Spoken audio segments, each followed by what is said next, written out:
Alrighty, guys. Welcome to the stream, everybody. Alright. Let's hop in. 26th of April today. The grind never stops. Updating the days one by one. Hope everyone's doing well today. Welcome, everyone. Yeah, there were 10 seconds left. I started a little early today because usually I scam you guys and I wait even longer than usual. We're gonna be casting Doubt versus Tato today. At least this is gonna be the first round that we're gonna start with. They're currently doing the draft right now. Do you guys want to watch that? I mean, it's not the most interesting, but I mean, we might as well put it on the screen, right? And nothing really else to have on the screen anyway, so might as well put this one. What's going on, everyone? Hello, F8, Nearish, what's going on? H90 into Warcraft 3? Probably. I don't know if I have time for Warcraft 3 today, though. Maybe some small segment of Warcraft 3, but realistically, I have a dinner today again, so it's gonna be tough. I dream of Warcraft 3 Undead Army. I don't dream of Warcraft, but what I do is I actually think about it first thing in the morning, which is maybe equally as bad. Hello to those watching on YouTube, by the way. Hello, welcome. Yeah, we'll just be casting the qualifiers of the Warlords tournament today. This is, of course, the second day of the qualifiers. So this is gonna be like the final round. We have Mayans and Mapuche for Tato. He wants the early Mapuche. Doubt goes for the wafers, which is very standard. I don't know what the maps are, but we'll see how that goes. He dreamt of Beatles, surely.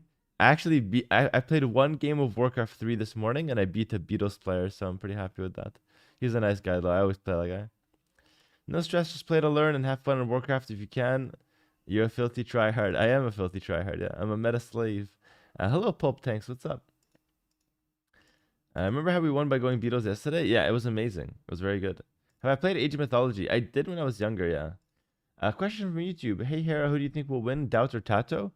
That's a good question. I think Tato usually does well against Doubt. So if I had to guess, I'd probably say Tato wins. But then again, you know, you never really know what Doubt can bring. I think Doubt has a very high potential, very high ceiling, but his floor is also quite low. Like, he can also play pretty poorly sometimes. Am I joining the Warlords 5 tournament? Yes, I am in the main event. This is the qualifier, so I'm just watching that. Soda Papa needs to check his driving mirrors, seeing whether his statues are following him after Warcraft 3 grind. That is so funny. I didn't know Soda Papa used to play. It's awesome. Hello, Black Rujin. What's up? So Warcraft 3 streams get 5k and AoE2 get 300 viewers. Bro, we just started the stream. It's okay. The viewers are coming. The viewers are coming. We just started the stream. It's all good. Hey, Hera, do you think we'll see a Doubt Castle these games? I think we'll see at least one Doubt Castle, yeah, at some point. Hello, Celsi. What's up? Half are sleeping? Exactly. Will the Turks. Thanks for the 2 gifted subs. Oh, thank you so much. Let's put the alerts on today. Thank you. Yeah, today we need the alerts. Thank you, my friend Will the Turks. You're a very, very kind brother. Hi, Hera. Why no viewers today? Guys, we literally just started the stream. We're like 8 minutes in. It's like people think I fell off. It's over, you know? It's okay, guys. We don't need to have 10,000 viewers from the start of the stream. Hey, Hera, good day. I had one question regarding your round in Red Bull W. Okay, ask me, Saifu. Falling off? I know, man. Enjoy your streams, YouTube vids. Keep it up. Thank you, Will the Turks. You're awesome, man. Continue enjoying my streams. The last big Spanish can be pretty dangerous here, by the way. So we'll see. I don't know what the maps are, but these are the civilizations, so we'll just go with those for now. And yeah, we'll just go from here. All right. How's everyone doing today? I'm looking a little better because we shaved the neck beard on stream yesterday. So I'm feeling a little better today. Have you tried any Warcraft 3 custom maps? I have not, no. I'm not a big believer in that, though. I'm a believer in play the regular game a lot. I think that's the best way to actually improve. Predictions for the match? I would say Tato would win. I don't know what the score will be, but I'd have to go with Tato winning. I think that's probably the most likely outcome. Like, to me, Doubt can win. It's not like it's completely impossible for him to win, but, you know, Tato tends to be a bit more consistent in this matchup. Hello, Mr. Dan. Thanks for the Prime sub. Welcome. Welcome, my friend. Predictions for this match? I already read that one. Hello, Nickleys. Wash streamer. No, no, no. Not Wash. Not yet. Did I ever play Age of Mythology? I answered this earlier, but yeah, I played way back in the day when I was young.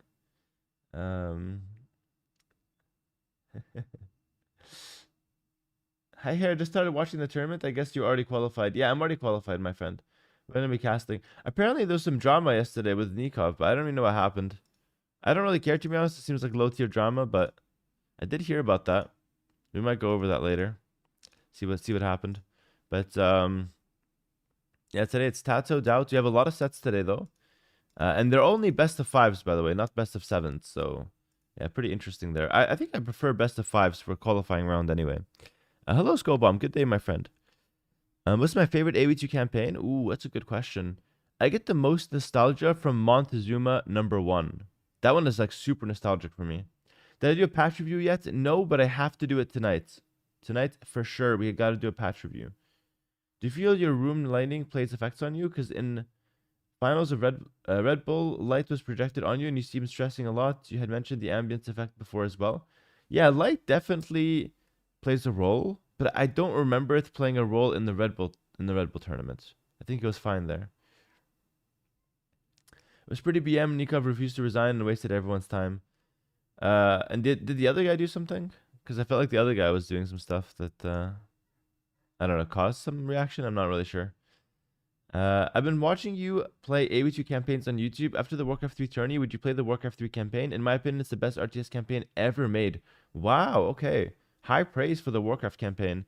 I mean, I might. I just don't know if it would get views on YouTube. That's the only thing I'm not sure of. Or if people would care to watch on Twitch, for example. But like for me, it's like mildly interesting. You know, I wouldn't mind. I'm not like dying to play it, but I wouldn't mind playing it. All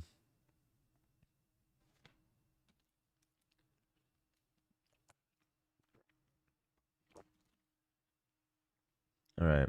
Harry looks sleepy or tired. Are you fine? Yeah, I just woke up, so maybe a little slow to get going, but I'm feeling really good actually. W Hera keeping the game alive. I'm doing my part in keeping Age of Empires alive, and I'm happy to be doing that. There's a non-zero chance the Warcraft 3 campaign would have Hera invested in World of Warcraft Hardcore. I think that's going too deep down the rabbit hole. Slogbog says, I just got into the game. Your videos are gold. Thank you very much. You're welcome. You're welcome, Slogbog, and welcome to the game. Brother, it's great to have you here.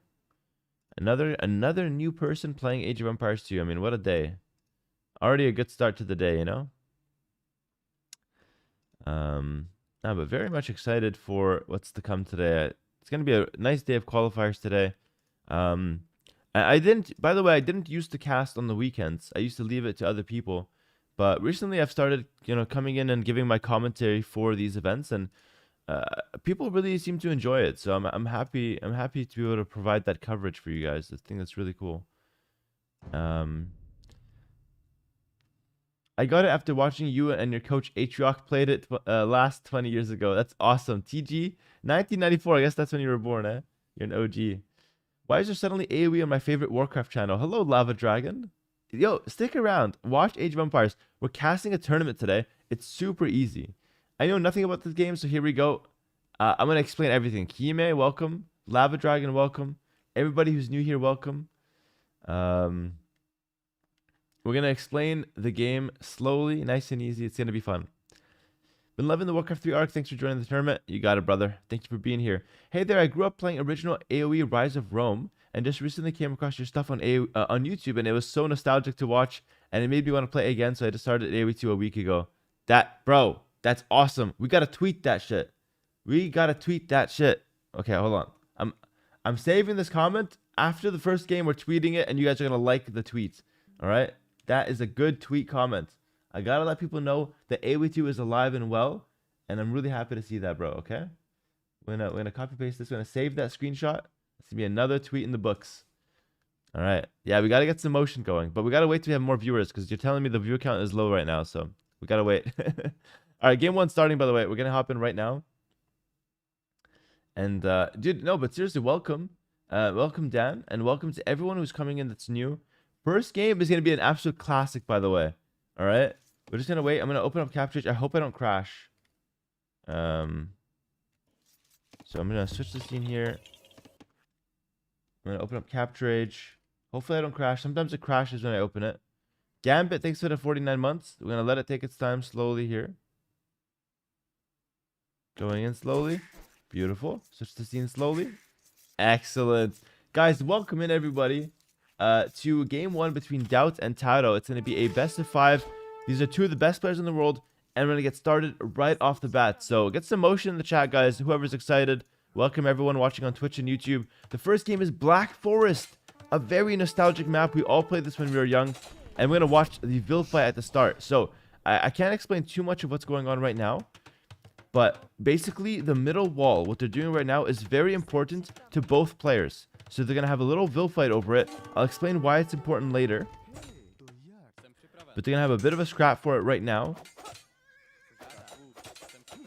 And it's blue versus red. Ooh, a villager dies right off the bat.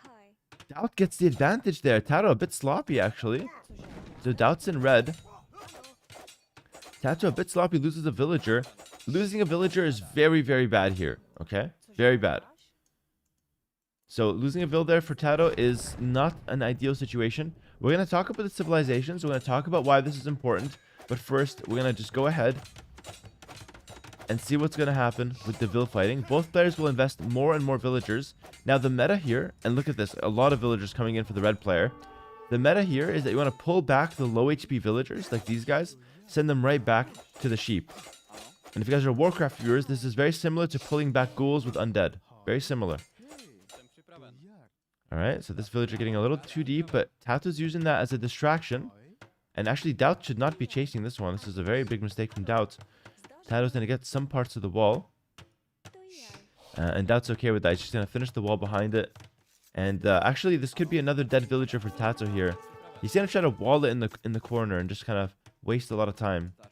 So he'll be kind of fine, but that village should eventually die. Okay, cool. So let's talk about, firstly, why this wall was important. Why was there so much fighting over this wall? And what even happened now that the fighting's over? So, hold on. He has to hit him. Almost trapped a villager. That's not the best at quick walling. Not necessarily. Still some shenanigans going on here. AoE can be so silly with these kinds of things. It looks like Tato's making his way down towards the boars. We have a lot to talk about, but the timing is never right. There's so much going on still. Alright, now finally, looks like I have some time to talk about things.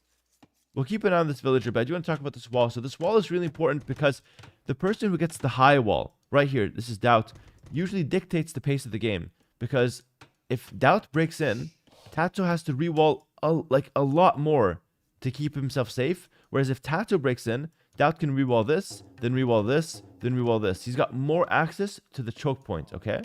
Very, very important in Black Forest to get more access to the choke point, which allows defensive plays and actually enables offensive plays as well, all right? On top of that, Doubt can put an outpost here, a tower, provision, and he can see much deeper into Tato's base, all right? So there's a lot of advantages to getting the high choke, and not walling is usually not an option. You have to wall. Because if you don't wall, then the other guy can sneak a villager, make some archers, and then completely kill you in early game. So you have to wall, and usually it's a fight to see who gets the high wall. Alright? But yeah, guys, for all those that are new, this is Black Forest. Very, very old school map, very casual map. We all started here. At least, I'd assume so. It's a very popular map, at least. And, yeah, we'll see them develop. There's extra boars in this map, so they get access to like 5 boars total, both of them. And on top of that, you also have the lake. So you could, go for some fishing ships, which can also be a nice boost to your economy. Now, in terms of civilization matchups, you have Bohemians for Tato, and you have Bengalis for Doubt. Both of these civilizations are late-game powerhouses, all right? Bengalis and Bohemians both have really good late games, but they also both have really nice fast imp rushes as well, okay? So not only could we expect to see like massive economic development into, big late games, we could also potentially see some very cheesy fast imp rushes. So far we have a Tato barracks at the back of Doubt's base. This is a sneaky barracks, making use of that villager that snuck through. The thing is, Doubt does not know about the barracks, but he does know about the villager. He knows the villager somewhere behind here. Anna Squid with the donation on YouTube. Can you please turn off the mod for simplifying the game visuals? That's a good question. I think I have to keep it on. Just because the game without the mods looks very strange to me at this point. So I'll probably have to keep the mods on. But I can understand, Anna Squid, why you want them to be off. And I appreciate... I respect that opinion, you know? But I think I have to keep them on. Sorry, my friend.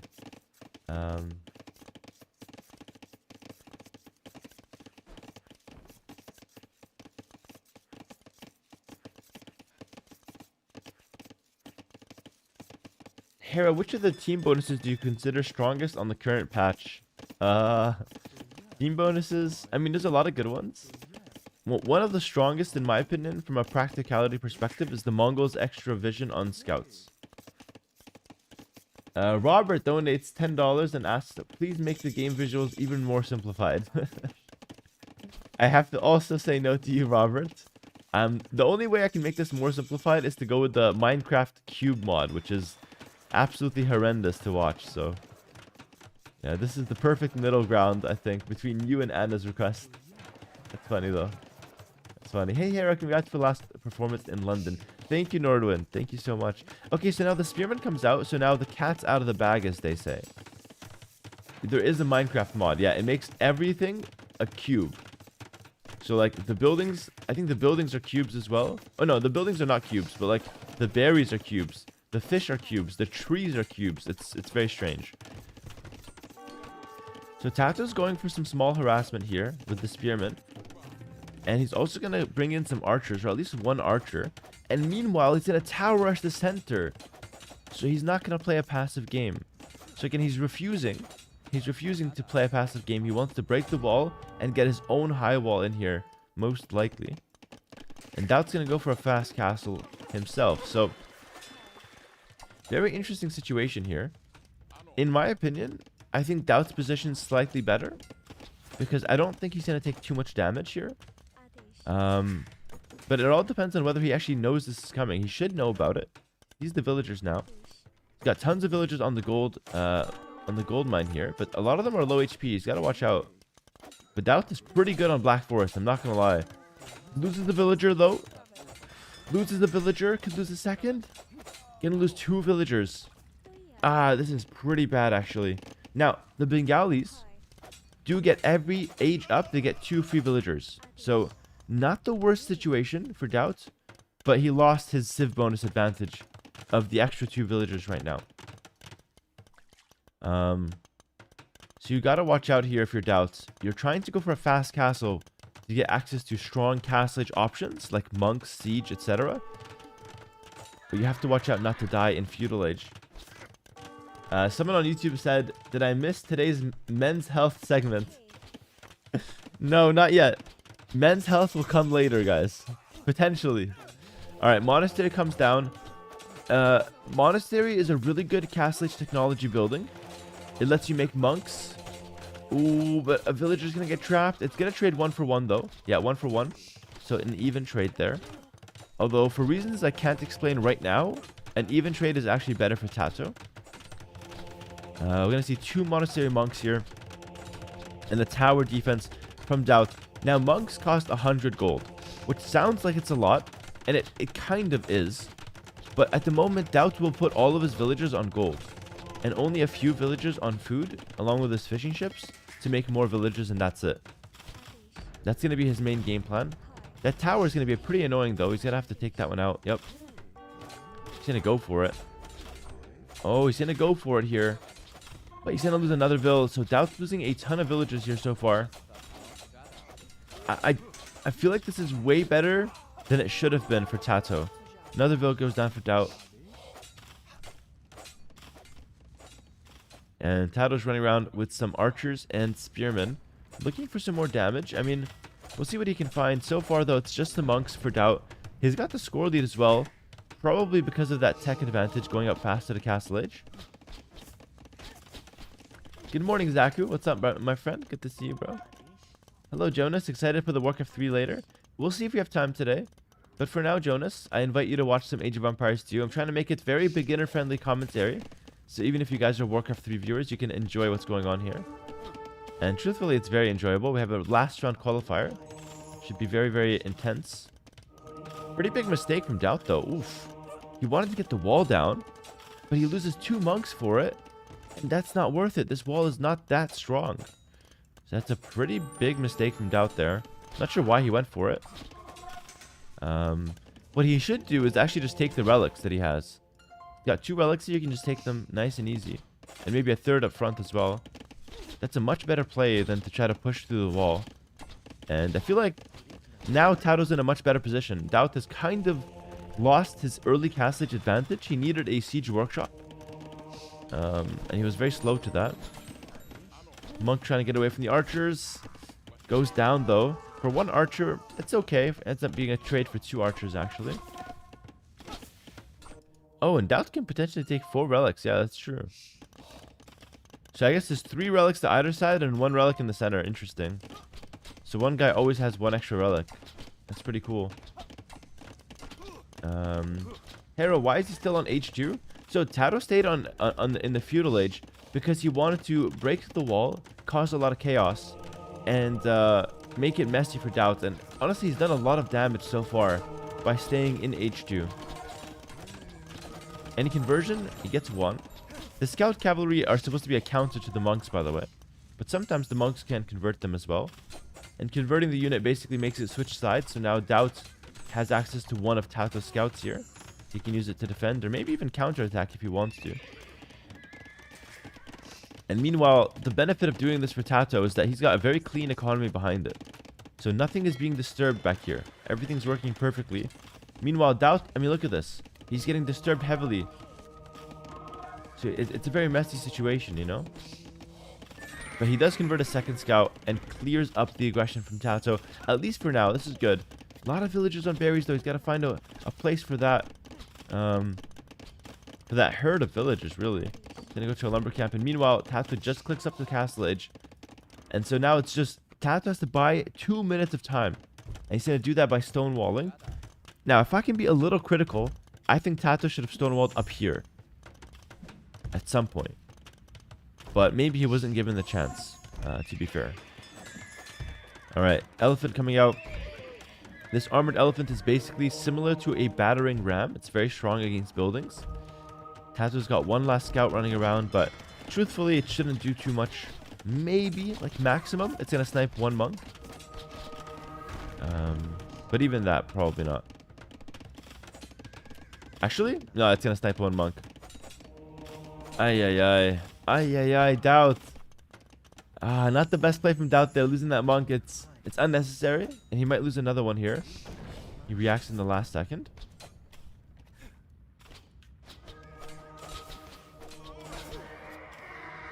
Yeah, so far so good though. So far so good. I mean, both players are doing okay here. Doubt converts a villager from Tato. So even Tato's losing some stuff on the front here. But a monk will go down, and I can't help but feel like Doubt's execution has not been the best. I think he's lost a few too many monks, if you ask me. But 20 seconds up for Tato, and he's going to be in the castle age. Now, in the castle age, he's got a few options. He can continue putting pressure, which it looks like he's going to go for. 2 more stables. Wow, that's heavy. He's going to go for heavy light calf play. And he could actually follow that up with a forward castle.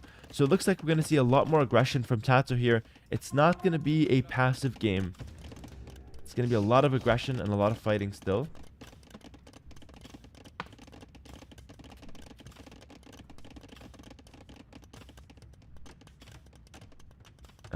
Is the men's health segment a staple now in a Hera stream? We'll see. It was a very popular segment yesterday. We'll see if we'll have a men's health segment today or not. It is quite important to talk about these things, though, you know?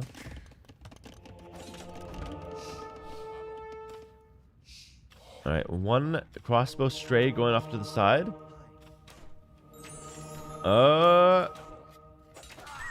Only 2 archers converted. The elephant is on the tower, and something funny is happening here. The tower's hitting the monks, but these are Bengali monks that have extra armor. And Doubt also has the healing on his monks. So these monks should never die. Look at that. Unless the crossbows come out.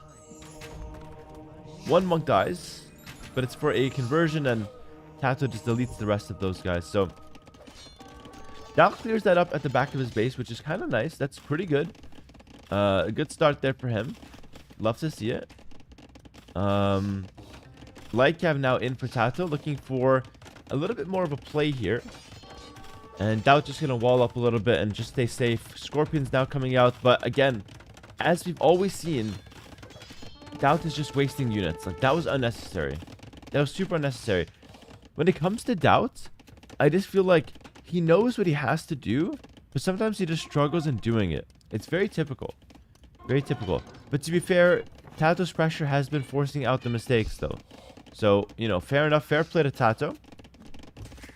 And overall, despite things not being perfect, I think Doubt's doing good enough. A lot of wood, though. 2,000 wood in the bank. You have to spend that. Floating 2,000 wood is basically the equivalent of just sitting on 2,000 cash in real life and not investing it. It's considered inefficient, right? Now, sometimes you have to do that if you want to spend it imminently.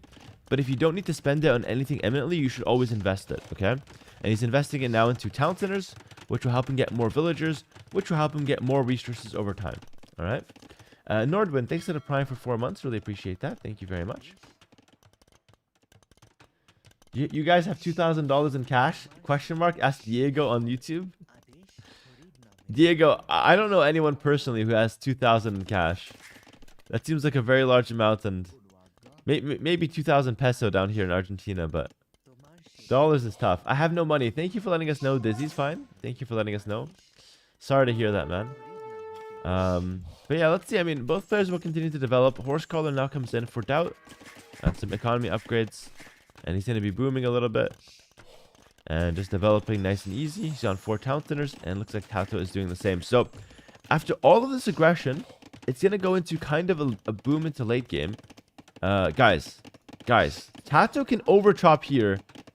Wait, this is actually hilarious. Tato can overchop here. He's doing this on purpose so he can sneak attack with the light cav instead of going down the center. He can actually attack from the side. And Doubt will never expect this. That's kind of crazy. That's kind of crazy. Give me 1 second here.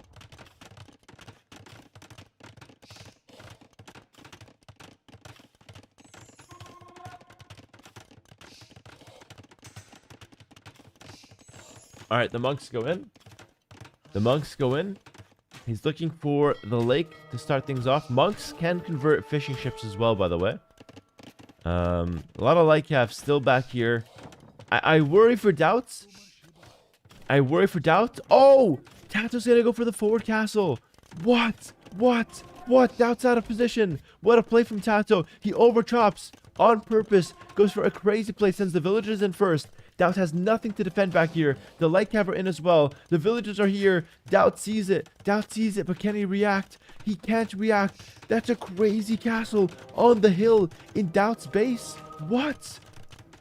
That should be completely illegal. I don't think Doubt sees it. Doubt is microing on the front. He doesn't know. I think only now he knows. Oh, that was such a late reaction. Oh my goodness. That's GG. That's such a big play. Hold on. Doubt can click up to Imperial Age, though. Hold on. It's not over. It's not over. Doubt can click up to Imperial Age, but it's going to be a difficult defense here for Doubt. Man, that's tough. The counterattack, though, from Doubt is solid. The counterattack is solid. It's not over yet. 2 elephants onto the town center. You can heal the elephants. Big conversions coming in. We need a lot of conversions here. The light cav will snipe 1 elephant and go back. Tato's converting some monks using the atonement technology. It looks like Tato's actually getting the defense done. Meanwhile, a lot of light cav raids. Tato's going for a second castle as well. The only thing Doubt has is Imperial Age right now. Nothing else is really worth talking about for Doubt right now. He's losing a lot of his monks to conversions, to light cav, to the town center fire. The push is getting cleared up completely here. Oh my goodness, what a turnaround from Tato. Doubt had a big village advantage, big villager lead. But that's a very creative play. And it looks like Tato defends and Doubt can't right now. He's going to make a defensive castle though. He has Imperial Age, for whatever that's worth. And with Imperial Age, you get to make trebuchets from your castle, which is good. Trebuchets are long-range siege weapons, very strong siege weapons. But I don't know. Doubt lost a lot there, guys. He's down 32 bills throughout the game. Could lose more as well here. He's running for the hills. It's a bit difficult here. Yeah, it's a little bit difficult. What's cooking, good looking? Almost like you recently shaved. We did shave yesterday on the men's health section of the stream. We might have another one today with a different topic, not shaving. We'll see what we talk about. No gold for Doubt. He'll be fine. No gold, but he's got the market. And with the market, you get to sell other resources for gold. He'll be fine. He needs only a little bit of gold to make some trebuchets to start. Tato is not up to the castle. It's not up to the Imperial Age for now. So he's stuck in Castle Age for the time being. He's making a ton of light cav. And I question the efficiency of the light cav right now. Hera, is it possible to up your bitrate on OBS? Maybe, yeah. Maybe, Shay. I'll write that down. I'm going to take a look at that. More OBS bitrates.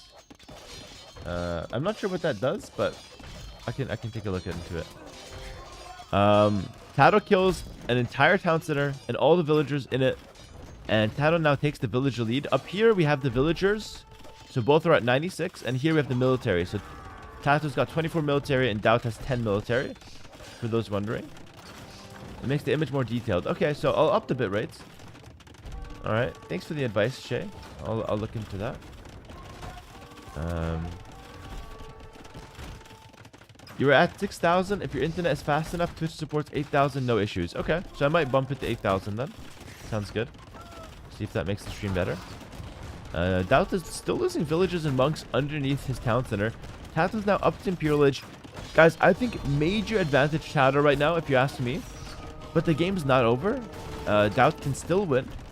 He's got a good amount of villagers, and I wouldn't underestimate the Bengalis in late game either. They have quite a lot of strong options here.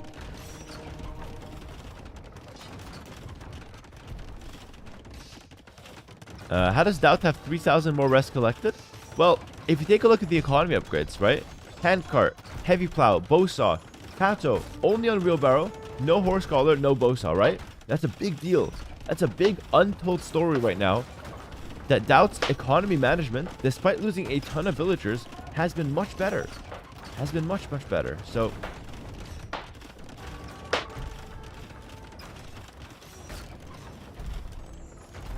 you know, this game is not over. Tato's played a great game, but there's a lot of holes in this game right now. He's picking up handcart though. Very important economy upgrade. And both castles are being trapped down. Guys, give it up in the chat for Doubt. Honestly, well played, Doubt. Can I get a well played, Doubt? He actually held that push. That's ridiculous. That's literally ridiculous. He might lose the game, but I do want the well played. Yeah, well played, Unk. That's good. Doubt is the oldest pro player, potentially in all of esports. I'm not even joking, by the way. But at least in Age of Empires, he's the oldest player in the scene. He's over 40. But the Unk still got it. Not gonna lie, he's actually really good. He's been a top player for about 15 years or so now. It's crazy inspirational, to be fair. I have a lot of respect for him. But the light cav are making life extremely difficult right now. He needs to get the town center, get the pikes in position. Now, these light cav are just the temporary option for Tato. He's likely not going to make too many more light cav this game, because they're not very good in late game for the Bohemians. These are just like light cavalry meant for raiding and sniping monks. All right, these aren't heavy cavalry as your main army right now, if that makes sense. And it should, because it's really simple to understand this concept, right? The follow-up is going to be skirmishers, maybe hand cannoneer. The Bohemian specialty is actually gunpowder. And yeah, we have a cat in the background. It's not a baby, it's a cat. And to be honest, the cat's no baby. In cat years, she's about 45 right now. So, Karen, I'm gonna need you to get your shit together and stop meowing. You're disturbing the stream. But anyway, Doubt's clearing this up. He's pushing back. Tato, though, now has a villager advantage. And potentially Potentially has the better late game with Bohemians. I'm not sure. It's difficult to say. The skirmishers are going to be hard to counter though for Doubt. He might need, unironically, he might need monks to counter those. Elephant archers are okay into the skirms, but not great. The ultimate counter to skirms though is actually light cav for the Bengalis. I didn't name my cat Karen, no. No, but she's acting like a Karen, disturbing everyone right now. Also, we got some sneaky side pressure here from Tato. It's getting cleared up right now, but he's got some gunpowder units back here. And remember, Bohemians are very good with gunpowder. The gunpowder moves faster. They have a really good, unique upgrade for their bombard cannon, Hoofnies.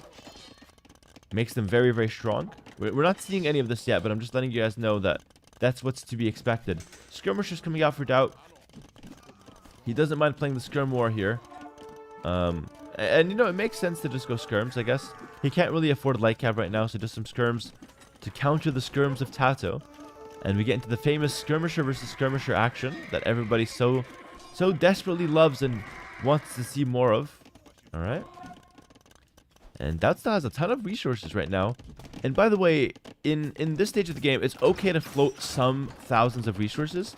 I got you, cat. I got you. You've been meowing a lot, eh? The stream hears you. Look at the camera, Milky. Say hi to the stream. Milky, say hi to the stream. We hear you walking around. You got caught. You got too close to the streamer. Alright. Alright.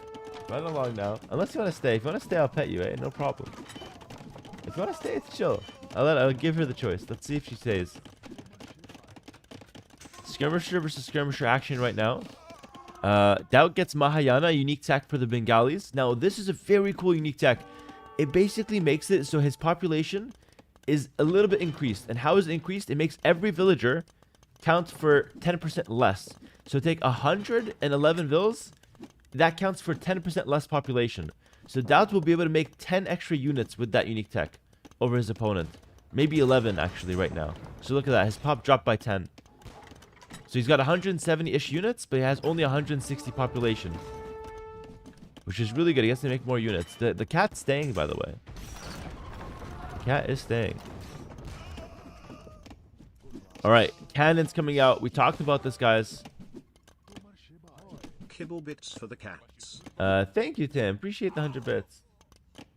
Kitty cam when? These cats keep running around, so there's no chance. Thank you, Tim, for the 100 bits. Hopefully it's coming in now. This is a unique tech for the Bohemians. It's an upgrade to these cannons. Makes them insane. Makes them insane. And we have a lot of trebuchets for Doubt. It's looking to punch through fast. Skirm versus skirm. There's elephant archers behind as well. When is Hart versus the GOAT? Hart versus Lewis? Later today, guys. We have really good sets here as well. Is my cat the oldest esports caster? I mean, she is 45, so technically maybe. Caustic Goldfish says, I'm getting back into AW2 after 10 years thanks to your content. Caustic Goldfish, I love it, brother. Welcome. Welcome. Today we're casting a tournament qualifier, so sit back, relax, and enjoy. These are very good players in the, in the international pro AW2 scene, and I'm casting their games right now.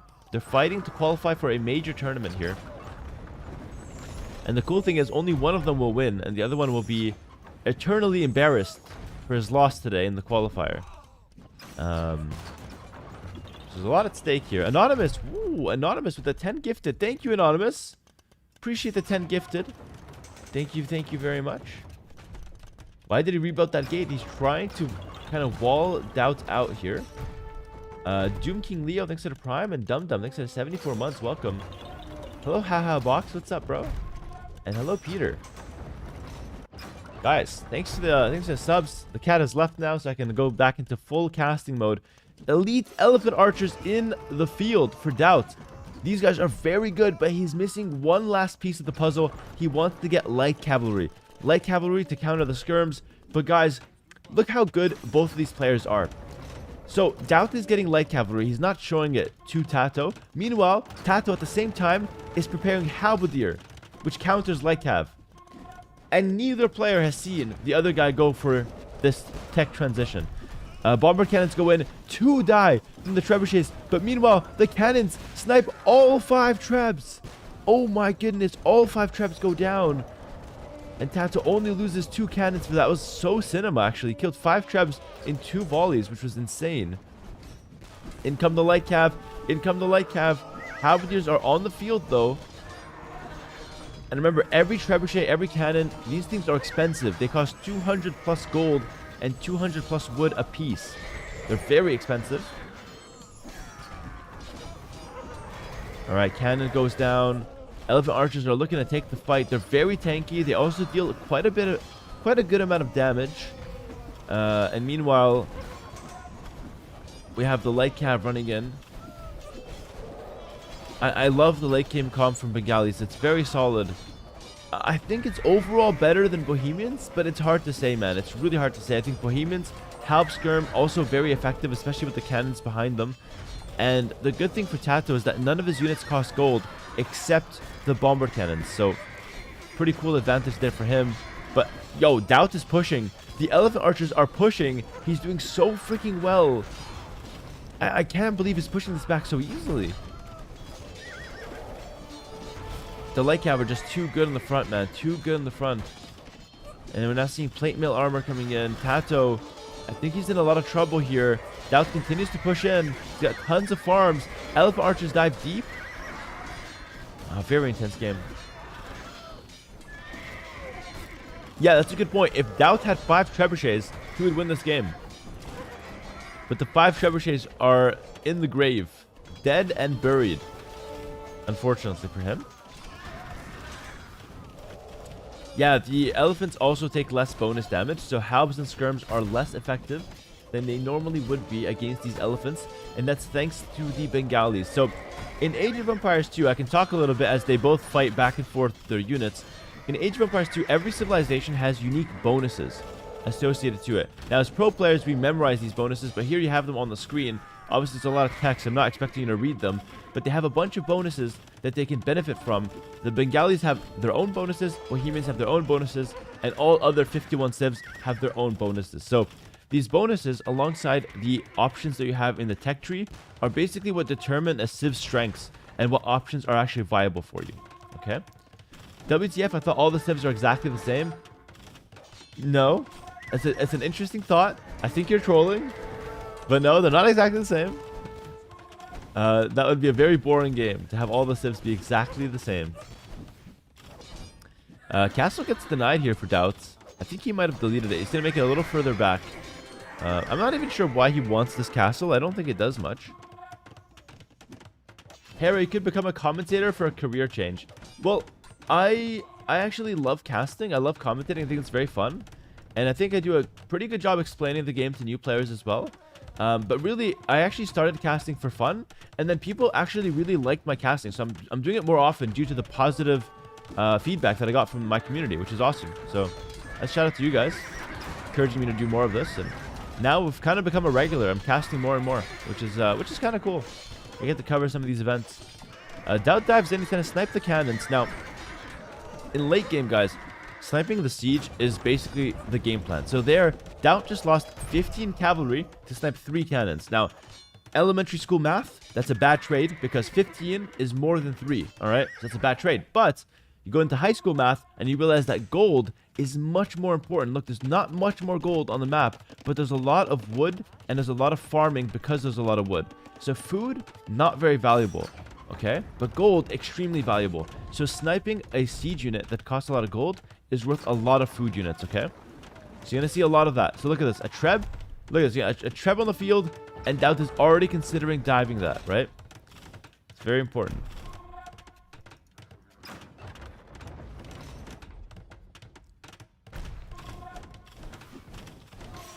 Alright, big engagement here. Light cap dive in onto the skirms. The skirms are trying to hit the elephant archers. Halbs are extremely effective for the Bohemians.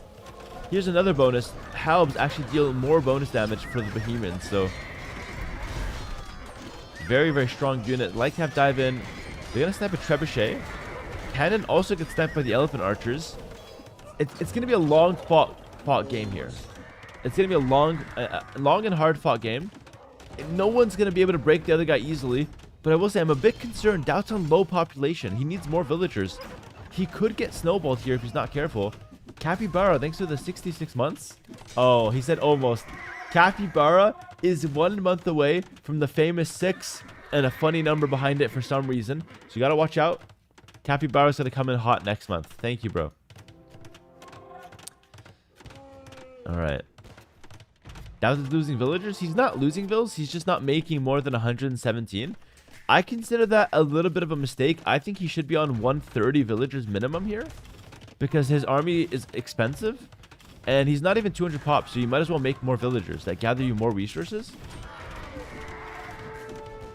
And that castle's going to go down. I think that castle was a mistake anyways. You don't want to make castles in the choke point because then your opponent can just treb them from his side, and it's very hard to counterplay. You want to make castles only on your side of the map, in my opinion. I don't think you need castles in the choke. The blue dot in the corner is just an outpost. Doesn't matter too much. Who has the better army comp? Hard to say. I think Doubt is slightly better with his army. But then again, Tato's army costs less gold. So it's a lot cheaper in general. So it's hard to say, man. I think Doubt, once he gets to 200 pop, should be favored. I would also like to see Doubt mix in some monks because a lot of these elephants are very low HP. Like this one's on 2 out of 300 HP, this elephant. So healing that guy up would be like massive value.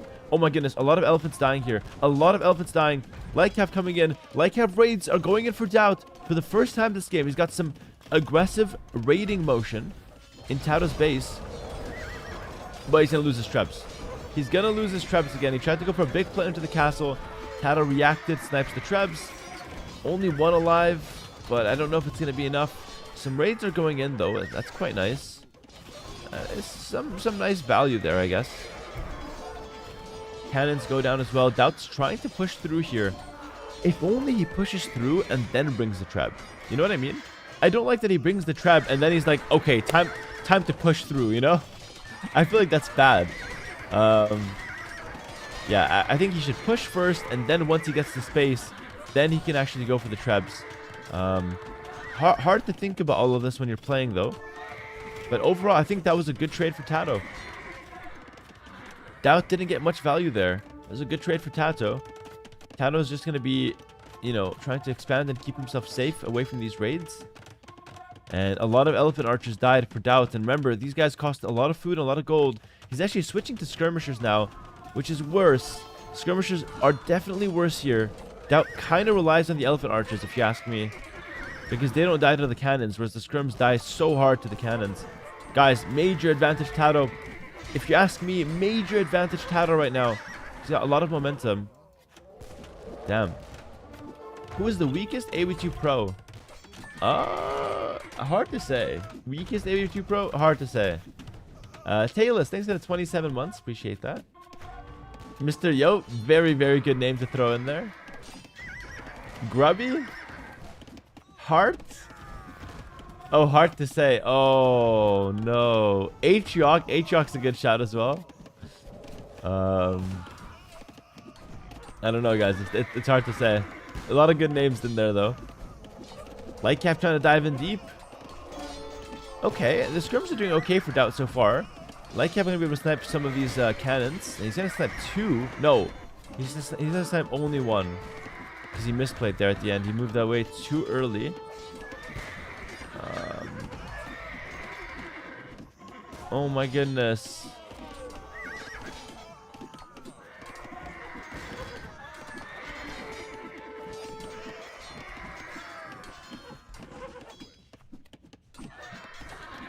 Oh my goodness.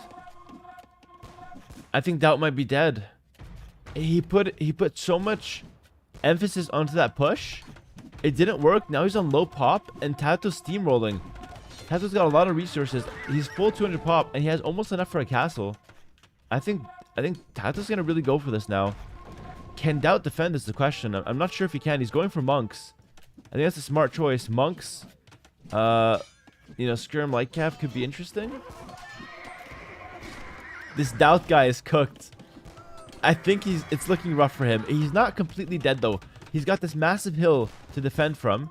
He's got the 5 trebuchets as well waiting. Tato cancels the castle, so he gets the resources back. He's going to make it a little further back. He wants to play a little safer than he initially had in mind.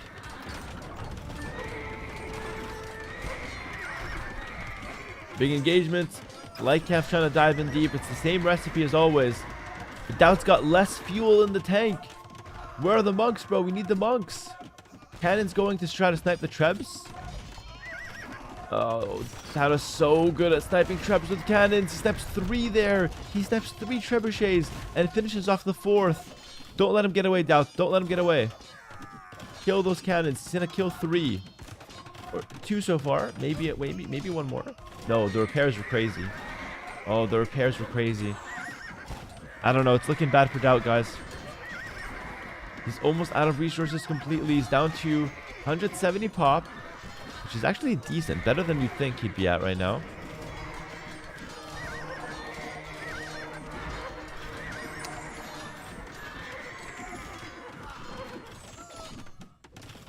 Thing is, these Hoofnies are really broken in late game.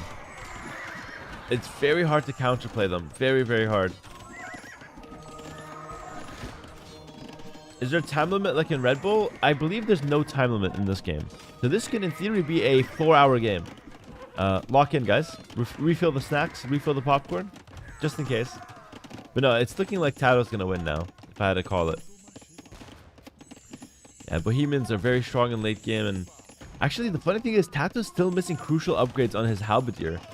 So neither player is playing perfectly here. Doubt's making some mistakes with his army, and Tato's missing crucial upgrades. Doubt has that extra relic, but I don't think it's enough. I think it's enough if he's the guy attacking, but it's not enough if he's the guy defending like this.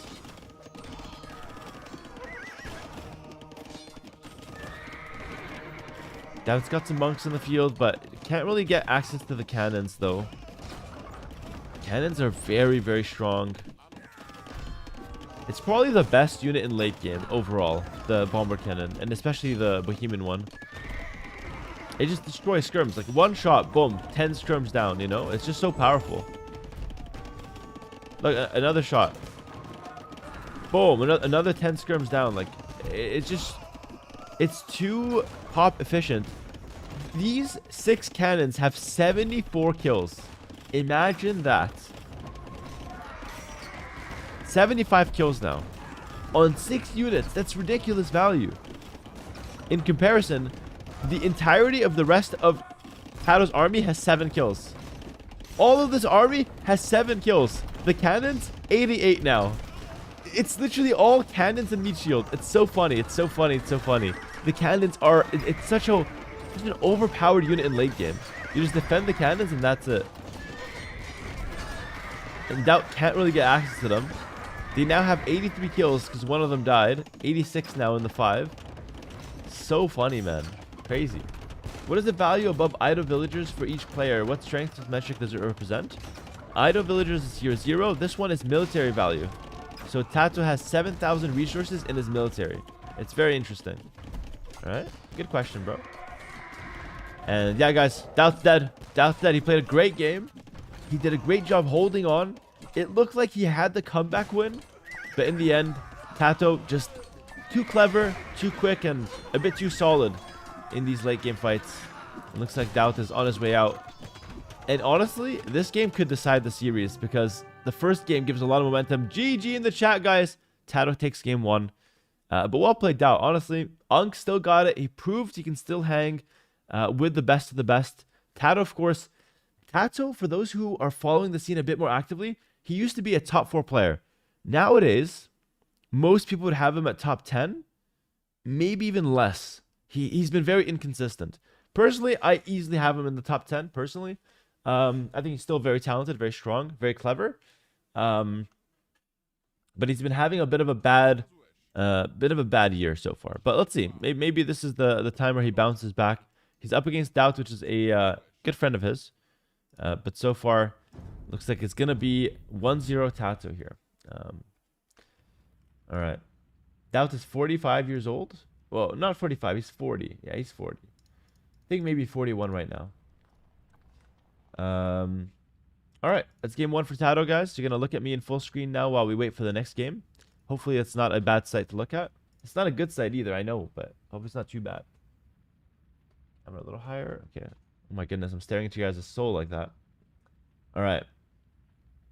Yeah, no time limit in those games. That's game one. They're going to set up the next game now as well. Thank you guys for the follows as well. Welcome those who are new. Can you hide your face behind a cat or something? No, the cat is sleeping so peacefully. Oh, both of them. So cute, guys. Keep sleeping, eh? Bunch of unemployed cats in my house. They're bread loafing. They are bread loafing, yeah. The cat bread loaf is so cute.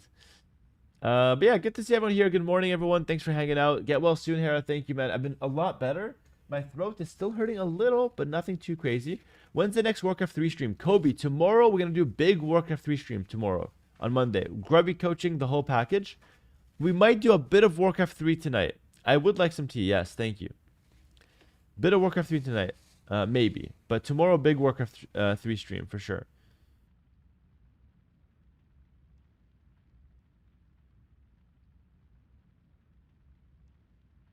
Have you ever lost to Doubt before? I think I'm 17-0 versus Doubt in tournaments since Definitive Edition came out. So since 2019. I think I'm 17-0 against him. But honestly, it's not his fault. Doubt just does not have the skills to beat me. Because, I'll tell you why. What he's good at, I'm better at. And I don't really have weaknesses in decision making like other players. So it's just like a bad matchup for him. It's just a bad matchup. Amazing shave inspired me to switch to electric. Thank you, Oliver. We actually shaved yesterday on yesterday's men's health segment. We did a little shaving tutorial. It was very, very educational.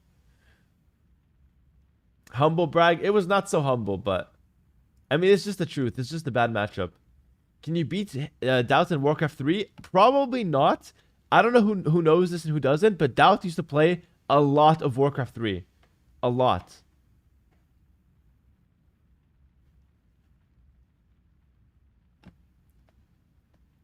It's not his fault. I'm just way better. I didn't word it like that, guys. Come on. It wasn't that much of a brag. I just said, you know, it's just a bad matchup.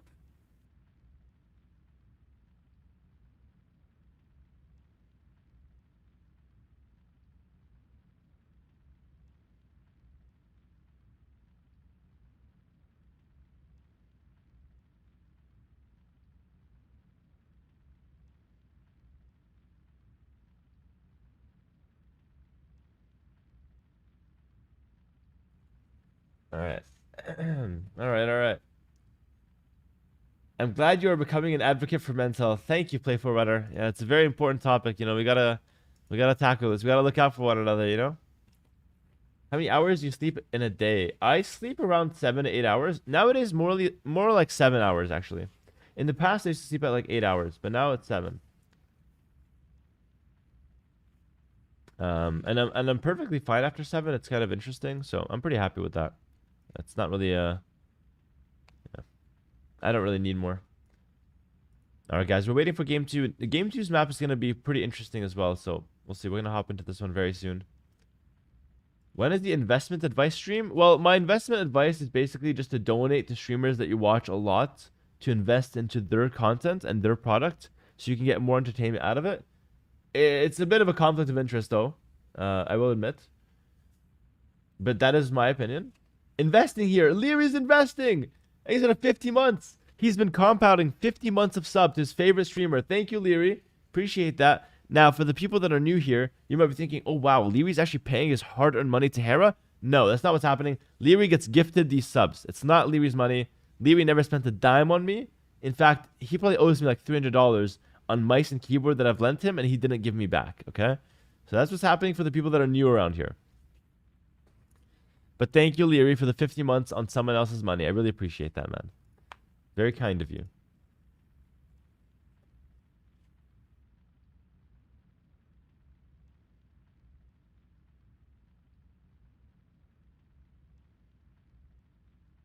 What's the return of investment on a Prime sub? Well, if you Prime sub, the return of investment is that your favorite streamer, which is me in this case, will read your name out. So you have probably something like 5 seconds of attention in front of thousands of people, which is pretty good. That's pretty good. For a few buttons, it's worth. Alright, we're hopping in, guys. What streamers do I invest in? I invest in myself. By the way, I'm gonna play 1 minute and a half of ads. The game starts in a minute and a half, okay? So watch some ads right now, so you don't get ads in the games. It's something I have to start doing more and more. Min-maxing ads, my man.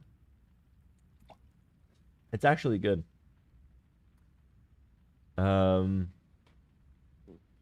League of Legends stream when? Probably not anytime soon. I'm already struggling to juggle Warcraft 3 and AoE 2. Hera, I love you. Much love, ABCD. Much love, brother.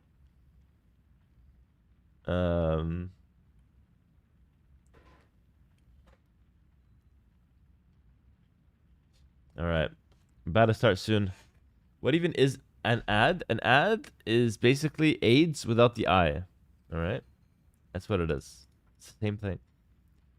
Little does Hera know I got YouTube Premium so I can still hear his stream. Oh my goodness. You paid for YouTube Premium? That's crazy. That's crazy. Oh, you guys are all using ad blocker. You guys are all using ad blocker. I swear to God. Does anyone in your family have balding? Yeah, my dad. Yeah, my dad.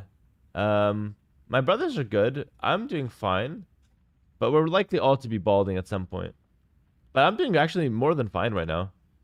Which is good. It skips generations. Amazing. Yeah, let me pass the balding on to my kids. Let them deal with it.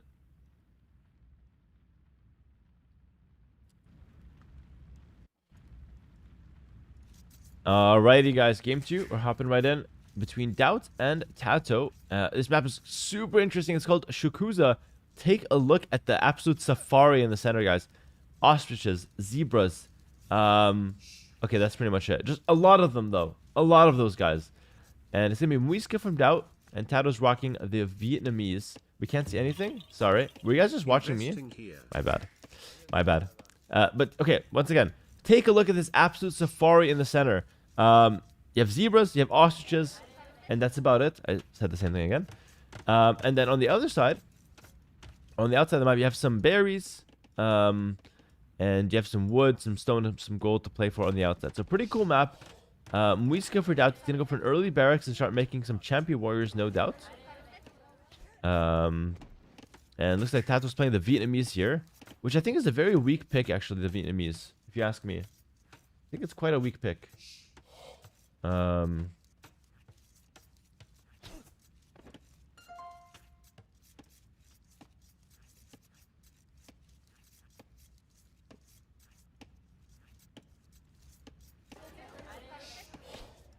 Mongols would be insane on this map. Yeah, Mongols would be really good. Oh, this is so smart for Doubt. He makes one settlement in the center, so he can take deer, and he just takes wood from it. Wow, that's so smart. So now he can actually make his barracks. Oh, that's so smart. I think this is really bad for Tato, actually. Because Tato has to make a mill, and he also has to make a lumber camp on the outside. So 2 different buildings. Whereas Doubt just makes 1 building to take both. But he's not going for the barracks for some reason. He is just stopping right now, which is kind of weird. How do animals work in this game? You hunt them for food. So animal is a food source, okay? And it looks like Tato is just luring in some of his own ostriches whilst also being in the center. He's getting a bit of both action in there. There's no vegan civilization, no. Veganism was invented later. It was not invented back here. Back in the day. It's a medieval game. Alright, villagers going forward. We might have a bit of a Vil fight. Yeah, and Tato wants no business behind it. It's very strange from Tato. He's very, very strange. Is this the most animals on a 1v1 map? In a tournament? Probably, yeah. Veganism back then is called being poor? Yeah, maybe. Maybe. Yeah, there were some vegetarians, but I think vegan is so hard to be. Like, even today it's hard, but like, back then it should be impossible. Doubt gets a villager trapped. He tried to do too much, got a villager trapped. But no doubt there were some vegetarians, no doubt. Yeah, I don't know. I think Doubt trying to do some stuff here. Nothing quite working out in terms of early aggression. But I think he's just forcing Tato to fight him. And the more that Tato fights him, the less Tato can focus on clicking up. So Tato is very late up to the next stage. Meanwhile, Doubt is almost there. Crazy build from Doubt. He's up so fast compared to Tato, who's just struggling, right?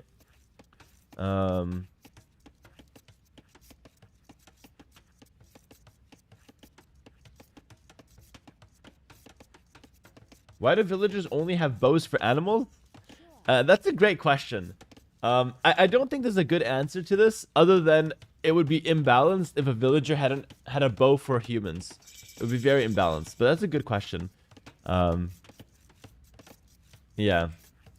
One of those age-old AoE 2 questions. We should be seeing more champion scouts coming out for Doubt. And these guys can actually build outposts, which is kind of interesting.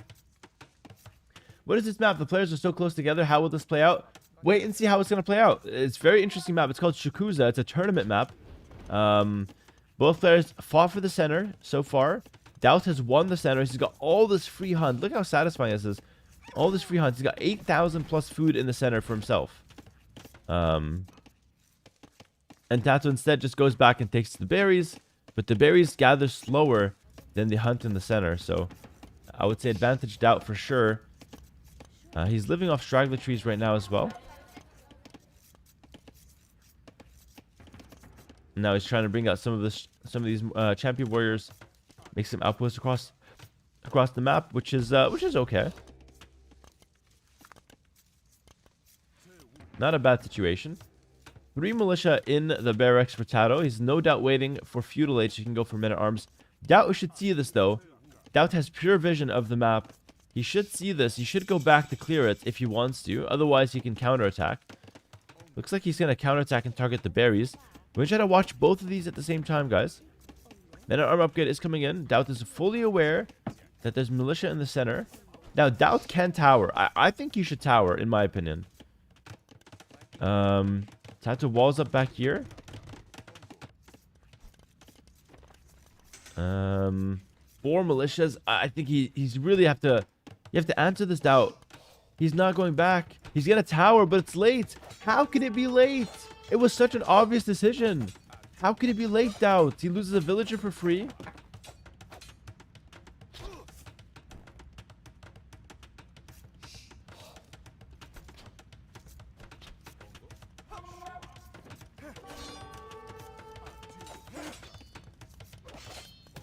I mean, he gets it up in the end, but I feel like could have been a lot better, you know? He's blocking. He's blocking. Okay, he saves that villager. Okay.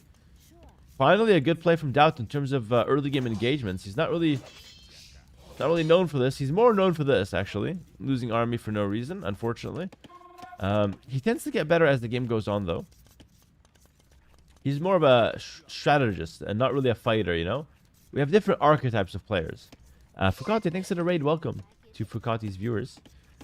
Doubt is still trying to benefit from some of this hunt in the center. I think it's really great for his economy. But so far, Tato actually has more resources collected, which is interesting. A lot of fighting back and forth for Doubt, I guess, with his villagers. They're not gathering as efficiently as he'd like. Tato now has some archers on the field, men-at-arms and archers.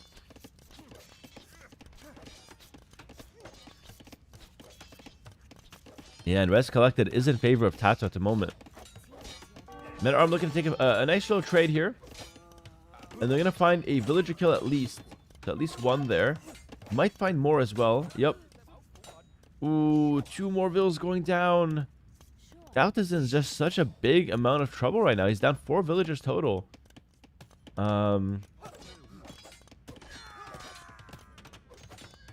And this is what Doubt should have done from the start. Bring your champion back, clear the men-at-arms, and that's it, right? That's what I think he should have done. These 3 champions running around have done literally nothing. They've just been doing cardio, running around the map for no reason. It's crazy. It's just cardio, nothing else. What are the 2 bars below the age for each player? Oh, these ones here. This is age progress, and the yellow one, I'm not sure. That's a good question. Huh, I'm not sure actually. Yeah, they are fit, the champions. They've been doing a lot of cardio. They're in great shape. Not great in terms of damage done though. Will I cast MBL versus the Gao? I'm gonna cast everything today. So unless the sets overlapping, I'm gonna cast everything.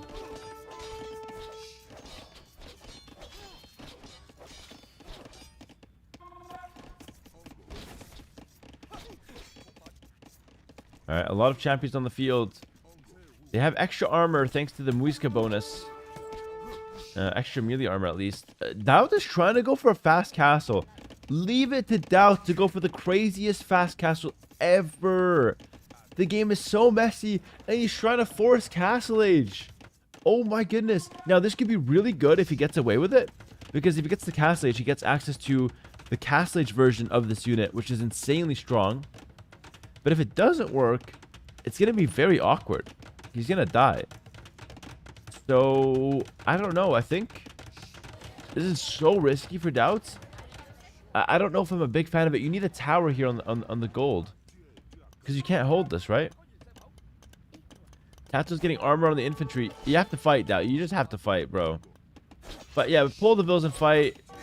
Tatsu's going to wait for infantry armor. It's kicking in now, so you could take the fight right now. Doubts running in and running out. He's going to go in with the champion reinforcements now. Tatsu's kind of running circles around him, though, in the micro fights. Doubt?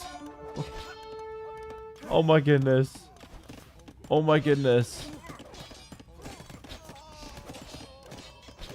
That was like really, really poorly played.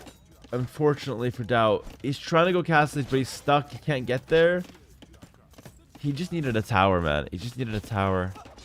And now the game is cooked. Yeah, the game is cooked now. He can't get the Castle Age. He's losing all of his army. This is completely over. Dude, that was painful to watch. It was a good strategy, but where's the tower, you know? It's obvious that we have to tower this. Obvious. Tower in the center was obvious as well. He's going to go to the other side.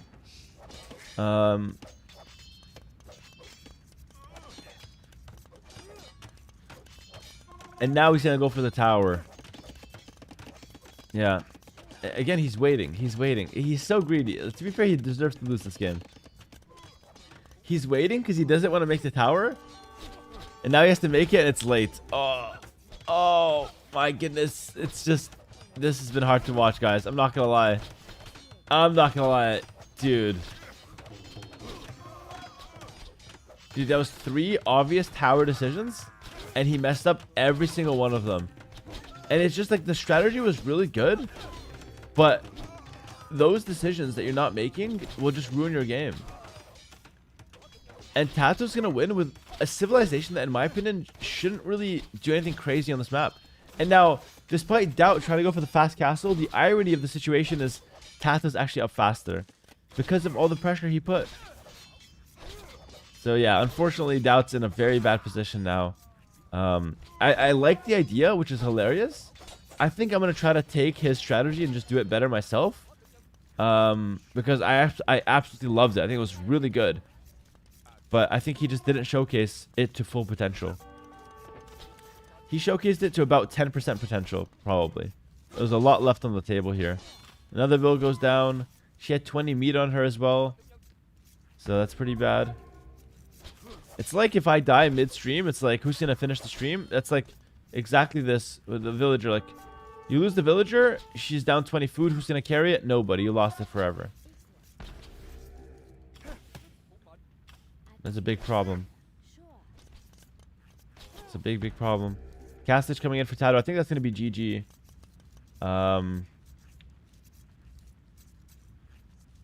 Doubt just spent his whole life just running away from his problems. Guys, you can't do that. Okay, this is the men's health segment. We're going to do it right now, okay? You can't spend your entire life running away from problems.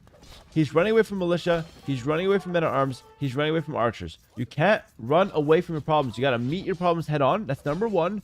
Or you have to pretend they don't exist. But you certainly can't run away from them, all right? That's the end of the men's health segment. I wish you all the best. And I hope this has been helpful. And he gets Castle Leech. He's not going to resign just yet. But, I mean, what can he do? He's got no resources. He's living in poverty. He's got 27 villagers.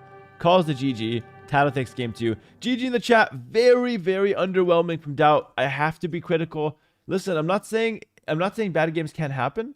But what I am saying that making the bad call with the towers 3 times in a row is pretty unacceptable for this level of competition. And the thing is, I know Doubt can do better. I know he can do better. And I'm a big fan of him. I want to see him do better. But unfortunately, on this day, he messed it up. That being said, I do give Doubt a lot of credit for coming up with such a good game plan, like with the settlement in the center. I think that's really smart. And that's certainly something other players will learn from.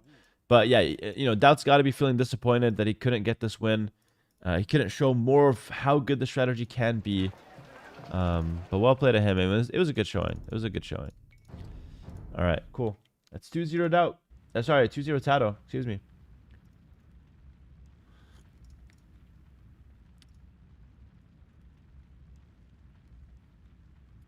I have not reacted to the pup changes yet. We're going to probably do that after the games today. Thank you all for being here, guys. Hope you're all having a good weekend so far. Commentary is a little harsh. Maybe a little harsh, Steven. But it's not coming from a place of malice for me. I'm not trying to make Doubt look bad. I'm just I'm emphasizing how bad those decisions can cost you. And they're only small decisions, right? Like whether I should make a tower or not.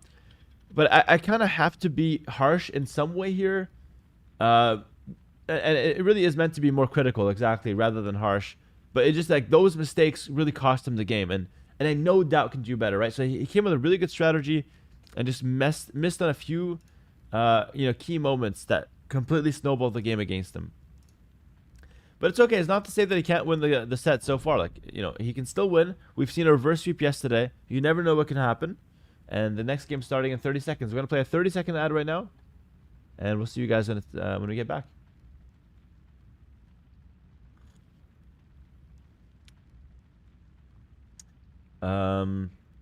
This is the last round of the tournament qualifiers, by the way. So whoever wins this qualifies. Whoever loses is out. There is another qualifier next week, though. So even if Doubt loses this next game, he can still get into the tournament. But he has to perform next week. Apart from the tournament, what was the best stuff that you bring back from London? What was the best thing that I brought back? I brought back, I brought back a few things that I enjoyed, but the best thing I would say is I brought back the civilization icons that we used in the live draft during the tournament, which I thought was pretty cool. So I brought those back with me. The 2 final civilizations are Armenians versus Wu. So it's a nice memory there, for sure.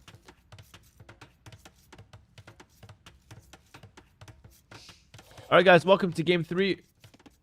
We have Doubt versus Tato. Doubt is playing in red as the Burgundians, and his opponent Tato is playing in blue as the Wu. Guys, what about this map? This is the new map. It's called Tefiti. Tefiti, okay. And it's pretty cool. So let's take a look at the map real quick. So in the center, you have a nice start where you're kind of face-to-face. You got this nice hill in the center with 3 relics on it. So no doubts, you know, pretty important. And then on the outside, you have all these little islands that are all connected between each other. But you have to transport towards them, right? So it's an interesting map. It looks very cool on the mini-map, I will say. Look at how that map looks on the mini-map. That's so cool. And tons of fish on the outside, by the way. We're talking tons of fish on the outside. So there's a lot to play for sure. A lot to play for. Oh, I like this comment from Playful Runner. Tefiti is the ocean goddess in Moana movie. The map makes sense now. Okay. A little bit of context there. Fair enough. Yeah, goddess. I figured. Okay. All right, fair enough. A little bit of extra context there for the name. Burgundians, Wu, what's the better civ? Well, Burgundians can play for the relics, right? I think Burgundians having access to relics is maybe one of the stronger civs in the game. Basically, they have a bonus that makes the relics generate food in addition to gold. So you get like double value from each relic. The Wu tends to want to play towards more infantry. So it could also be strong for some early game pressure. What's up, H90 in chat? Hello, Matty. Good to see you, bro. But looks like the meta on this game is that, or on this map, is that you just start and you take some of the shorefish near you. You can't really go out to the deep sea fish. I mean, you can, but it's a very long way out. So it's usually not advised, it seems.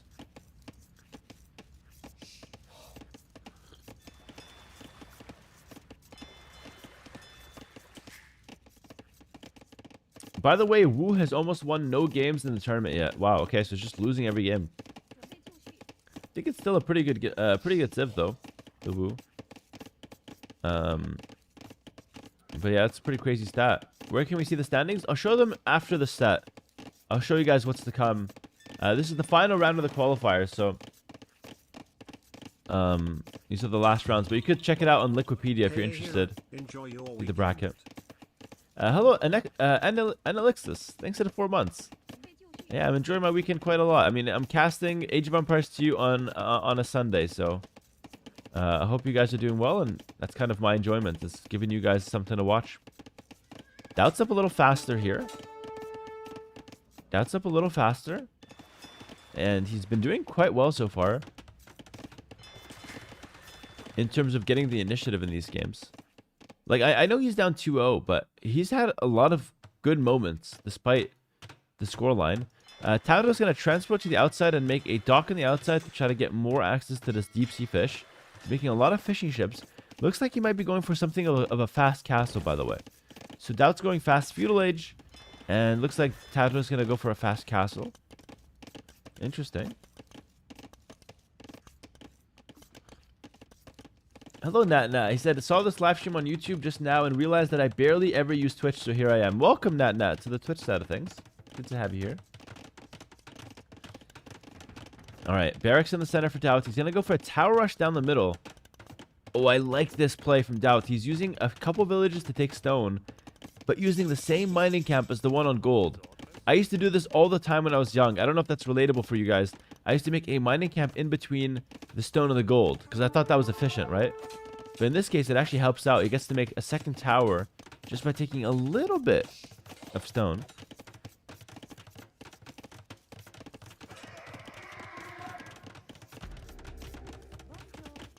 All right, forward tower here. It's going to take away one woodlight and the gold. That's going to give Doubt a pretty good footing to start going for his second towers and start developing faster into Tauto's base. I think this is a bit of a mistake. I think Doubt should actually kill these houses. These 3 houses are Dark Age houses. You can kill them really fast with your villagers. I think you should have killed them. Going around the side is very slow, and you're going to get walled out. Brutal. Good play from Tauto, though. Brutal. And Doubt had free value here. He could have killed 3 houses in about 1 minute and costed Tauto 75 wood, which is significant in the early game, right?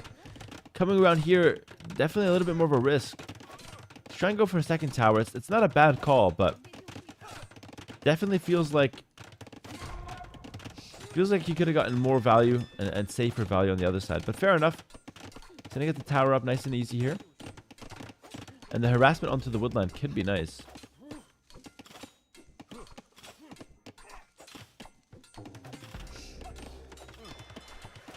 Remember, behind all this, Tato technically has more fishing ships.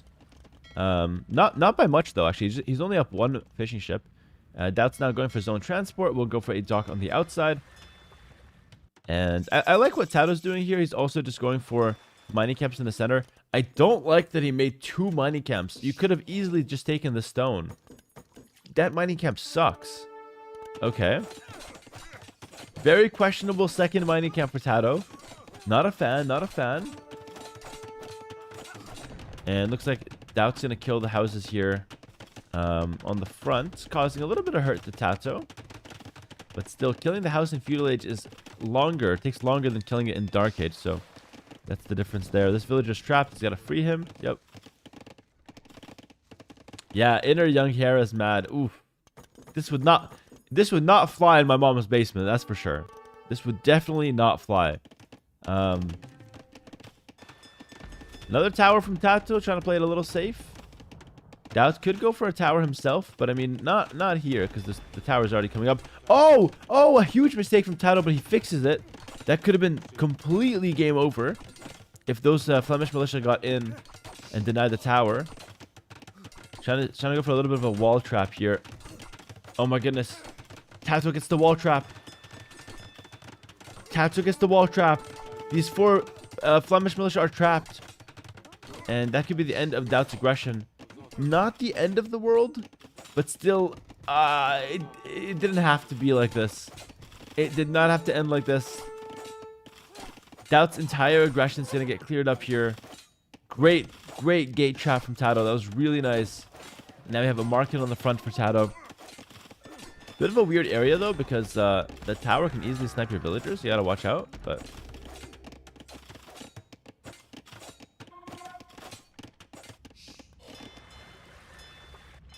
Yeah, damn, there's a lot of fish out here. 10 fishing ships. Just going crazy there. And yeah, Tato seems to be one step ahead, guys. Goes for the walls on the outside. At this point, Doubt is getting more and more desperate as the game goes on, because he hasn't really found that much damage so far. Like, you know, he got cleared up here. This has been defended. This has just been abandoned. Not the end of the world. And now Tato's going to be up to Castle Age. Tato's got tons of fish himself. Not as much as Doubt, but he's got a good amount of fish. It looks like Doubt's trying to expand to another dock on the side.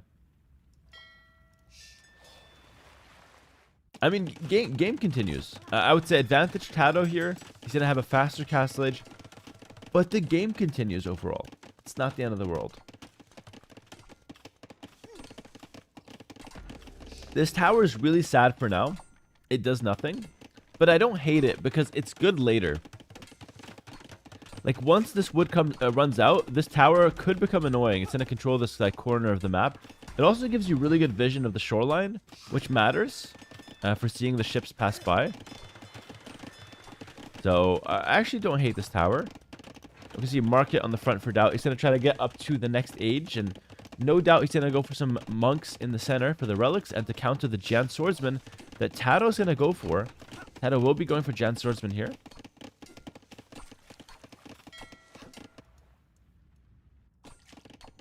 Galleys on the field.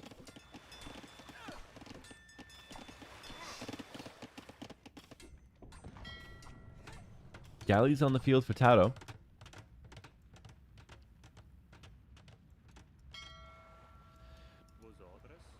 And looks like Doubt is going to look for another dock. So a lot of expansion. 21 fishing ships for Doubt. What? That's crazy. Tato has 6. Doubt has 21. Wait, that could be a really crazy approach to this map. He's up 2 minutes later to Castle Age, but he's got so much extra fish. Wait, that's kind of crazy. I'm not going to lie. And now Doubt is going to go for a very heavy water play so he can defend his fishing ships. Meanwhile, Tato's going to likely go for a forward castle down the center. Guys, this game is really cool. Both players can play for quite a few different things right now.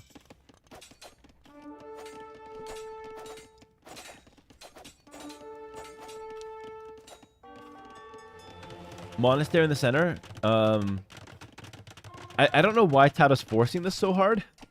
I feel like you could wait a little bit till your first Jan Swordsman comes out. But he seems adamant on pushing as soon as he possibly can. Flemish militia coming out for Doubt, trying to defend the middle hill. He doesn't want to lose it. Just make a tower in the center, I think. Yeah, there we go. Tower is good. Right next to the monastery. Very, very good. I like that. And Flemish militia could potentially defend here. It's going to be a tough fight, though. Flemish militia do get upgraded naturally once you get to the Castle Age. This is the unique unit for the Burgundians, by the way.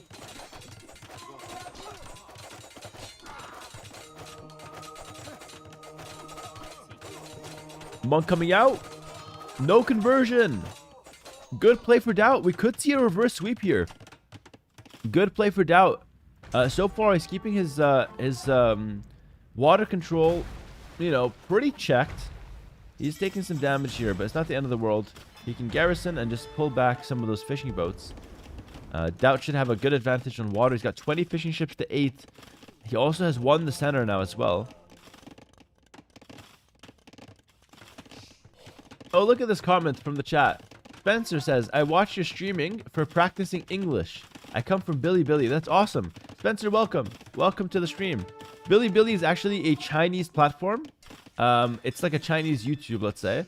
And I actually have videos on Bilibili that are translated into Chinese from one of my guys in China. Very, very nice guy. He does the translation. And yeah, it's pretty cool. One of them's coming down here to Twitch to learn some English, which is awesome.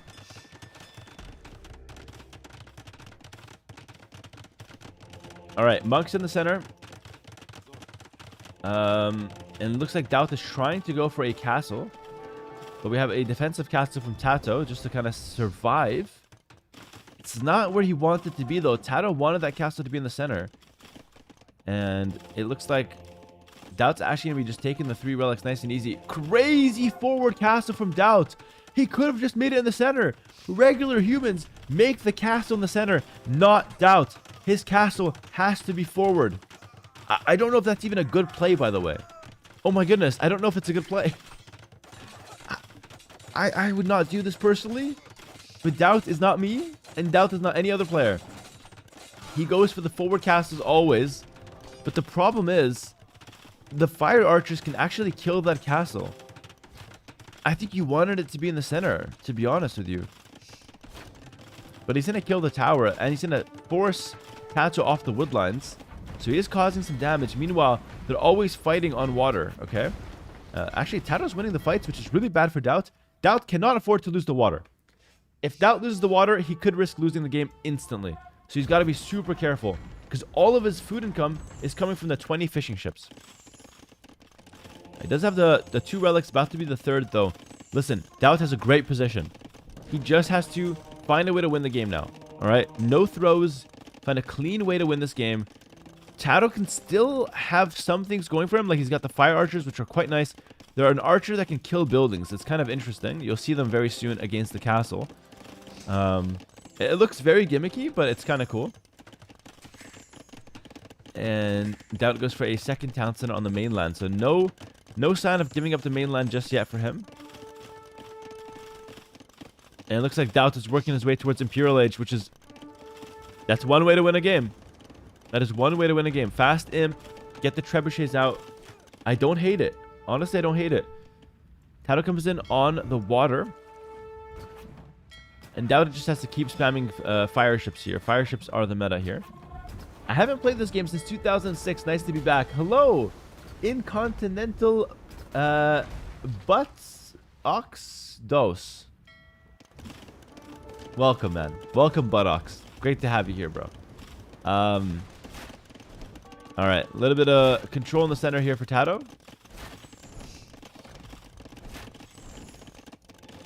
And again, so these fire archers do extra damage to buildings. He's going for the monastery first. Lefiloche, thanks to the prime. Welcome, welcome. And so the fire archers are just kind of taking out the monastery, nice and easy. 2 minutes till Imperial Age for Doubt. I like the fast imp style, and he's also defending nicely on the water. Beautiful strategy from Doubt. Listen, as harsh as that was last game, this game, despite a few things going wrong, I feel like he's done a much better job executing his strategy. And as you can see, it's a very, very strong one. It's up to imp. It's not over yet, though. Quite a lot of pressure from Tato in the center. Doubt's got some Custodia.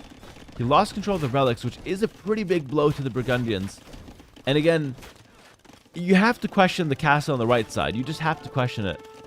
I feel like castle in the center would just be a no-brainer. Guys, can you build on the center? Maybe you can't build them, just waffling, right? I could be talking out of my ass.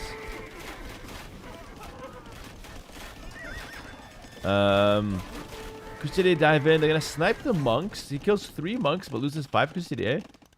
Not the best trade, but it's okay. Yeah, maybe you can't build on the center. I'm actually not sure. Yeah, you can't build in the center. Oh. So Doubts had to go off to the side for the castle. Okay, that makes a lot more sense. Yes. You can't build on this rocky terrain. I like that. I think that's good. Because castle in the middle would just be broken, right? Yeah, I was waffling, guys. Yap, yap, yap, yap, yap. Saying nothing of value. A typical streamer, to be fair. A typical streamer. Just doing my job. Fast them, guys. Heavy warships coming in. She's going to win the water with heavy warships, or so we think. Trebuchets right off the bat. Coming out. Long range siege. We've seen them earlier today. He can take out the monastery, the town center, the market, the castle, the barracks. All from the safety of underneath his castle. It's insane. Fire archers on the field. They could, in theory, take out the castle. So I know it looks gimmicky. It's like a long-range archer that can snipe buildings. You only get the extra range when you attack buildings, okay? So it's not quite like the longbowman. But I mean, take a look at the damage. They're not bad at all. Not bad at all. Midnight Jade with the donation on YouTube. Respect for streaming while recovering from 1 HP. Just donating to do my bit. Appreciate it and the insight. Thank you, Midnight Jade. I appreciate it. I was sick. I was on 1 HP. That is very true. But now I'm back. I'm at like 90 HP right now out of 100. I'm almost fully recovered. But thank you so much, Jade. I appreciate the recognition there from you and the donation. Very, very generous. Dude, the damage from these fire archers. The damage from these fire archers is crazy. Hold on. That is crazy. Doubt's repairing. Wait, Doubt could lose the castle. Crusader are diving in. The ram is coming in from the bottom. Oh my goodness. And Tato converts another Crusader. This is horrible for Doubt. I thought with the fast imp for sure he's going to win the castle war. But the fire archers are legit. They're so strong. Ram is on the trebs. I mean, it's going to be so close. Castle goes down for Doubt. Trebuchets are still alive, though. And Tato has no stone right now. He has to buy stone. He's going to buy stone. Tato gets the defense. What in the world did I just watch? That was a crazy hold from Tato. Well played. Can I get a well played in the chat for Tato? It's insane. Castle Age versus Imperial Age. And the Castle Age player wins the Treb War to keep himself in the game? Are you kidding me? With Fire Archers, that was insane. That was really good. Well played to Tato. Keeps himself in the game. But hold on. Take a look at this expansion from Doubt. He's found 2 relics onto the side. He's expanded onto the left side. He's winning the water. He's got the heavy warships in Imperial Age. So water should be in favor of Doubt. And if you can win the water, you could in theory expand to all the islands on the outside. So you have access to wood, gold, stone, relics. You have access to food from the fish. Honestly, Doubt's in a great position despite losing that castle war. Really well played by him. Deathmode says well played, but also it's a bullshit unit. Okay, I see where you're coming from. Fair enough. But there's about 15 units off the top of my head that are way more bullshit than the Fire Archer. So, like, I don't think it's fair to complain about the Fire Archer when we have units like the Tiger Cavalry from the Way allowed to be in the game. That's my opinion. I agree with you, but I don't think this is the biggest offender from the Fire Archer here. All right. This tower, I told you this tower would be annoying. Tato's now clearing it up. But it no doubt caused some kind of, corruption in the wood economy, let's say. And worker count 92 to 60, so Doubt's got a nice lead there. And Fire Archers are doing a good job against the villagers here. So question from YouTube. Hey, Hera. How do you counter the Fire Archers here? It seems like Mangonels would be destroyed and need to mass a sizable cavalry. Well, no, Mangonels are good. Because remember, they only get the extra range when you attack buildings. So Mangonels are actually quite good against them. But you can just go Skirms. Skirms are also pretty good to counter them. They're not that good of a unit, by the way. They're a good unit, but nothing crazy, in my opinion. And some people think they suck, by the way. Some people think they suck. I don't agree with that, but there's like a varied range of opinions about the Fire Archer. All right, skirms and cannons coming out for Doubt. Remember, he is Imperial Age. Tato's still age 3, still in the Castle Age. He's trying to spam some Gem Swordsmen, in combination with his unique unit. He's got 3 relics from the center. All of this feels okay from Tato, but Doubt is up 13,000 res collected, which is unheard of. To be up 13,000 res collected is crazy. And he's just abusing the fish all over the map right now.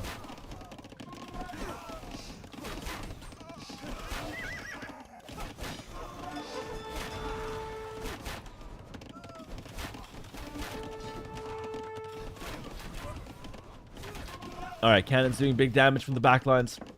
Now, we've talked about this, and like, I don't think even like the you know, veteran AoE2 viewer realizes this. But how good are bomber cannons? It's something I've been thinking about recently. Bomber cannons are consistently like the deciding factor in late game. I think it's actually the best unit in the game, honestly. Like overall, bomber cannon might be the best unit in the game. It is the most expensive, but it genuinely is just so good. Enough said, guys. Doubt takes one back. GG in the chat. Doubt gets one back. Brilliant strategy. Great execution. I question the castle position, but that's honestly my bad. You can't build in the center, so Doubt went for the next best thing. Totally my bad. I didn't know the map. And, you know, with all that said, I think Doubt had a great approach to this map. He played it so well, and he actually ends up taking the win. And full credit to Tato. I think his defense was actually kind of solid. His approach to the map was not as good as Doubt's. He made a horrible second mining camp, which 6-year-old me hated. That doesn't fly. In my household, from age 6 to age 12, you never made 2 mining camps there, for sure. Okay? You always made the 1. And yeah, Tato ends up losing. Mainly due to just not having as much fish. Mainly. That's the main factor in my opinion. The second factor I would say was Doubt's tower rush just kind of made things awkward for Tato. But yeah, well played. Very fun game. 2-0 for Tato. Now 2-1. Doubt can reverse sweep. Remember, it's first to 3. So Doubt can reverse sweep in theory here. Hello, Raven. Thank you so much for the 23 months on tier 1. Warlords champ. Not yet, my friend. We haven't even played yet. But you have a lot of confidence in me. I appreciate that. Thank you, Naga, for the 7 months tier 1 earlier as well. And thank you all for the follows, guys. Welcome in. The next game has already started. I really hope you guys are enjoying the nice Sunday cast that I'm bringing to the table here. I certainly am having a great time. We have almost 5,000 people here on our stream alone, which is great news for Age of Empires 2, by the way. Game is alive and well. And the next game is starting in 45 seconds. Listen, I'm going to play 1 minute of ads just so you guys don't get ads during the game, okay? Watch the ads. I get free money, and there's going to be no ads in the game, which makes, you know, it's a win-win for both of us. And 40 seconds, now 30 seconds to go for this next game. Remember, it's a must-win for Doubt. He's using his best Civ, though. He is using his best Civ. Any Warcraft today, Hera? Maybe a little, probably not, Nicola. Tomorrow we'll do a lot of Warcraft 3, though, okay? So I'm trying to balance both Warcraft 3 and AoE 2. Remember, at the end of the day, AoE 2 is still my main game. So I'm trying my best to incorporate, you know, Warcraft 3, but I want the Warcraft 3 viewers to understand that, you know, AoE 2 is ultimately what I love and what I do every day. So it's not really going anywhere, and you know, we'll see. We're trying to mix it up though, as much as we can. All right, guys, let's hop in. Next game has officially started. And here we go, straight into this next one here. Woody, GG, thanks for the Prime sub. I really appreciate that. Welcome, guys. Welcome to Game 4. That's nice not to do ads during the game, honestly. Yeah, it's much better because people don't complain about ads when they're in between games. The problem is when there's a huge fight about to happen, and then boom, a minute of ads from Twitch. And it's like, that's just horrible, right? So, trying to play them in between games. Trying to get used to that a little bit more. But yeah, welcome to Game 4 here. Tato and Blue with the Mapuche and New Civilization. And these new civilizations have not found that much success. They've been a little bit underpowered after the initial nerfs to Champies. Doubt's playing as the Way. The Way is considered one of the best civilizations in the game right now. I would say it's probably the best, actually. The only civ that feels like it can compete is the Chinese. Now, that's not to say that this is a guaranteed win for the Way. Doubt can make a whole host of mistakes. Tato can have a really nice counter prepared for Doubt's specific strategy. And so, Doubt's playing the best civ on paper, but the best civ means it's also kind of predictable, right?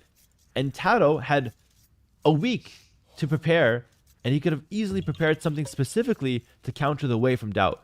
Triple Tactic, thanks to the Prime sub. Spencer from Billy Billy, thanks to the tier 1 for 3 months in advance. Very kind of you, Spencer. Thank you very much. Damn, okay.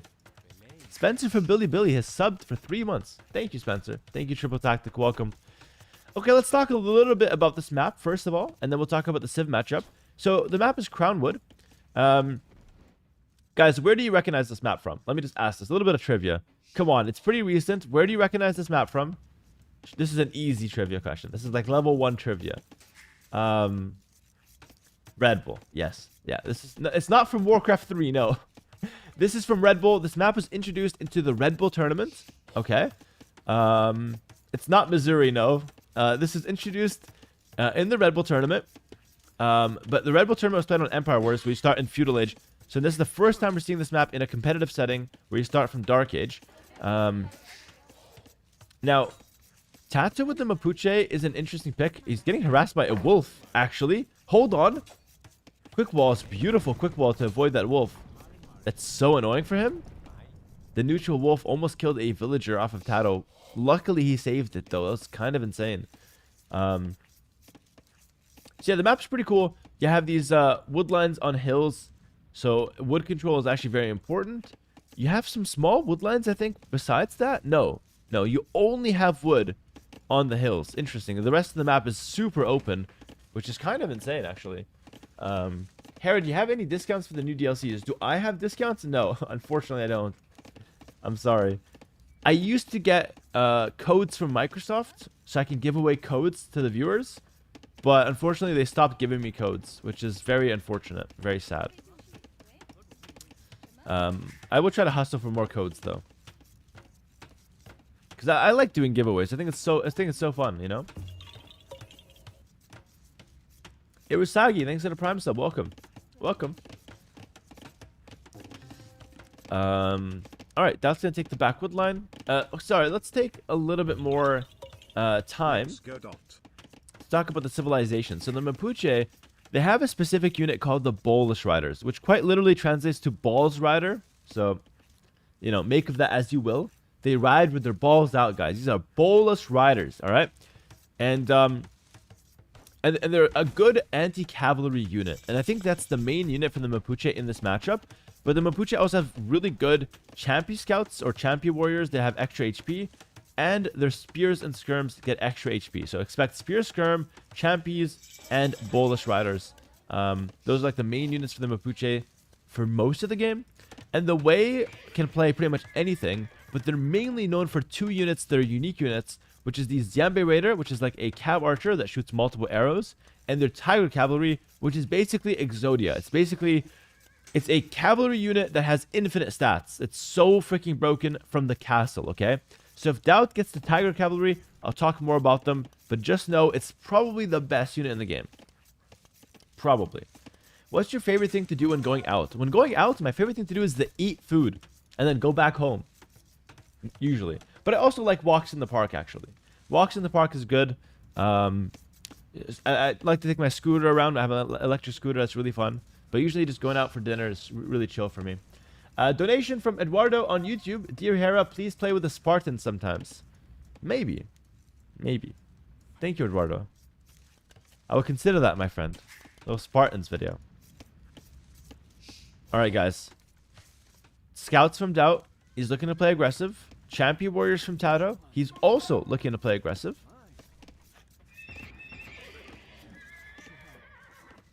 And Doubt picked up both economy upgrades to get 2 extra villagers. He's going to abandon the berries. Meanwhile, he's going to dive to try to pressure. And looks like the pressure from Tato lands a bit heavy to start. Nothing crazy, though. My opinion on Doubt as a player is that I think he tries to attack too much. I think it would benefit Doubt a lot more to trade his army with the opponent's army in early game. Because he can simplify the game for himself. He's a bit of a slower player, more of a tactician. Sometimes slowing the pace of the game is probably better for him. So, in my opinion, these scouts should actually go back. And you should just try to deal with some of this pressure from Tato first, right? I think that's quite nice.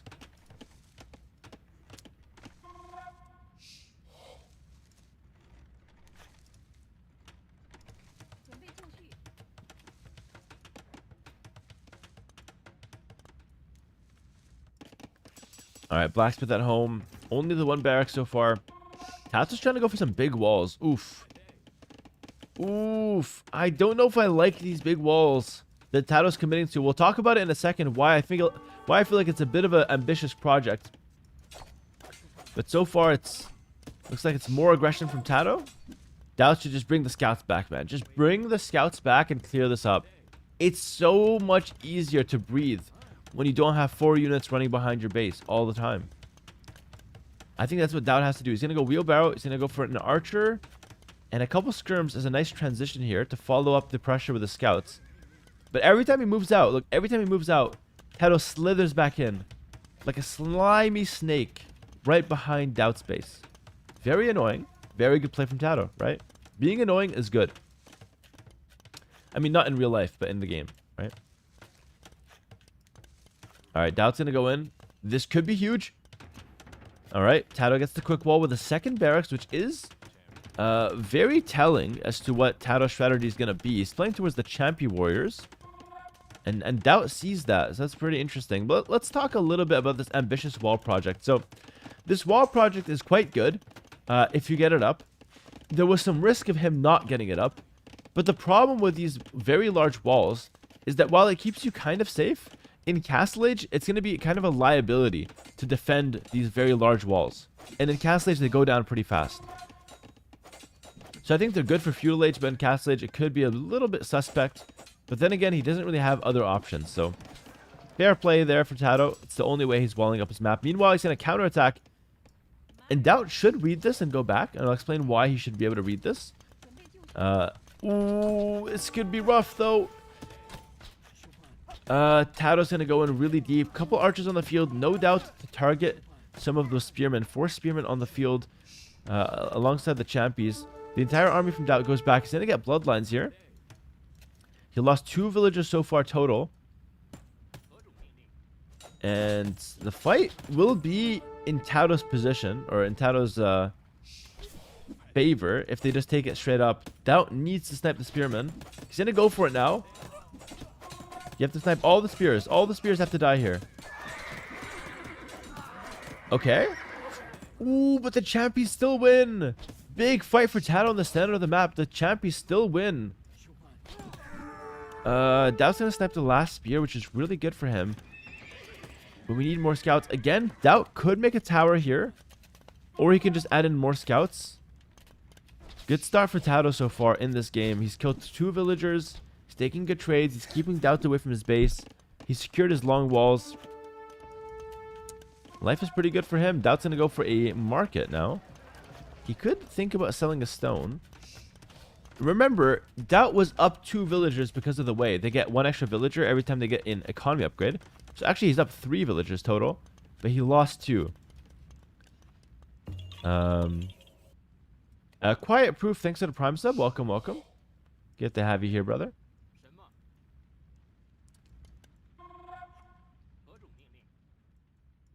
And looks like Tato's just going to run away.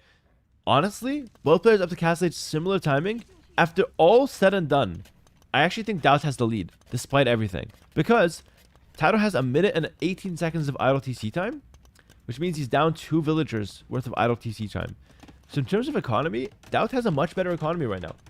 He also picked up wheelbarrow and heavy horse collar, excuse me. And Tato's missing both of those technologies. So economy-wise, I think Doubt's in the lead.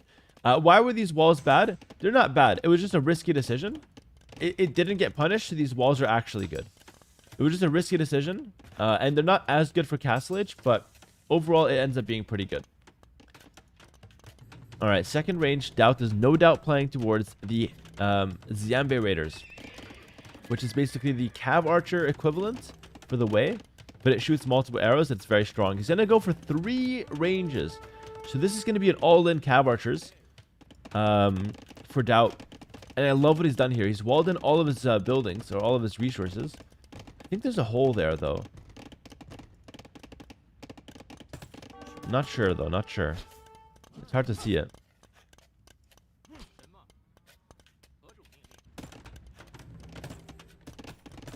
Alright. So far, so good for Tato. I mean, he's just doing his thing. Defending at home, no problem. Gets the castle age. Now goes for an archery range. So Tato's looking to go for the Bolus Riders. Doubt dives in. Doubt's not waiting for anyone. He's going to dive in. The gate trap, not quite going to work out. And one villager's already down. Great play from Doubt. I love that play from Doubt. He's not going to upgrade those archers. He's going to trade them, kill as many villagers as he possibly can. And then behind this, he's going to go for the Zambe Raider. His transition, his follow-up. Brilliant from Doubt. 3 villagers down already. Looking for more. Not going to find more, but pretty good play from him. That's what he needed. That's what he needed. He disturbs Tato's economy heavily. And then behind this, he has the Zambe Raider. Very, very strong unit, guys. One of the best units in the game as well. This Zambe Raider. It's very heavy on terms of the wood cost, but if you can afford it, it's amazing.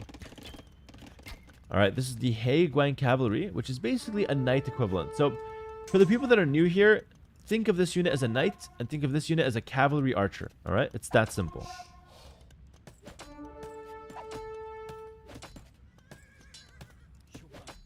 Oh, look at this guy. He just went 1v3 and lived? Called his friends to clear up the last guy? Oh, you're a freaking savage. Oh my goodness, you're a freaking savage. Make a monastery and heal this guy. He's on 2 HP, he's got 2 kills though. That guy's feeling amazing right now. Alright guys, a lot of Zambe Raiders on the field. That's going to go for a town center behind this. I would personally prefer ballistics, so university and ballistics. But I can certainly appreciate the town center decision. Helps him get a little bit more economy. Here are the Bolus Riders, guys. The Bolus Riders, in theory, will counter the Zambe Raiders because they have an attack bonus against cavalry. Take a look at that. And they also have a charge attack that lets them slow enemy units. So they have an ability that lets them slow enemy units. And it has a 30-second cooldown. Can Doubt just run in again? Oh, he's gonna go for it. Yo, that's a crazy good play from Doubt. Oh, he goes in. He lost a fair few amount of units, but he snipes 2 Bolus Riders. Meanwhile, he's getting harassed on his wood. There's a lot going on.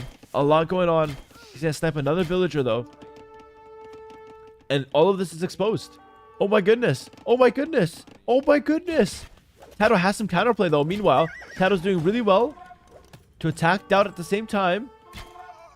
Doubt's going deep. He's going to kill a bunch of villagers back here. Well, only 2 for now. Tato runs. Remember, no ballistics, so you can't hit moving targets right now. That's why ballistics was so important. But then again, the town center back here is providing a lot of coverage for Doubt. A lot of nice defense there. Doubt's defending at home. Doubt really needs this win, or else he's out of the qualifier.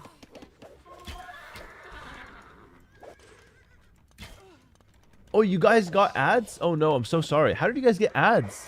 I thought I played the ads before. I don't know how it works anymore. I guess I have to play more minutes. I don't know. We'll see. Sorry about that, guys. That's awkward. I'm like a politician. I promised something and I didn't deliver. You know, it's okay. It's fine. Okay, ballistics is in for Tato, so he's got a little bit more tech right now.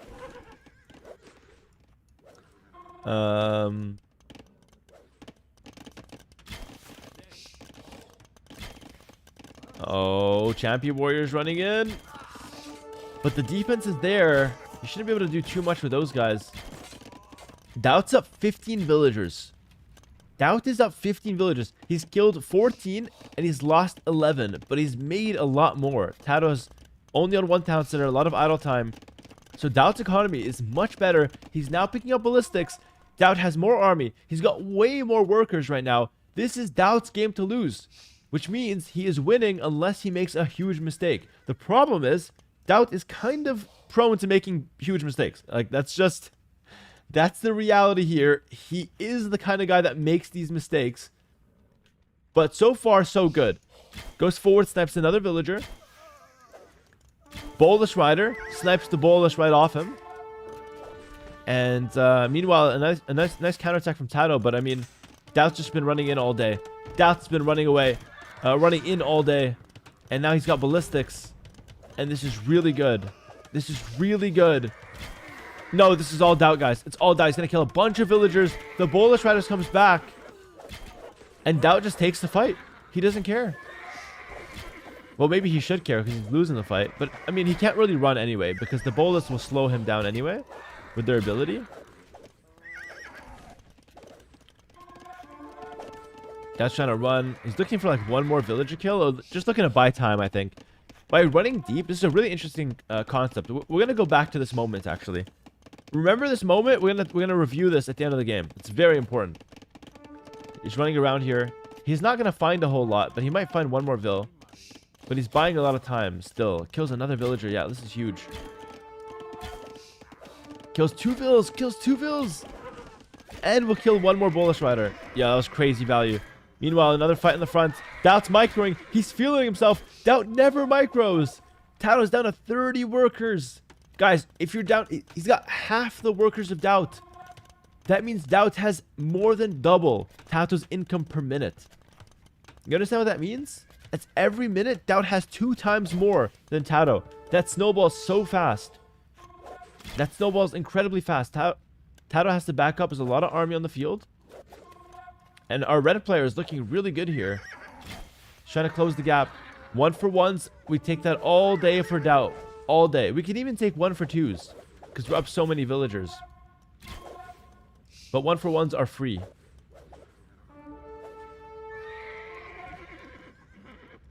Alright.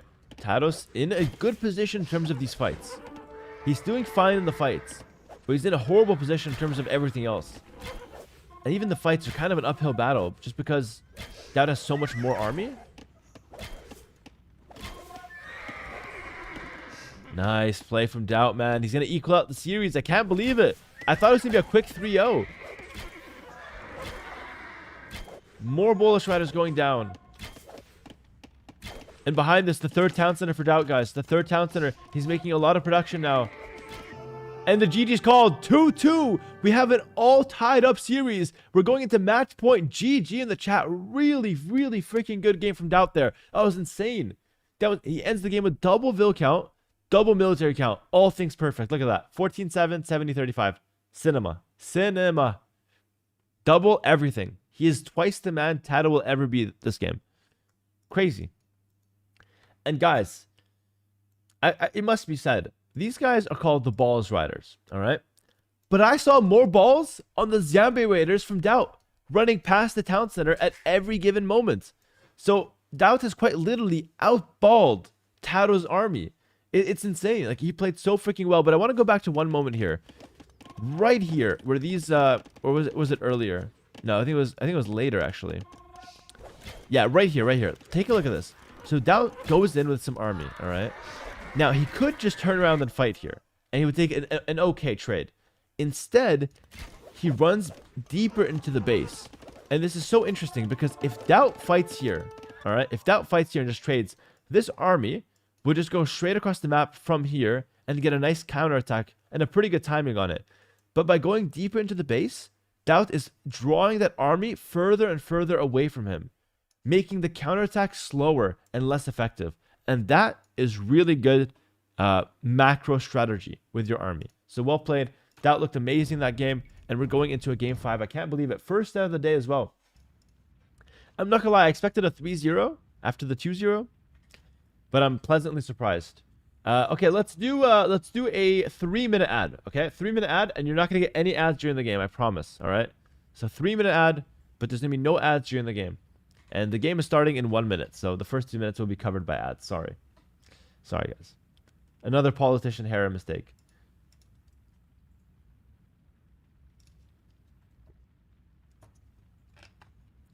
Hera, I'm a new viewer here for Warcraft 3. Are you participating in the Warlords 5 tournament? My friend, I'm invited to the main event. Right now, I'm just casting the qualifiers. So these guys are fighting to get into the main event. I'm already in the main event, all right? So I'm actually 1 step ahead of these fools, all right? Yo, Delighted Dreamer, thanks for the 5 gifted. Thank you so much, man. Very, very generous. Really appreciate that. And thank you all for the follows. Thank you all for being here. Old viewer, new viewer, welcome. Great to have everyone here. All right, let's do it. It looks like you cleaned the hair off the mic. I didn't really, actually. I didn't really. It just evaporated, I guess, the Bija. Do you agree with invites for the tournament? I do. Yeah, invites are good for tournaments. Invites will always be good. I'm a big fan of invites. Because then I don't have to play the qualifier. That's amazing for me. Alright. Guys, hopping in. Hopping in. Tato against Doubts. Mayans versus Celts. Game 5. For all the marbles, this is Tato's first pick Mayans. His best civ in the draft. And Doubts is playing with an off-meta Celts. Celts is super off-meta. No pro player rates Celts as like a top 10 civ. Not a single pro player would say that. And Doubts is leaning on the Celts here in his final match, which is crazy. But let's see what he has in store. Maybe he's prepared something crazy with the Celts. Maybe he's got a crazy idea. He's known for his crazy ideas. They usually work. Let's see what he has in store for us. The map is Cenotes. And it's a pretty cool map. So you have... It's basically an open land map. Alright? But you have these lakes spread across the map. And these lakes are pretty important. So you'll see people dock the lakes and go for some fishing ships. The oysters give you gold. The shorefish give you food. But there's not much of it. So I want you to think of these lakes as a small early game boost. But not anything that like revolves your entire strategy around the lakes. Okay? It's more of an early game thing than like what the entire map is based on. Alright? Hera is such a cool guy. I hope he milks all Warcraft 3 viewers. I'm not going to be milking anybody, per se. My hands are going to be free of all udders. No milking will be taking place. What I am hoping to do, to be fully transparent with you guys, so I hope the Warcraft 3 audience is listening. No, your udders are safe. No milking will take place, okay? I'm hoping that with this Warcraft 3 arc, I can get the AoE2 viewers to enjoy Warcraft 3 and to support me in the Grubby tournament. And I'm hoping that the Warcraft 3 viewers can give AoE2 a shot and a chance and enjoy some of my AoE2 content. That's what I'm hoping to do. No milking, alright? Just pure collaboration, alright? A little bit of a mix. Hello, Skull. Thanks for the Prime. He says, hello, King. Just dropping by to donate my Prime. Now I go back to watching on YouTube. Skull, take care. Thanks for dropping the Prime. You're a freaking legend, brother. Enjoy watching on YouTube. Thanks for the Prime. That's a free sub. I really appreciate that, man. Thank you. Milking intensifies. Okay, guys. No one's allowed to milk anything while watching the stream. Please.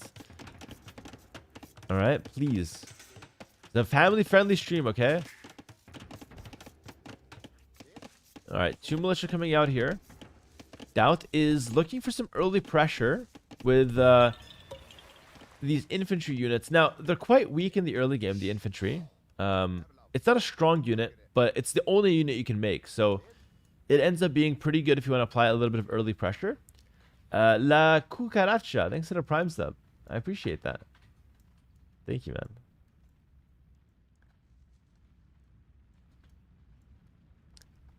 And looks like Doubt is going the wrong way, by the way, which is hilarious.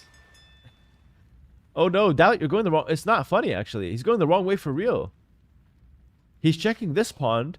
Tato's on this pond in the corner. So this army is going to hit really late. Tato doesn't scout it, though. Viewer giving my Prime sub tongue get well soon. I'm also down with a sore throat RN skeptical. Ajit, man, thanks for the Prime. Another YouTube viewer coming in. I hope you get better soon, man. I hope my sore throat and your sore throat both get better. Hopefully soon. And thank you for being here. Thanks for the Prime. Doubt's walling up behind this. Doubt's going for big walls. He could follow this up with a fast castle. Tato's trying to wall. This is what Tato sees. He's trying to wall. The militia are coming in. Does Tato hit this? Oh my goodness. What a freaking good quick wall from Tato. Keeps the militia out. Gets the quick wall. That's not easy to do, by the way. That's not easy to do. That was really clean from Tato.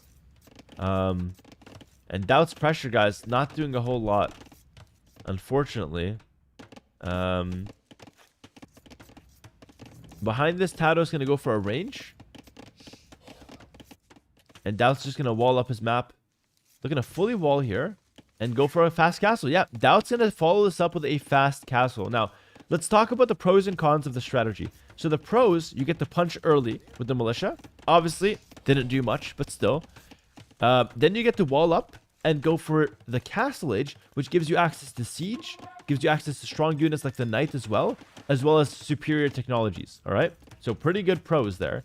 The cons is that you're very weak in the feudal age era, and your opponent can actually pressure you pretty hard with forward towers, archers, and all other things in feudal age. So you have a couple minutes where you're extremely weak and extremely fragile. Question from the chat. I never played Age of Empires 2. Should I try it? 100%.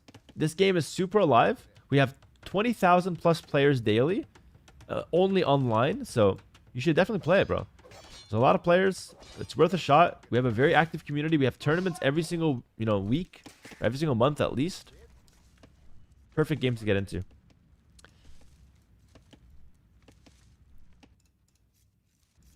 And okay, exactly as we talked about, Doubt is extremely weak in feudal age. Tato, and that's easy for me to say, by the way, because I'm talking purely theory. I see the whole map. I'm chilling. My heart rate is stable. But Tato, who's about to get reverse swept, is recognizing that Doubt is going for the fast castle, and he's looking to punish it with forward towers and archers. The perfectly correct choice from him.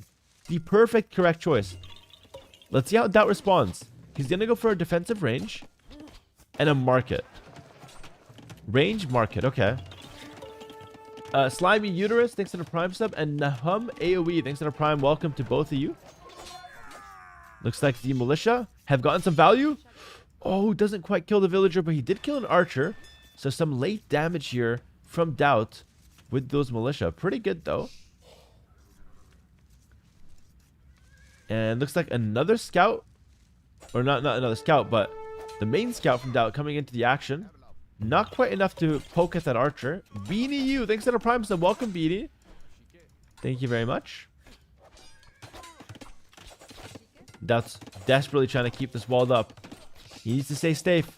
He has not clicked up to the castle age yet, by the way. He's going skirmishers. His castle age is being delayed. Alright? So even though Tato is not killing anything, he's actually delaying the castle age timing from Doubt. So that's a really smart approach from Tato here. And meanwhile, he's also fishing. He's got 6 fishing ships in the meanwhile. Doubt does not have that luxury. So if you ask me, guys, it's advantage Tato right now. And Doubt has to do something crazy to win this game. He's down a lot of workers. So far, it's okay, though. It's relatively stable. Blacksmith now on the way. Fletching coming through. Doubt is very far from castle age now. And you have to question this approach. If this ends up being a good play from Tato here, the feudal pressure, you have to question the approach from Doubt. Maybe it was not the right call to do this when there's water for free for Tato. Tato's going to have the market behind this, so he can easily sell his stone and click up to the next stage. And Doubt has abandoned the fast castle. He's abandoned the fast castle entirely, guys. He's going horse collar. I don't know if that's the correct call, but he had to make a call there. He had to make a call. He could have forced going for castle age, but he instead decided it's probably safer to not do that. Just stay in the feudal age. And Tato's going to be the first one to the castle age. Very ironic, given that Doubt's entire strategy was to get the fast castle, and he couldn't make it work. Armor coming in for the skirmishers now as well. Now, it's still okay for Doubt. It's still winnable, but he needs to show me something right now. Maybe delete the house, go out with the skirms. Yep. Look for some archers. Maybe bring the scout as well so you don't die to the eagle. Spearman dies. Let's see how good Tato's reaction is. Pretty fast. Tato also has a forward dock here, which is kind of random, but kind of fun. Doubt's on the chase. He's looking for a good angle here.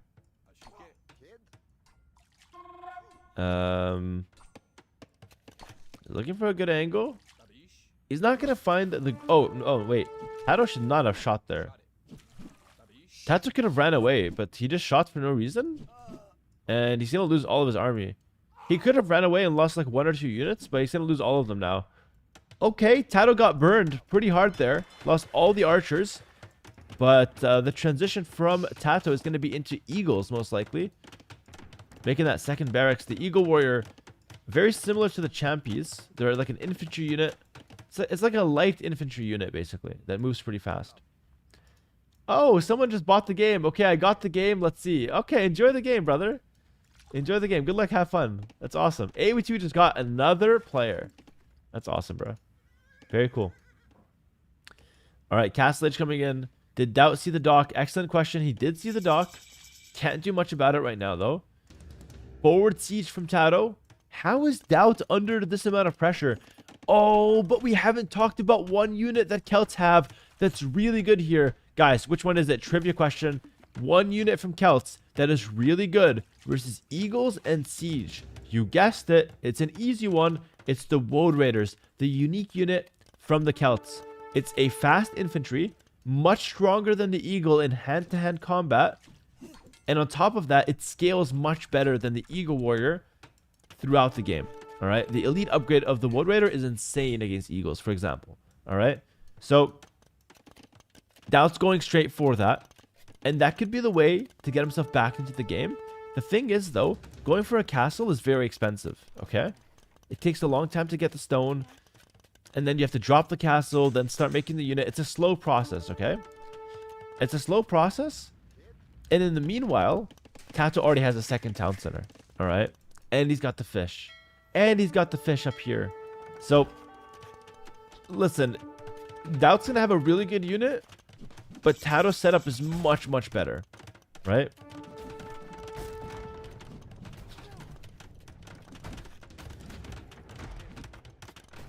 Tato's now going for the third pond. So greedy. He's dipping his beak into every single pond. But why not, right? Why not? It's uncontested. It's free. Siege Workshop on the field for Doubt. He's going to go for a Mangonel. And I would like to see an all-in from Doubt. He loses a villager. You need the castle like yesterday, by the way.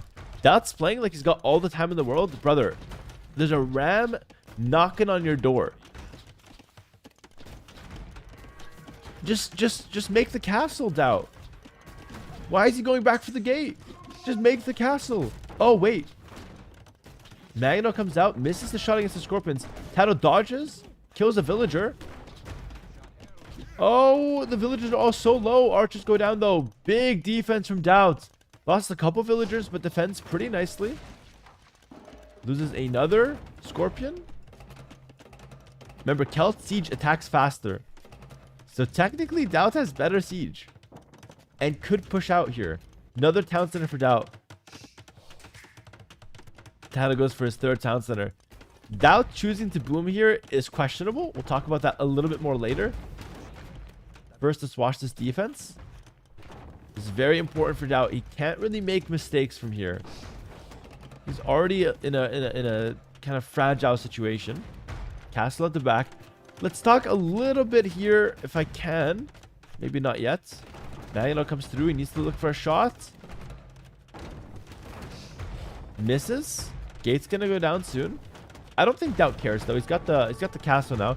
So Doubt booming can be bad because he's already so far behind that usually you have to all in the player that's got the economic advantage. Booming when you're already behind, usually not the right call. Because then you're gonna stay behind all game with very little chance to do big damage to your opponent. Ram comes through from the top. 5 eagles in the ram. Doubt with a very late reaction, which is extremely strange. The castle is spotted. Defends a little bit against those eagles. The Woad Raiders are coming out. Now, the Woad Raiders are not that much better than the eagles, that they can like 1v5 them. But you tend to do pretty well against the eagles. So let's see the fight. Yeah, as you can see, if eagles outnumber them, eagles will win. And remember, no upgrades on these Woad Raiders. Only 1 armor, so they're not fully upgraded yet by any means. Great Fox says, hello Hera, I'm brand new here after buying this game on sale and watching through many of your YouTube videos. Hello Great Fox, that's awesome bro, welcome to the game. Today we're casting a tournament qualifier, so you're watching pro players play. And I hope you really enjoy Age of Empires 2. Welcome to the stream. Alright, Woad's going crazy, Woad's going crazy. And Joe, thanks for gifting the new guy a sub. What's going on, Joe? Good to see you, bro. All right, third TC coming up here. Another new player like me. Yeah, plenty of new players today, actually. I think that's like the third comment of a new a new player who bought the game recently, which is crazy. All right, Doubt's moving out, guys. He's behind 20 vills. He's behind 20 vills, behind 500 score. Tato has a castle to make plumed archers now. Plumed archers, unfortunately, do counter the woads. So, I mean, looking a little dicey here for Doubt, if you ask me, but let's see what he can do. Found you through the Grubby tournament and just bought AoE on sale. Glad to learn some AoE 2 here, and good luck with Warcraft 3. That is what I want to hear. Simple as that. Welcome. Crazy good trade for Doubt. Sorry, for Tato. Doubt lost all his army, which is unfortunate. It's only a few woads, though. It's not the end of the world. And looks like Doubt could go skirms, could go siege. I think siege is the better option because it scales better. Skirms don't scale as well for the Celts.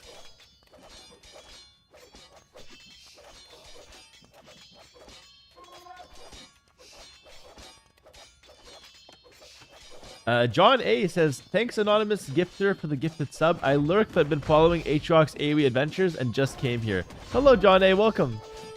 We got an Aatrox prog in the house, love it. We got people coming in from Grubby collab, Aatrox collab, people just picking it up from the Red Bull tournament, from my videos. People coming in from all over, just loves to see that. It really warms my heart, honestly. It's amazing to see the channel grow like this. Siege Workshop goes down, Outpost goes down. Void Raiders and Mangonels. So Mangonels counter the plumes. Void Raiders kill everything else. Alright. Pretty good setup for Doubt. But he is still down 20 vills. How does he consolidate the economic advantage that Tato has and somehow claw his way back into the game?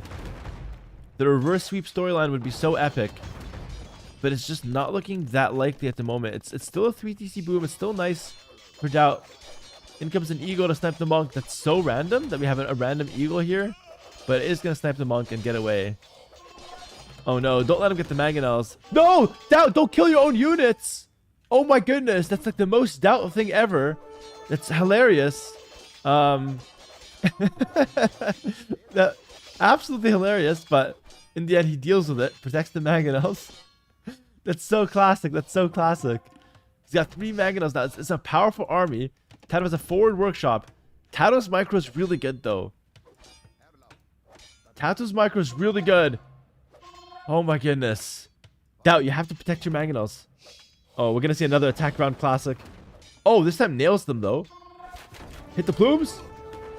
Tato's going to go for the fight. Loses 1. Oh, he missed the big shot. He misses another big shot. Oh no. That was not the best from the mangonels. That was not the best, guys. Underwhelming from Doubt. Another monk goes down. Imperial Age for Tato. I hate to say it, but it just looks like Tato's gonna coast to an easy victory with Imperial Age, guys. It's going to be a forward castle from Tato. He's going to pull the villagers from the woodline. He's going to go for a castle on the hill. He's going to take the gold. Mark my words. If I'm wrong, I'd be surprised. The caster's never wrong. Castle on the hill. Takes the gold. It's just such an obvious and easy way to win the game. And Doubt needs Imperial Age. Listen.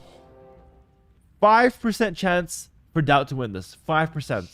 And that 5% comes from going up to Imp, going onagers, and landing some crazy big shots. He hasn't landed them yet. I don't think he's going to land them. Tato has 5 relics behind this. And could easily get the 6th and maybe even the 7th as well. So good position here for Tato. He's defending nicely too. Listen, I'm cheering for Doubt. I'm cheering for the comeback. I don't know if it's going to happen. But, I mean, it's been a great set so far, no matter how this last game goes. I want the math breakdown on the 5%. The math breakdown is basically 1 out of 20 games, Doubt hits some crazy onager shots. And the other 19, he hits onager shots at his own units. So that's the math. That's the math right there. Shoot. 1 for 1. We need more for Doubt, but still. As someone that's played Undead since 2004, you're gonna You're already gonna be better than me next week. Wild stuff. Can't wait for the tournament. Shout out from California. Thank you. The OOK. Thank you, bro. The Rook. Appreciate you, man. Castle defense for doubts. Okay, can I be critical here? This is a terrible position for the castle because you're gonna get trebbed from the hill. But like, it's just so sad. It's like the least of doubt's concerns, you know, right now. He's still actually in an okay spot in terms of population, but like looking at what's happening on the field, these plumes are getting out of control. The castles from Taro are beautifully placed, guys. They're so good.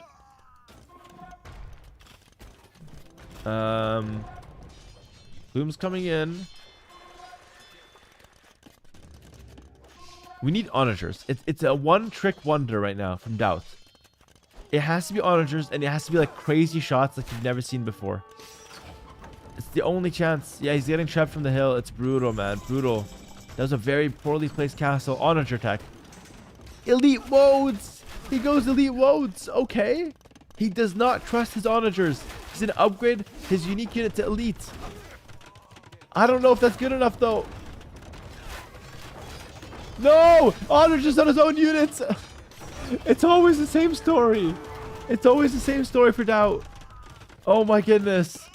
But good value on the left side. Good value on the left side. This is not bad. He's getting some raids. Elite woads are in now. This unit is crazy good, guys. The elite woads are actually really freaking good. He's defending for the time being. He's only got 2 castles. He can make a third, though. He can make a third. Elite plumes coming in, though. But like, we're not beating elite plumes. That's the big problem. That's been the issue. Bill count has been evened out somehow. He's going to give up this castle. Goes for a back castle. Doubt's low on gold and low on stone, though. He needs something right now, or else he loses. All the gold's in the middle of the map. Oh, guys. We're watching Doubt's last moments in the qualifier.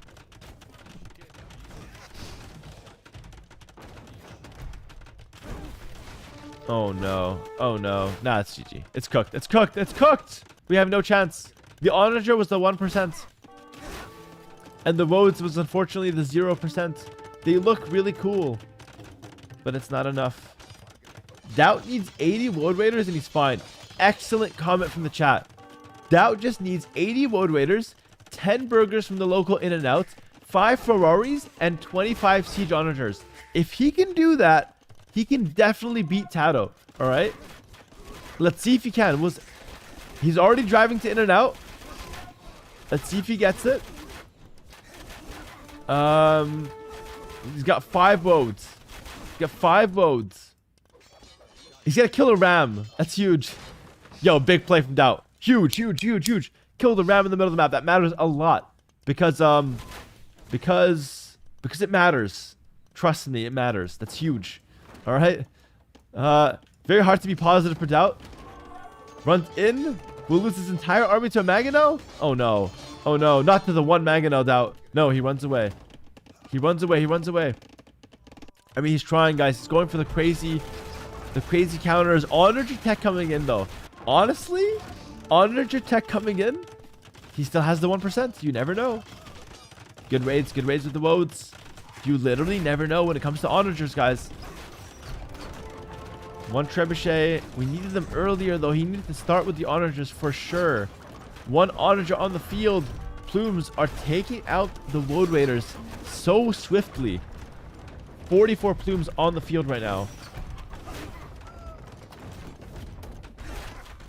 But it's just not enough. It's just not enough. The plumes are too strong. Doubt's going out, guys. Tato is seconds away from qualifying to Warlords. A huge, huge milestone for him. There's been some questions around his shape. So to qualify for the first qualifier, pretty damn solid. Looked a bit shaky there in some games versus Doubt, but looking clean this game. Tato played a brilliant game. Doubt with a good almost comeback there. Almost reverse sweep. And right now he's just trying his best. He probably can't believe that he's going to lose after winning 2 back. Which, by the way, is the worst case scenario. We'll talk about that in a second. But yeah, the workshops are going down. And the GG's called. No good luck next. No well played. That's my Doubt. Based. GG, you got lucky. Say that, Doubt. Guys, give it up in the chat. GG in the chat for Tato. Well played to him. Great performance from Doubt as well. I think he played, honestly, a great series. Had some great strategies. I will say that this is the worst outcome for Doubt because he has wasted 2 more hours of his day and got nothing out of it. So, unfortunately, the failed reverse sweep is like the worst outcome ever for you as a player. It's a very pessimistic way of looking at things, but yeah, not amazing. Not amazing. But yeah, still great. I mean, great showing from Doubt. I hope he earned a few extra fans here, maybe from the stream. But yeah, that was set number 1. Kind of a banger set, right? I mean, it was fantastic. It was a great set. 3-2, almost a reverse sweep. We had Doubt playing.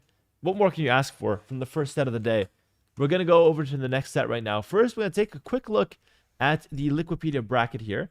I want to thank Anonymous for the 5 gifted subs as well. Thank you so much, Anonymous.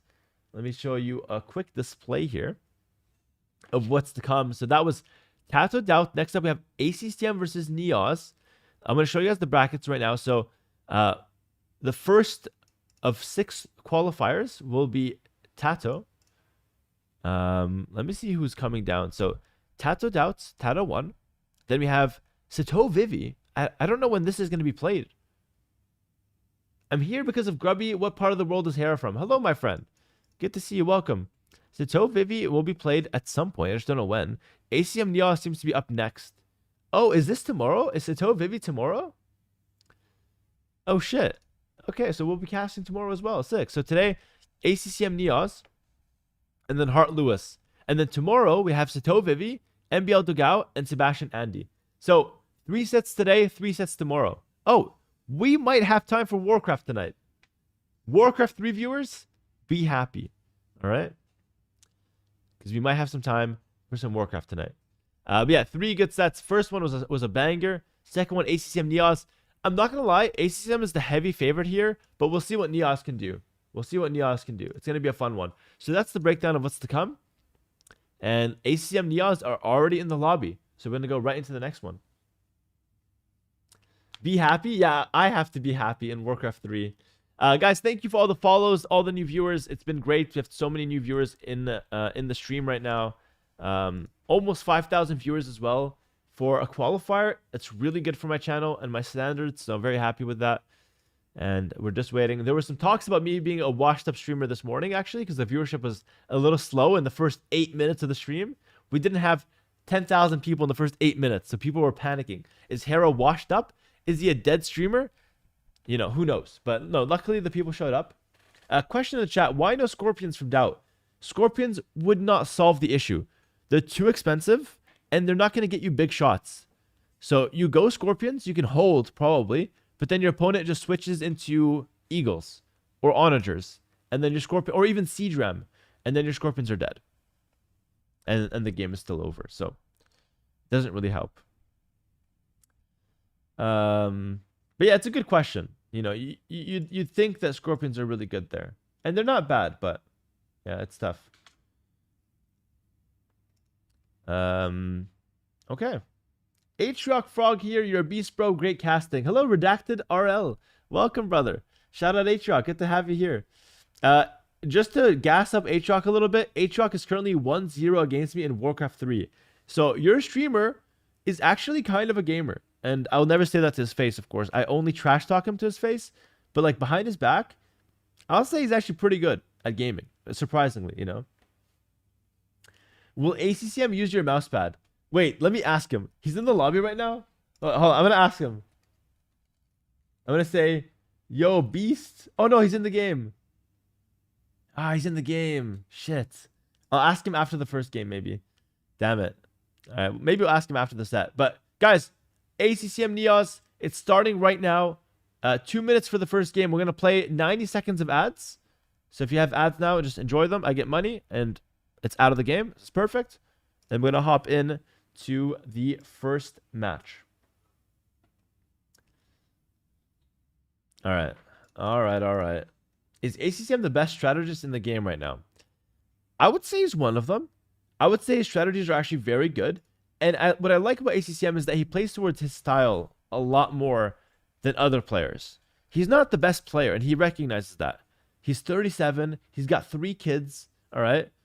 He knows he's not the best player, but he plays towards his strengths and weaknesses pretty well, you know? And I think that's why he finds so much success as a player. All right, 50 seconds to go here.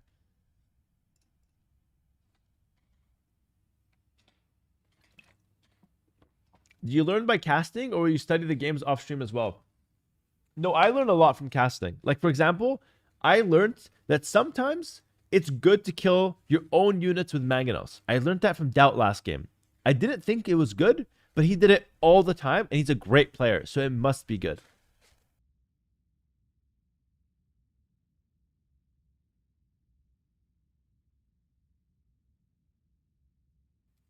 But in all seriousness, I do learn a few things. Like, I do learn the approaches to the maps. I kind of see what people are doing. I get a feeling for, you know, what can work and what can't. I learned a lot of good ideas from Doubt. Like, jokes aside now, the settlement in the center of that deer map, that was pretty cool. So I learned a few things, and it definitely helps, which is, it's partially why I cast, by the way. Like, the main reason is I love you guys, and I want to stream and provide good content and, you know, show off what AoE2 tournaments can look like. So that's the main reason. But a secondary reason is that it's also good for me, so I can see what people are up to and kind of get a mental picture of what the tournament is going to look like, and that helps me out as well. T Frasca, thanks for the 5 gifted. Really appreciate that, man. Thank you so much. Guys, welcome to the second series of the day. We have Neos, a young French player, and he's playing in blue. He's not the highest rate. He's 2400. He's the severe underdog this set, by the way. Severe underdog versus ACCM, much higher rated, much more prestigious of a player. I mean, ACCM, you guys know him. He had multiple appearances in Red Bull tournaments. He's done really well in multiple S tier tournaments over the years, dozens at this point of S tier tournaments. So he's a stock standard top 10 player. He has been for a while. He's the #1 player of Vietnam, and he's an absolute beast of a strategist and aggressive player. So yeah, ACCM, super solid. Most famously known for beating me after I typed "found you" in the chat and going on a 37 win streak in the Red Bull ladder qualifier. ACCM got a lot of fame from that one, let's be honest here. And yeah, first match is going to be arena. It's a pretty slow start for this map, so we'll take our time. I'll answer some questions in the chat. We'll chill a bit. This map usually takes a while to get going, but once it gets going, it's a lot of fun. It's going to be Malay versus Burmese as far as civilizations go. Both pretty good arena civs. Burmese mostly known for rushing, whereas Malay have a bunch more options, I would say. A bit more flexible of a civilization. Did I see the Nikov Nias game? I didn't see it. I heard there was a bit of drama. Personally, I don't care much for drama. I'm not going to lie. I know it's like super interesting from a viewer standpoint. But like drama in AoE2 sucks because I know these people for like 10 years. Like drama's good when it's just random people on the internet. Like who said what, you know?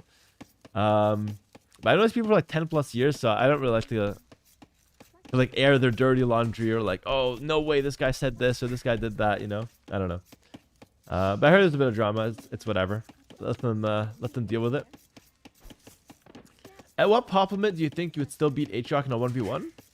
I can beat Aatrox with 50 pop limits in AoE2. With 50 pop limit, that's all I need. With 25, I'd have a chance to win, but it would be very hard. So 25, I think Aatrox would have the advantage probably. But 50, I would win comfortably, most likely. Yeah, we're just kind of chilling. We'll just wait to see how things go. Hey, Hera, I just ordered your Vitality jersey. Oh, that's really good. Thank you, Royal Panzer. That's awesome. Actually, that's really big support because let me tell you something about Vitality. Vitality was hoping that AoE2 would be in the Esports World Cup this year. And like our contract was kind of based on that. And then AoE2 was not in the Esports World Cup. So Vitality is like, oh, that's kind of bad. But yeah, you guys buying the jerseys is really good to keep our asses in Vitality. And actually, in exchange, Vitality is hosting events in AoE2. Like, they're hosting the Garrison coming up. They're making it like a huge LAN event. They're adding a team game element for 3v3. So Vitality is doing a lot for the scene behind the scenes right now. And that's coming up in November this year. You can actually buy tickets already if you want to, by the way. I don't advertise them too much, but the Garrison 2, a big LAN event coming up in Germany, in Hamburg. The first one was a banger. The first Garrison had probably one of the best AV2 games of all time. I consider it the best game of all time. Me versus Mr. Yo, the King Snipe game. I think that was absolutely crazy. But yeah.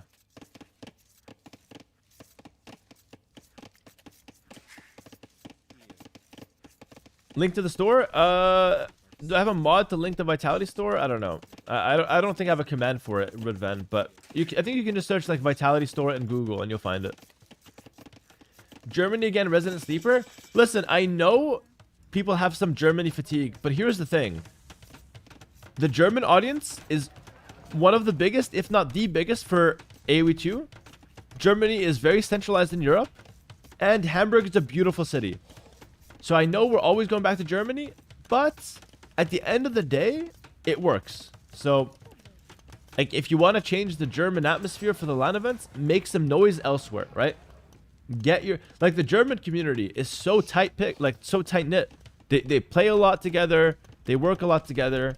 So they're doing good work, you know.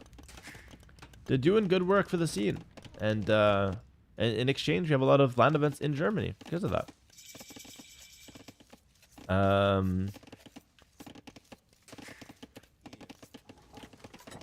Grubby in the chat. What's going on, man?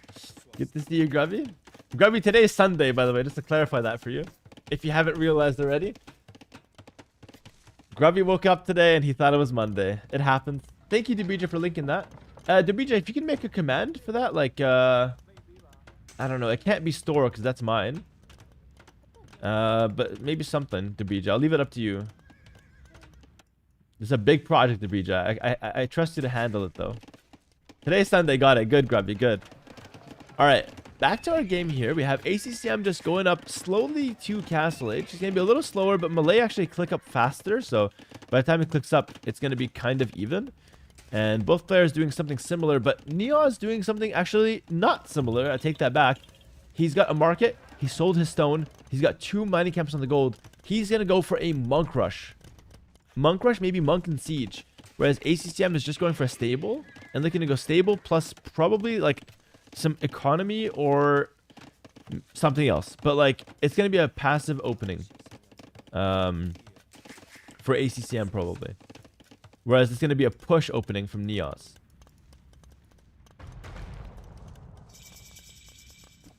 Oh, we do have a command. Exclamation mark Vitality. That's perfect. Nice. Oh! ACCM gets in. Kills a villager. Okay, that was a really big risk for Neos. Why did you have to delete your walls to make the monastery? Could have just made it behind the walls. 3 monasteries. It's an all-in monks. The jersey looks so clean. Okay, guys, not to oversell the Vitality jersey, but it's literally so comfortable. All right, I don't want to oversell it. I know it's expensive, and I don't need everyone to go buy it right now. But if you want to pick it up, it's really comfortable. Definitely worth it. All right, 3 monasteries, monk rush for Neos. This is very, very degenerate in terms of a strategy. It's really, really strong. And ACCM has an extra scout on the field. Now, scouts normally counter monks, but when you make enough monks, you win. All right? It's extremely comfortable. It's my new house shirt because I'm embarrassed to wear it in public. How are you embarrassed, bro? I wore it in public in front of 3,000 people at the Royal Albert Hall. Don't be embarrassed. Wear it in public. If I can do it, you can, guys.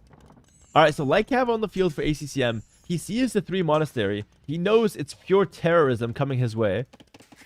And he goes for his own monastery here. But ACCM cannot get complacent here. He is the favorite. But even if there's a monkey rushing you with 3 monasteries, you're in danger. And Neos is no monkey. He's a 2400 ELO player. It's pretty good, right? So ACCM has to watch out here. He's got the Lycav, which, like I said, is the counter. And in response to the Lycav, Neos will go with a barracks to make a couple spearmen. Why not go full Lycav? Well, full Lycav won't work with the spears that Neos is going to make, right? He's going to go pikemen. And pikemen with Burmese are very, very strong.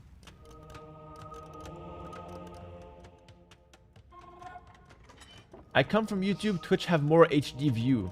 Okay, welcome. First monk, gotta go down. Oh! No, gets the conversion at the last second. That's absolutely massive for Neos. Gets the conversion at the last second. The monk does die in the end. But a lot of momentum lost for ACCM, and one unit converted goes over to Neos' side. And remember, a conversion is such a big deal because it's not one unit that you killed. It's one unit that your opponent lost and that you gained. It's huge.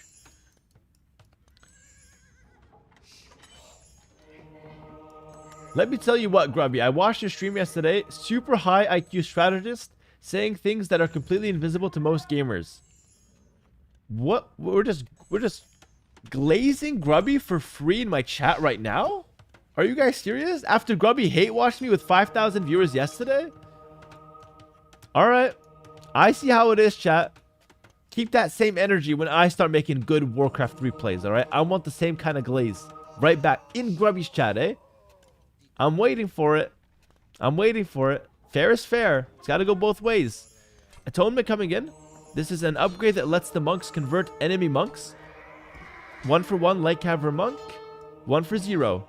Good trades for ACCM so far. The spearman can be converted. Oh my goodness. Nothing's dying, but things are being converted. Alright.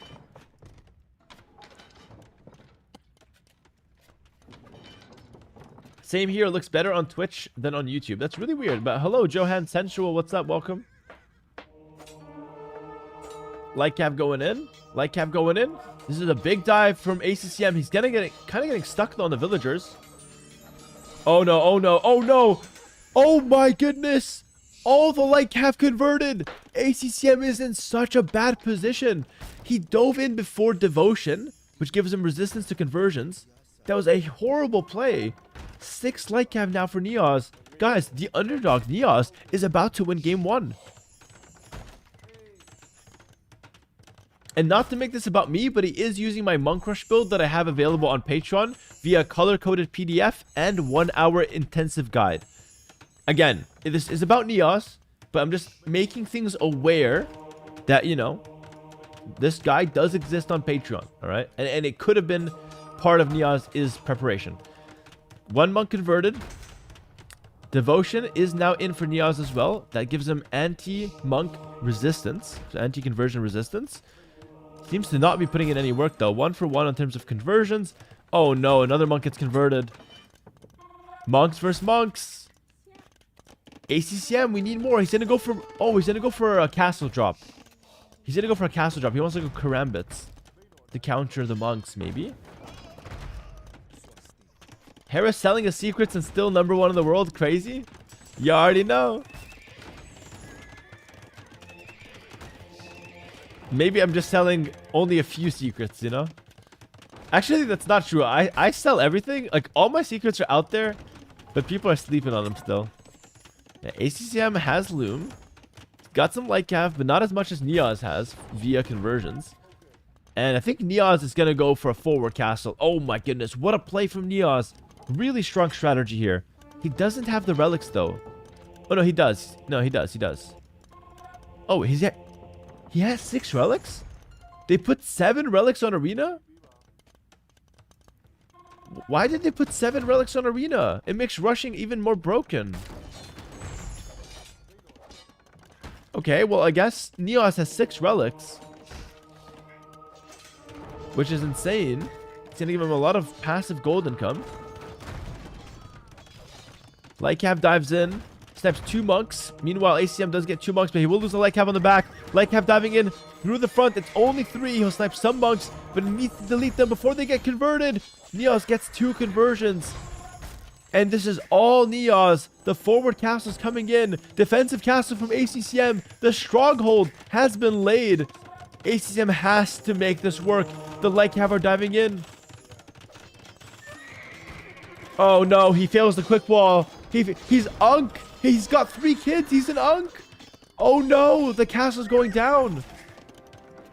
Oh my goodness. No, you have to go for ACCM. You got no choice. Oh, but he quick walls the Light Cav on the other side. Light Cav diving in though. Light Cav diving in. The monks are in trouble. But Neos misclicks the town center. He hits the town center instead of hitting the monks. This is such an intense game. The Magnet's going so deep. It's gonna die though. It's gonna die. ACCM can finish the castle. You gotta go for it, ACCM. You gotta go for it. He's only letting out the healthy villagers. I think both castles go up here. And if both castles go up, it's Neo's advantage. Yeah, it's Neo's advantage. Oh, a lot of the villas going down. Oh my goodness. ACCM can't finish it. No, he finishes it. He finishes it, but it's still advantage Neos. Karambit's coming out. You could go petards if you're Neos as well. Oh, that was so intense, by the way. That was so freaking intense. Town center in the back. ACCM is just going to try to boom behind this one. Get some more villagers. He's going to go for some rams as well, potentially. He's going to have one Mangonel to defend against the enemy rams. He'll make some Karambit warriors as well. They're very cheap and spammable, the Karambits, but they're not very strong. And it's going to be petards from Neos. And petards are basically suicide bombers. They blow themselves up to do massive damage against buildings. Mangonel coming out. ACM should be able to defend this. Things get really interesting if Neos wins game 1 as the heavy underdog here. Petard coming out. Petard coming out. Takes the wrong path and ends up dying. Hilarious. Because the tree blocked him. That's so funny. That's so funny. Okay, the castle stays up. 6 Karambits and a ram going in. He's gonna try to repair his ACCM. ACCM has the score lead, by the way. What am I watching here? How does ACCM have the score lead? Ram versus ram action. He's getting some repairs on the side. Neos is not watching out for the repairs. The ram's gonna die. The petard's coming in. Castle stays up. Castle stays up. Neos is killing the villagers though. No more stone to repair. No, no, no. Surely it's over. Surely it's over. Monks going in for Neos. And the castle should go down here. ACCM's gonna lose his castle. He doesn't have enough stone for another one. Neos goes so deep in. He's got a second castle. He's got tons of monks. This game, ladies and gentlemen, is completely over. ACM will likely play on a little longer because that's what he does. He plays on as long as he possibly can, but it doesn't always work out for him though. Kills 2 monks. The score is still really close, but it's not real. Neos has double the population, double military, double economy. His castle's up, ACM is not. Second castle's in there. ACM sent in another ram, but it's just not enough, guys. It's just not enough.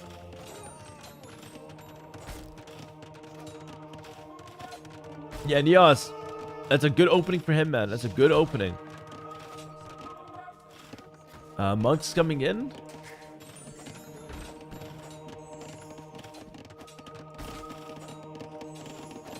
And GG's called. Whoa! We have a series. Neo's up 1-0. Heavy underdog going into the set, but comes up with a bang. 3 monasteries. Monk rush down the center. And Monk rush sounds like such a weird thing, but it's so good. It's like borderline broken, by the way. It's really strong. And ACCM, I think he undercommitted and took some really bad fights. Some poorly timed engagements. Lost in the game. There's also 6 relics, so it's even more broken than usual. Damn, ACCM, he's probably not using my mouse pad, you know?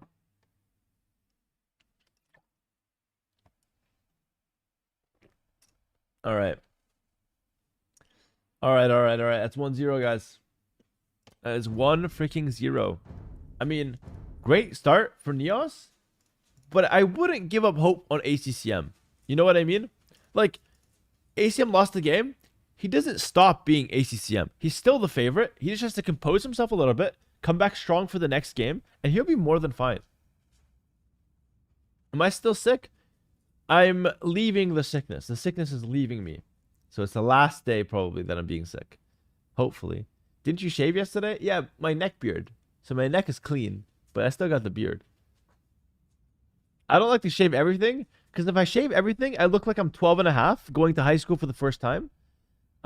With the beard, I look my age. I think that's better. But the neck beard doesn't do anyone any favors. Let's be real here. You call that a beard? XD? XDD. You don't grow facial hair like a Viking. XDD. Okay, man. All right. Post a picture of yourself before talking. Anonymous Twitch chat user.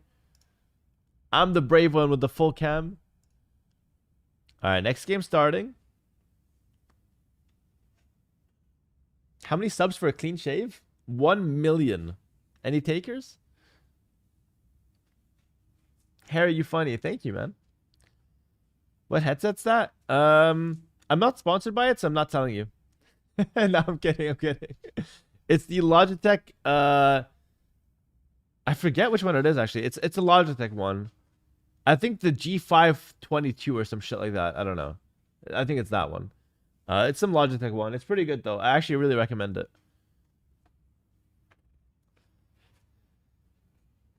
That mousepad is so funny, man. Maybe I'll order it. Bro, it's so good. Get it from my merch shop. It's really good. My brother made the design. He gets the profits. There's not much on the profits, but I mean, like, we made it as cheap as possible. But, you know, he gets whatever there is. And we're going to do more things, me and my brother. Where's the link? Exclamation mark merch. I'll drop it for you guys. We have other stuff you can buy from the shop, but the mousepad specifically, those are made for my brother. And look closely at the mousepad. There's a lot of really cool details, by the way. It's actually kind of cool. He put a lot of effort into it. And the next one, the next style he's doing, because that was a kind of a cartoonish style. Some people like it, some people don't. But the next thing my brother's doing is going to be more realistic. So we're going to try something like that and see how that hits. Next game starting in 30 seconds. I'll play 1 minute of ads, and then we'll hop into the match very, very soon. All right.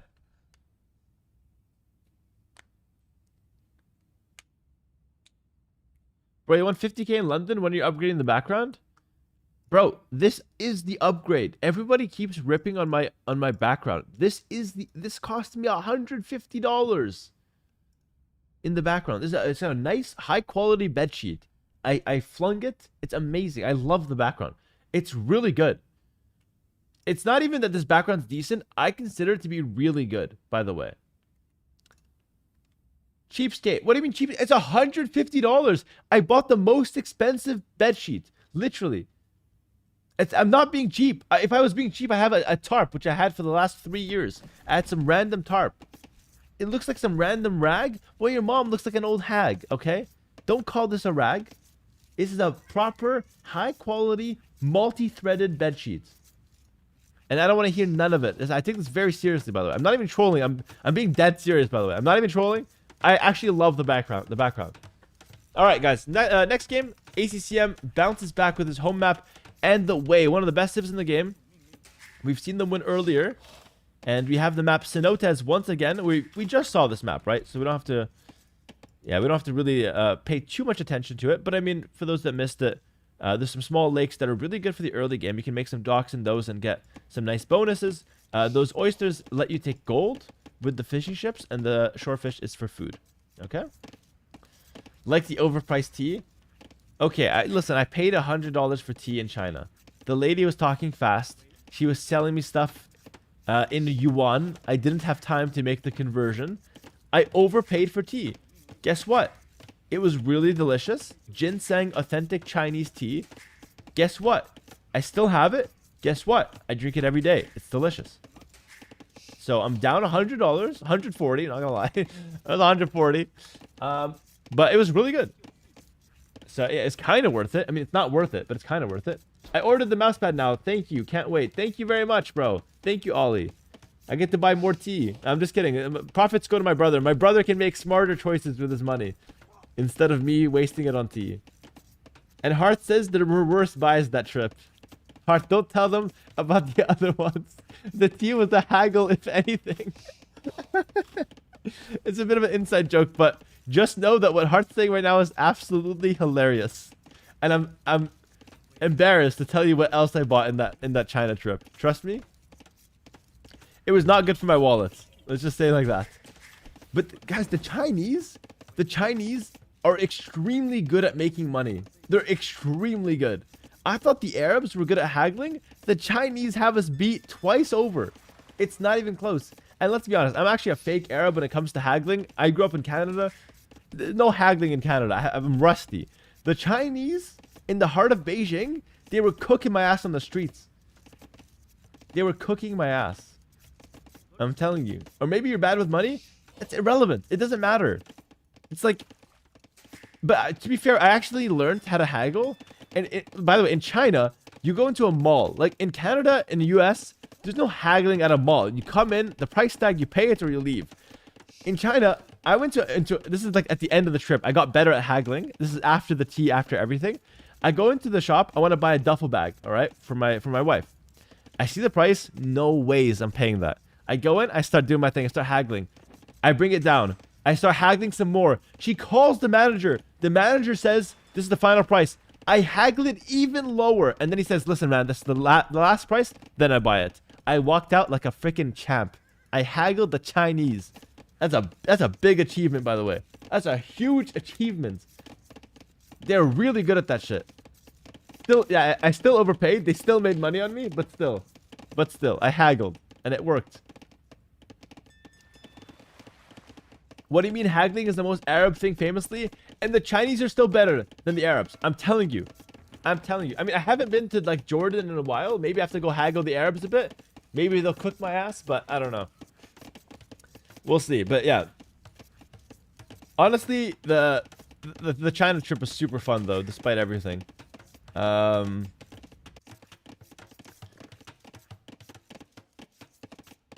My haggling era is horrible. I'm very bad at it. Let me tell you, okay, last thing, and then we'll talk about the game. The secret to haggling is that you have to not want the product. I'm telling you. You have to go in there ready to not buy the product.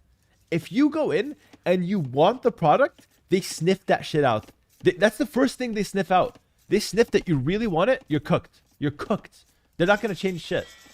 You have to be ready to walk out. But yeah. Yeah, you have to look uninterested. You have to look bored, horrible. Like your wife hates you and you're just there to make her happy for some reason because the marriage is horrible. And you don't have any money. You barely want to buy it. That you get the best prices. And then you can start laughing as soon as you walk out of the store. You have to talk shit about it. Oof, this leather? You call this leather? This is polyester, you know? You gotta say crazy shit like that, you know? But it's tough. It's tough. Anyway, guys. Back to our game. Neos playing with the Wu. And ACCM with the Wei. Both civs from the new Chinese DLC. Both of them went for a singular dock. But actually, I'm just realizing Neos went for 2 docks. So Neos is a double dock opening. Which means he's up to 11 fishing ships now. ACCM only with the 1 dock, which is interesting.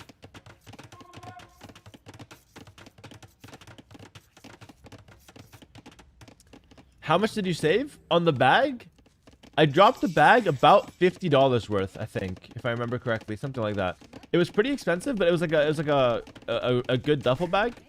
I dropped it like $50. It was pretty significant in my opinion. Pretty significant. It was good.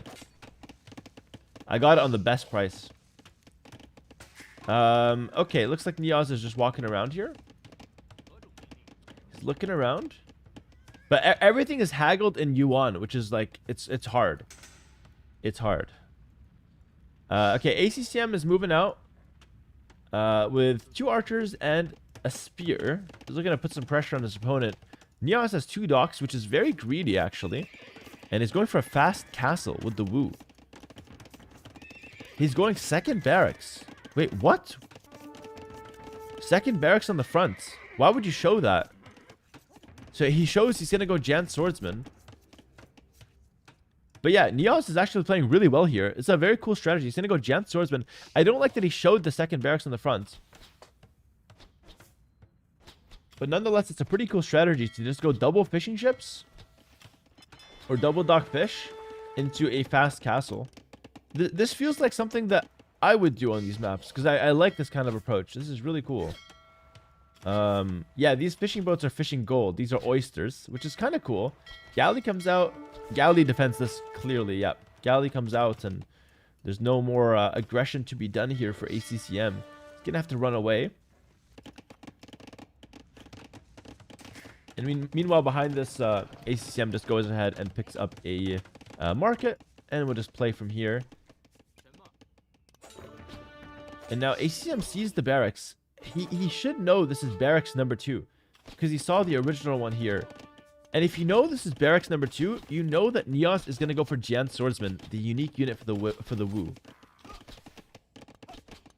Hera, can you commentate like Warcraft 3 players are watching? Clearly not me. I'm trying to make it beginner friendly commentary, yeah. If you have any questions, let me know, but I'm trying to make it as beginner friendly as possible. So what we're seeing here is that Neos will go for a faster Castle Age, which will give him a lot of momentum. ACCM is up to Castle Age himself. He did sell his stone to do that from the market, which means that with no stone, you can't make an extra town center to develop your economy. So that's one advantage that Neos has now. He kept his stone. And here he's going to go for 2 barracks Jan Swordsman. ACCM knows about this though. Jan Swordsman is the unique unit. It's basically an anti-archer infantry unit. It's very solid. It's very good. It's not broken, I would say, but it can feel broken in certain cases. Right here, it should just be like a decent unit to clear this up.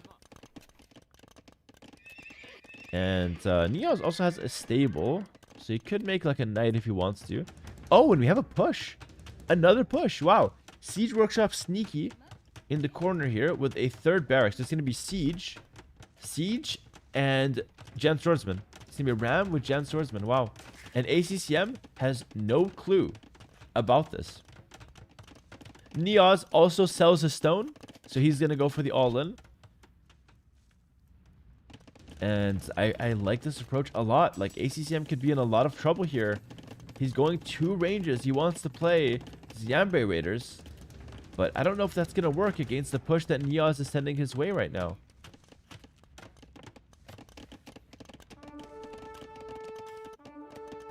ACCM dives in. He's looking for more information. I think he wants to see if there's a town center or not. If he sees, this is high level now. If he sees double mining camp, which he does, he should know this is an all-in push. He now sees the ram. Now he knows for sure it's an all-in. That's very important for ACCM to scout. Now he knows it's an all-in. He bought back 100 stone, which is a huge mistake. He should not have done that. He needs a monastery. He needs a siege workshop as well to defend this, no doubt. With no siege workshop, I don't see how he defends it. Who's Neos? Give us a little description. He's a young French player from France. And he is apparently known to be very aggressive because he's playing very aggressive right now.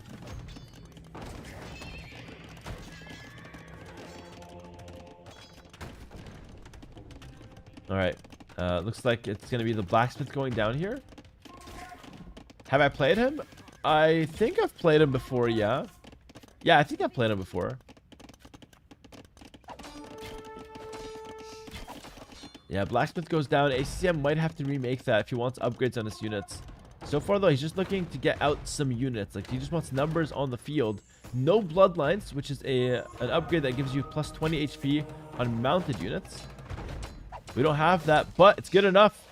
ACCM strikes into the center. He kills a monk and a mangonel. Those are expensive units going down. And meanwhile, ACCM about to get a conversion on defense. Close to getting one, at least. I think Neos is kind of choking this one, guys. It was looking really good in terms of momentum, but he's lost now another mangonel. Great defense from ACCM. Oh, man. Another monk's going to die as well. No conversions for Neos. The push really stalling here. And it looks like ACCM will get a great defensive play. Oh.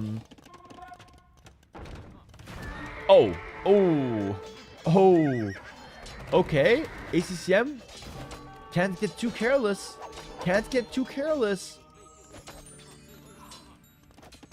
We'll kill the 2 bills forward, but he lost a lot of army to that mangonel. I would say still overall advantage ACCM, despite him being on defense. I think he's still got the better position. I would say his next step here is to either push back and clear this up with a workshop, or you have to add a town center. You got 2 options there to get yourself back into this game and to start, you know, switching to the winning side of things.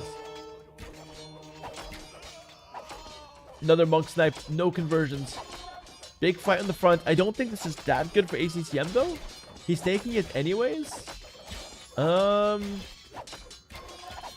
Hager and cavalry are very good, but a lot of them will start going down now. Yep. This one could be saved. It could have been pulled back. You have to be critical of ACCM's micro there. He could have pulled it back and healed it with the monk. That should be the advantage of your cavalry units usually. get that mobility, but he's not really making use of it. Still good enough, though. ACCM pushes back. Neoz is completely all in still, by the way. He's fully committed to this push, despite it not working. Now, we have a bit of potentially sunk cost fallacy for Neoz. I know it's not working, and he wants it to work so badly. And he feels like he's invested a lot into it. But at the same time, I don't think investing more helps you out here. So, very much a sunk cost fallacy. I think he needs to cut his losses, not invest more into this push, and switch the game plan into something else before it's too late. I think that's the plan. Why doesn't he make pikemen? Question from the chat. Pikemen do not counter the cavalry archers, alright? So pikemen don't work here. Second town center for ACCM. Great decision. That was one of the two options you can make. And Neoz is trying to fight again.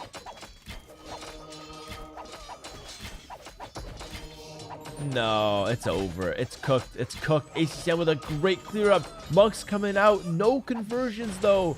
No conversions ever for Neoz. But it's not even unlucky. It's just that ACCM pounces on those monks, you know? And what a great clap back. ACCM shows why he's the favorite. Claps back. We got a 1-1, and the series continues, guys. GG in the chat. Well played, ACCM. Brilliant defense to what looked like a very scary push. That being said, I actually love Neoz's strategy. Like, I leave this game thinking Neoz had the better strategy. I don't think he needed to push. You could have just played it 2 dock, faster castle, add a TC, you know, add a monastery and play a regular game. You know? But Wu, yeah, Wu always loses in this tournament. It's crazy. Yeah, damn. Good game, though. Well played to ACCM. Not much more to say. I mean, it's just good games. It's just a well played. Good defense. Kept it solid. No panic, right? No panic. A lot of players panic there. ACCM kept it cool and composed. You just love to see that, you know? Just love to see that. No one in the YouTube chat typing GG. Yeah, YouTube, you gotta type GG. I'm realizing that the YouTube is more of like a lurking platform. Twitch guys like to type in the chat a little bit more. YouTube likes to lurk more, and I don't mind. Honestly, I don't mind either. It's completely fine for me. I like for people to enjoy watching, you know, as they would like to watch. That's fine for me. Harry, you got a cold? Get well soon. Thank you, man. I do have a cold, but it's getting better. I'm on my way out. Do you read Twitch chat more than YouTube? I read both equally, but Twitch chat usually has more people, so a bit better.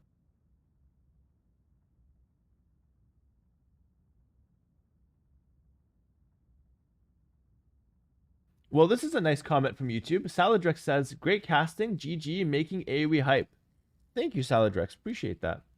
Hello, Hinkle, long-time lurker. Hello, my friend. Next game has started. It's going to be going down in 90 seconds. So time to play 90 seconds worth of ads. Enjoy the ads. Is Neoz a good player for you? Yes. Everybody you see here in the last round of a qualifier for a major S tier tournament will always be a good player. Because they had to fight through like 4 or 5 people before that. So yeah. Neoz is for sure a good player. He is the underdog. ACCM is a great player. And yeah, I think it's been a good match so far. It's 1-1, you know? Does Neoz have potential? I mean, potential is a weird word. Like, he could have potential, for sure. He's a young guy. But, like, will he start getting better? It's up to him entirely. It's really up to him. Whether he puts in the work, whether he's got it in him, you know, that kind of stuff. What ratings are these players? Neoz is 2,400, and ACCM is 2,700. And that's pretty significant. That's pretty good. All right, next game starting in just 30 seconds now. Friendly reminder, guys, to those who haven't done it already, to just follow the stream if you're enjoying the content. And thank you to all the people that did follow. Appreciate you guys a lot. What's the highest rank at the moment? We can check it. Highest rank is Sato at 2922. We're pretty far down. We're at 2650 right now. We're pretty far down. Unfortunately. Just ladder hasn't been too hype recently.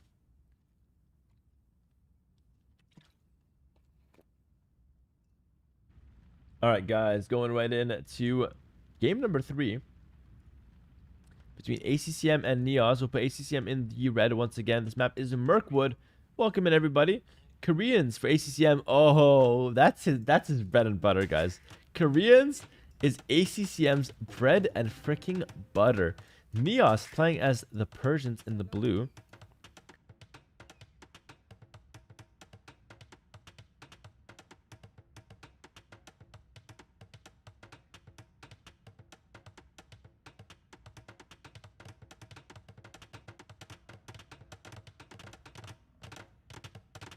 Oh, excuse me. But yeah, the Koreans are quite solid in ACCM's hands.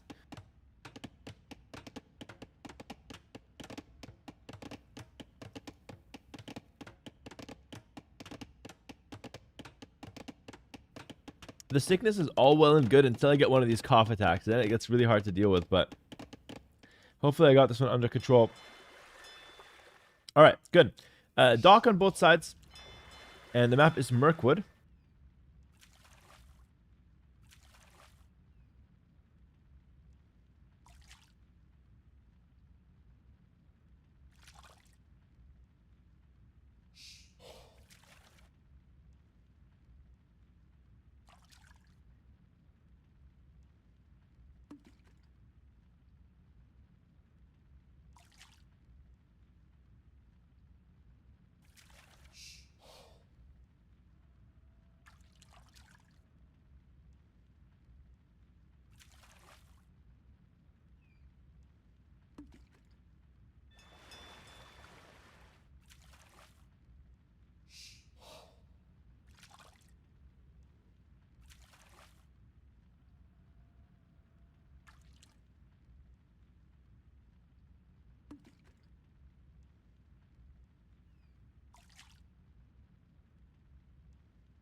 All right. I think we're good. I took a chatter's advice. He said you should just go off stream, cough it out, come back, or off cam. And that was perfect. So, hold on. Okay, I think that was the last one. Good. We're back. We are back. Okay, second dock here for Neos. So he wants to go for a lot more fishing. Okay. That's an unusual build, by the way, I think. Yeah, that's an unusual build. So he's going to go for extra fishing with the Persians here. Try to go for a lot of fishing ships and gets a huge fast castle in there. Comes at a bit of a risk, though, because you could miss the timing where you get castle dropped. And the Koreans have a nasty castle drop with the war wagons, which could be really good.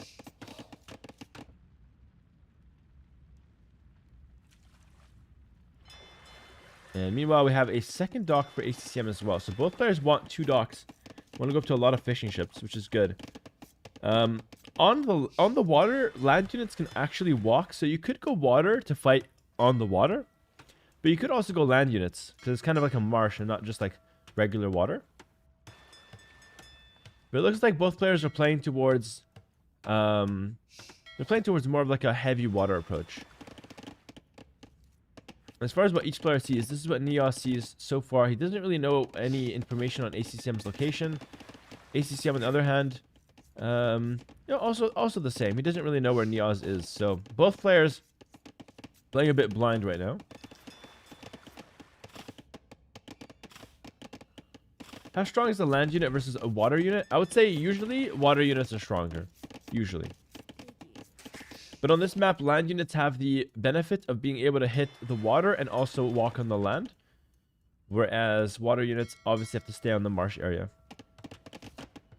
Ships cannot sail through land, unfortunately. Okay, Neos will just go ahead and pull in a war from far, a tapir from far. What is the player that everyone believes is not top 10 today, but you think he is top 10? I don't think there's anyone like that right now. I'm not gonna lie. Maybe like Lucho is the one that fits the description. Maybe Lewis. But Yeah, those guys have a bit more notoriety. Atriarch maybe? Yeah, Atriarch. Atriarch and Grubby.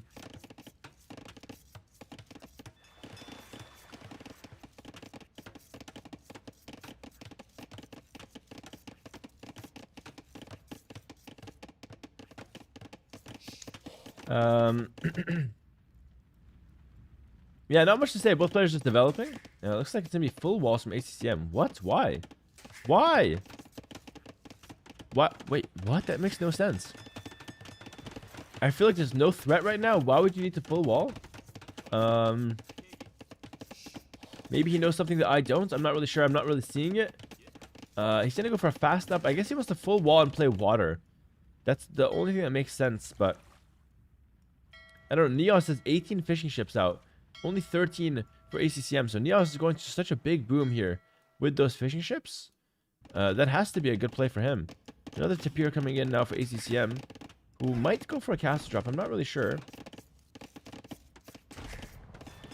Yeah, he's going to go for the mining camp on stone. So I guess the wall is just to play safe, but like, I don't really know what we're playing safe from. So it feels like a bit of a weird decision here, but fair enough.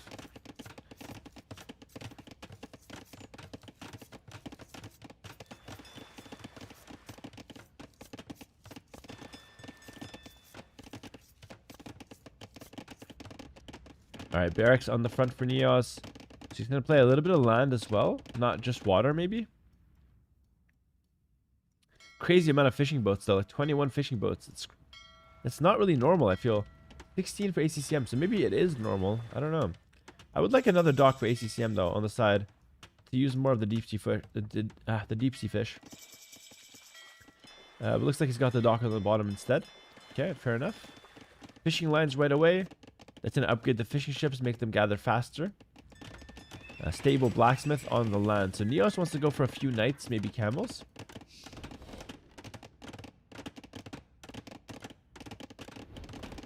Man, ACCM forgot his mill. Oh, that's bad. He forgot his mill.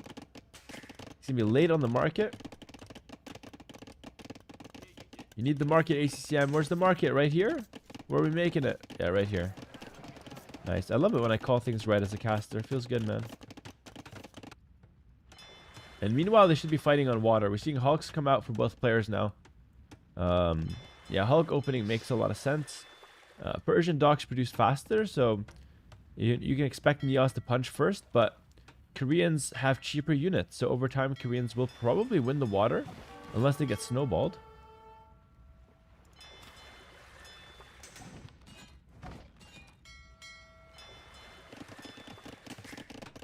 And behind this, ACM is heavy on stone, so it's likely to be a castle drop for himself. Whether that's going to work or not, we're going to see, but it's a good idea here with the Koreans on paper. Edwin is on fire. Thank you for the Prime sub. Welcome.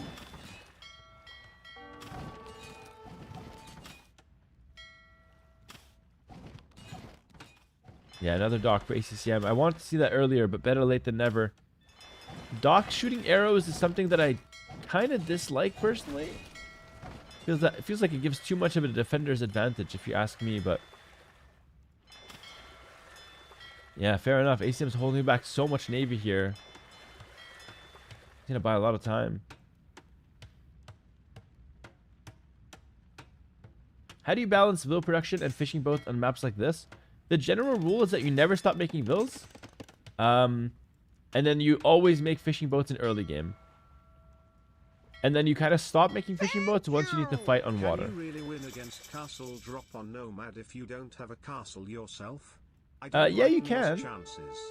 Yeah, you can, Idafix. Thanks for the $10. But you're absolutely right in saying that you don't like his chances. If you get castle dropped, it's really hard to win. But take a look at what Neos is doing. He's going light calf to make sure that the castle can't be dropped in his base, which is actually significant. And then from there, you can win no problem. You can just add a town center in the back. And you can kind of play the game out. All right, castle on the frontier from ACCM. So not quite a forward castle, but it is, you know, aggressively positioned. You'll be able to go for some wagons. But the water looks like it's in favor of Neos so far. The current meta on water right now is basically Fire ships and galleys. That's the best. That's the best combo. But if you're really close together, sometimes Hulks beats that. So right now they're just both spamming Hulks. But I think you should switch to galleys at some point, probably, if you want to have a chance to win. To win the water.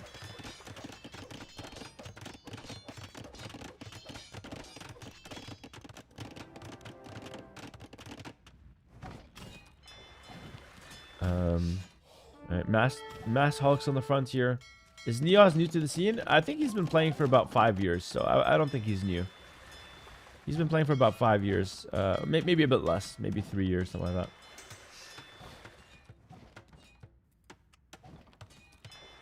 Alright, so Fletching coming in for ACCM. He's going to go for some wagons. Neos is once again trying to siege Monk push. Kind of looking like a bit of a one trick to me. I think this is so not needed. In fact, I would say that this is a bad play. Because you know your opponent has a castle ready. You scouted it. Well, you didn't scout the castle, but you scouted the stone. And Koreans can make guard towers for free. Well, not for free, but they get the upgrade for free. So, I don't know. I think this is a bad push from Neos. And the game is so in his favor without doing it. So, he could actually risk throwing the game by going for too much aggression. And the first Scorpion's going to do very little here. Yeah. But at least it scouts the castle, which is kind of good.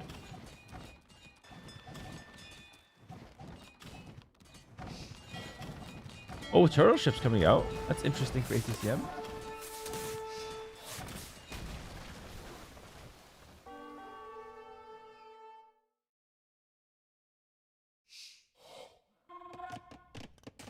And a third town center now for Neos. Looking to continue expanding. And, I mean, why not? You know, why not? You got no pressure on yourself for now.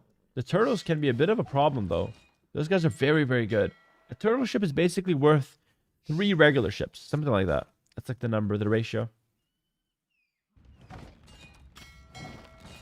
And Hulk Turtle is a really good combo. ACM could snipe the fishing ships. He's just passing, though. Okay. Just going straight through. Now he's going to go back for the fishing ships. Yeah, smart. He'll snipe one at least. Maybe a second. No. Oh, maybe a second. Yeah. Nice. Good play from ACCM. He's doing well. War wagons on the field. War wagons are very good. They're basically very tanky for the new viewers that we have. They're very tanky. They have a good amount of attack. And their only weakness is that they're expensive. But like otherwise, they're really strong. They don't really have many weaknesses. Monk going down for free. Neos' Monk micro not been the best. He's lost a lot of monks for free. Very little conversions as well. So, yeah, looking for a bit more there from Neos' monks.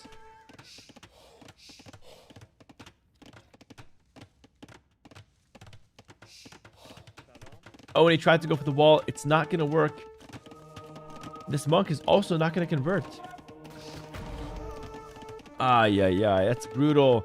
And that's so bad because the monastery's forward. So getting monks back here is so tough. He needs to make another monastery. This forward monastery siege almost cost him the game, by the way. It's causing him a lot of problems. Neos is now losing the water. He's got a 30 vill lead. 65 villagers to 38 villagers. He's so far ahead, but he just needs to somehow convert this.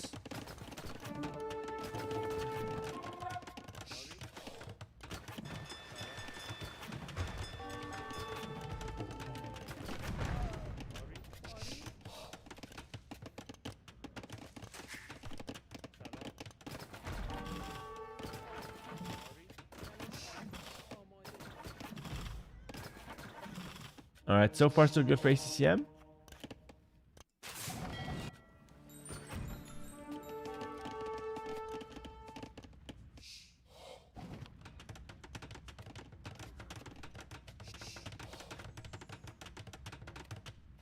Yeah, Wagon's doing a lot of damage. That villager should die. ACCM the Merciful passes right past the villager. Classy from ACCM. He doesn't pick off the stray bills. He's better than that. Or is he? He's not better than that. Never mind. Never mind. Oh, a second villager goes down as well. Neos is in over his head a little bit. I can feel that he's not as good of a player as ACCM. He has good ideas with the strategies and the openings, but if he doesn't get an advantage, it becomes very difficult for him.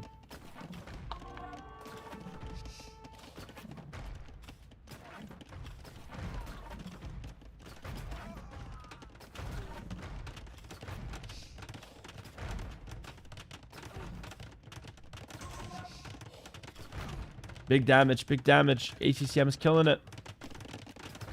I'm new to AoE. Hold on, let me read this comment.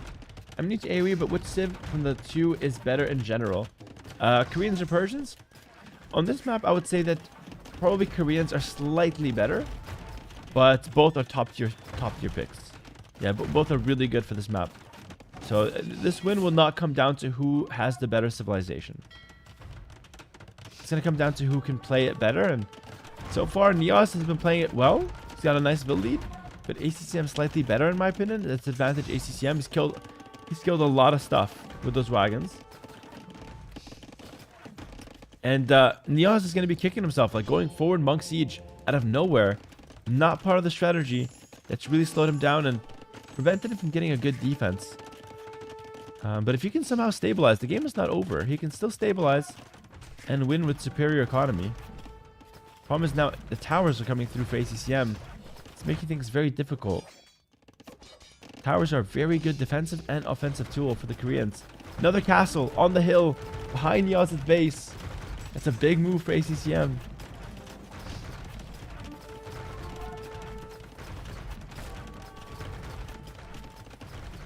And ACCM, I feel like, is doing good work here. The skirmishes are on the field to defend, but probably not going to be enough, realistically.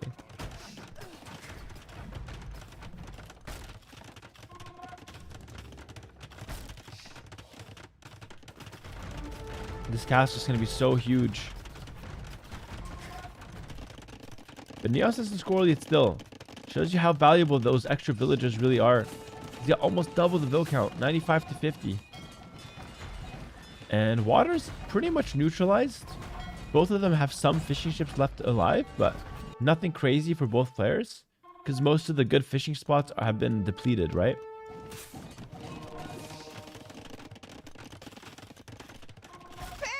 Tonga Whiteboy, thanks for 70 months. Welcome. Fun strat with Koreans is tower rush with archers in them, because archers are 50% off fuel. Absolutely, Idafix, thanks to the 5. 100%. And even if you can't get the archers, just putting the towers up with villagers near them is also good enough. ACM snaps 3 monks there, only loses 1 wagon, so that's pretty good for him. But this could be a conversion. Okay, nice. That's good for Neos. Neos just needs good trades. He needs to buy himself a lot of time. It's a super fun game so far, by the way. Super fun game.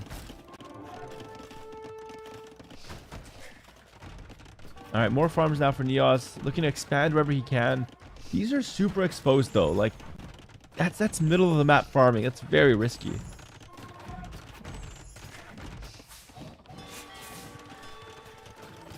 And the Rams are on the field for ACCM. The skirms are good, though, to defend the wagons. But the Rams have no answer right now on the field. The Rams are free to do whatever they'd like. Oh, big play. 2 wagons, snipes a monk. Nice and easy. I love it. I love it.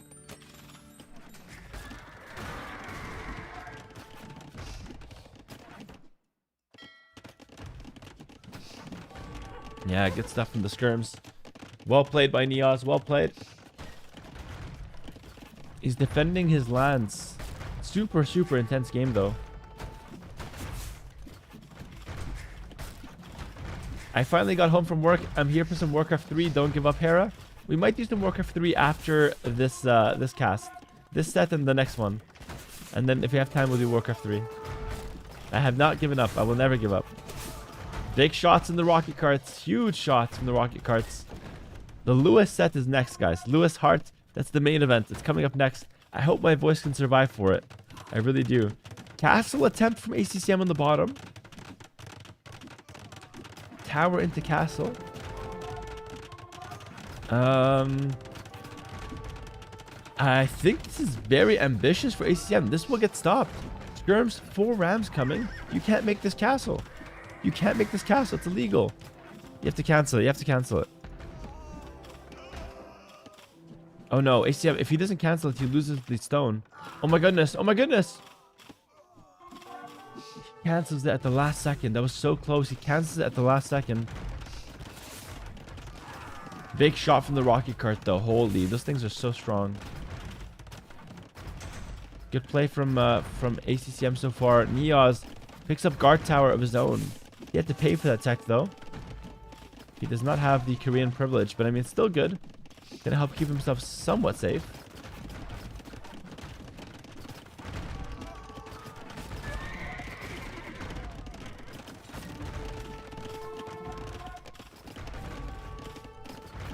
Are you participating as well or just casting? I play in this tournament, but today I'm just casting because these are the qualifiers.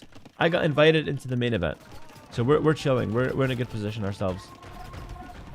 ACCM continues to do damage with the war wagons. Very good work from him so far. Very messy game, right? Neoz has been playing very well. He's got a lot of rams on the bottom as well. He's been playing well to kind of contain the messiness.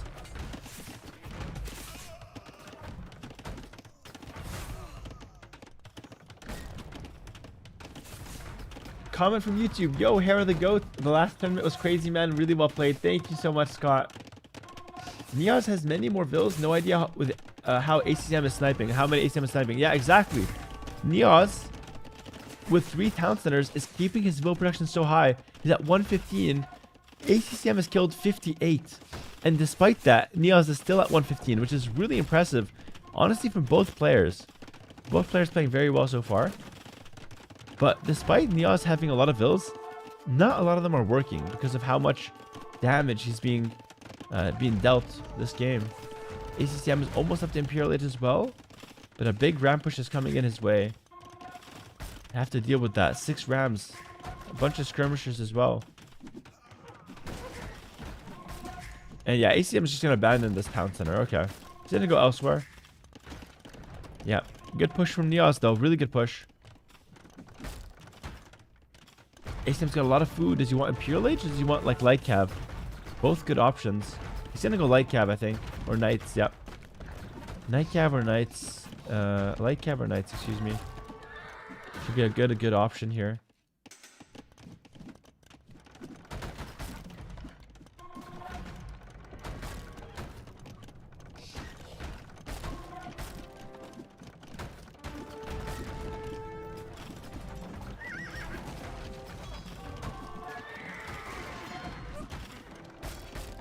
Big play from the castle here.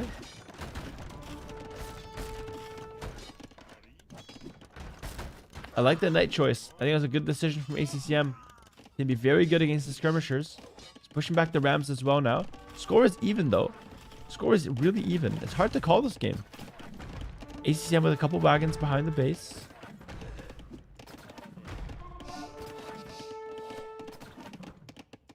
Oh my goodness, horse collar only now coming in. It's been a scrappy game though. Actually, no horse collar, no wheelbarrow for Neoz. His economy kind of sucks despite having a lot of villagers. Did I get used to the new castle designs? I did, and I love them. I love the new castles. I think they're so good. That made AW2 so much better, by the way. Big ram play, big ram play. But the knights are on the field. And knights here are really good for Neoz. Oh, sorry, really bad for Neoz. He only has monks to counter those. He will get 2 conversions though. No, only the 1. For now. Yeah, no ballistics from ACCM. That's a big miss. I agree. No ballistics is huge. He needed that upgrade. Second conversion comes through now. Congratulations on Red Bull. It was truly absolute cinema. Thank you, Franco. Appreciate the 46 months. Glad you enjoyed it, bro. And Neoz is he's fighting, man. He's fighting. He's still in this one. It's still a really close game. Hard to call it. I don't know who's winning. It's 50-50, I would say. Renhick, thanks for the tier 1 sub. Welcome, my friend. Thank you so much for the support. Much appreciated. My goats. My man. You're my goat. Forward castle here from Neoz. Skirms are in the way, though. Skirms are in the way. Skirms are in the way. Oh my goodness, he has to go back. Not what you want to see if you're a Neos fan. But, I mean, it's still a decent castle to control this area. But he would like that hill, I think. So he can pressure this castle. I mean, Neos has more population, but I think ACCM is doing more on the map. Like, look at these towers. They're so annoying. Quotigan, thank you for the Prime sub. Welcome. Welcome, my friend. Thank you.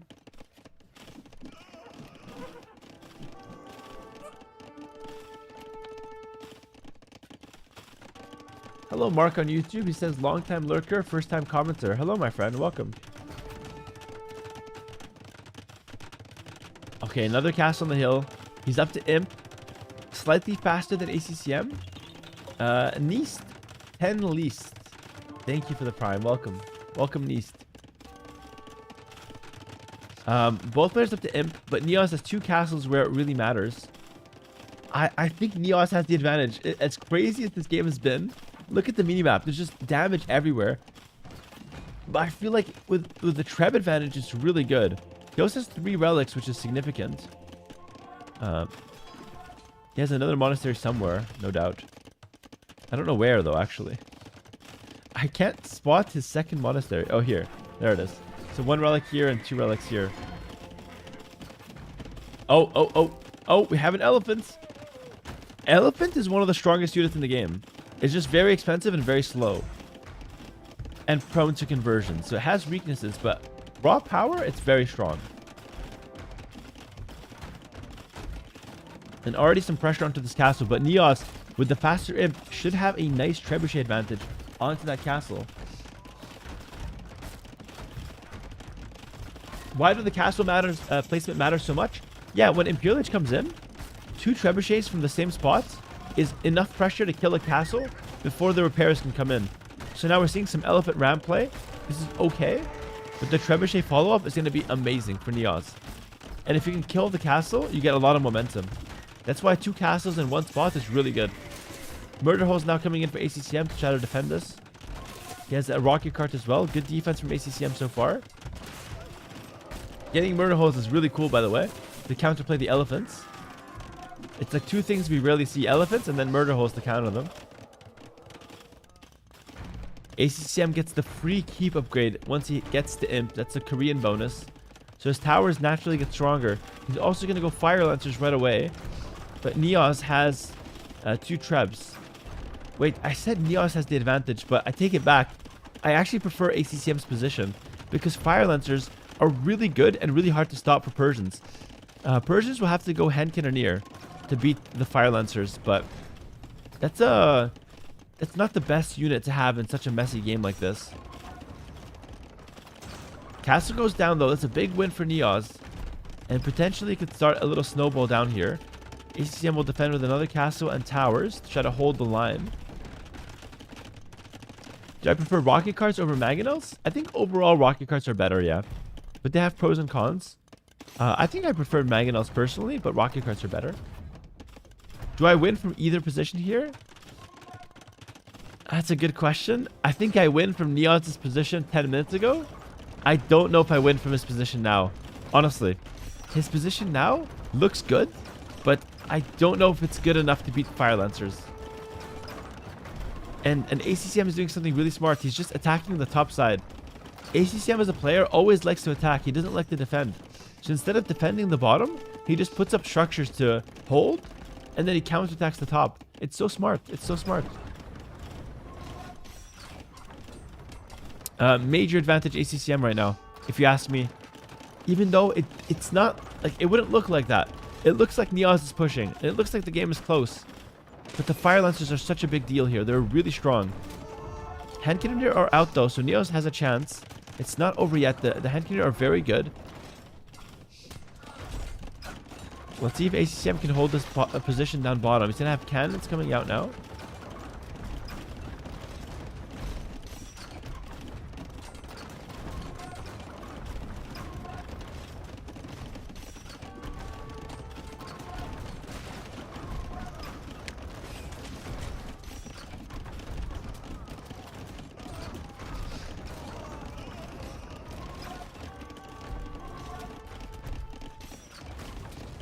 All right, Trebuchet gets sniped.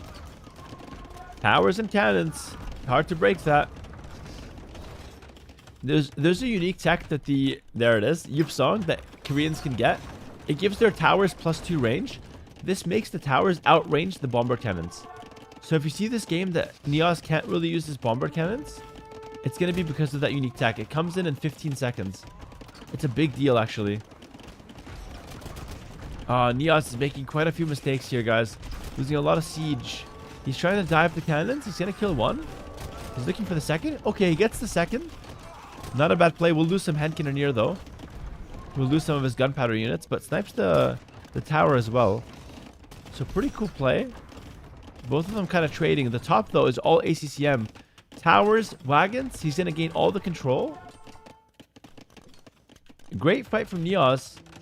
Forward castle from Neos. He's going to put so much pressure on his opponent.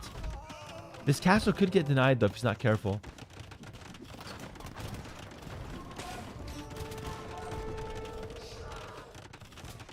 What does ACCM stand for? Nothing. He's actually told me it stands for nothing. He just he thinks it sounds cool. ACCM. It's just a cool name.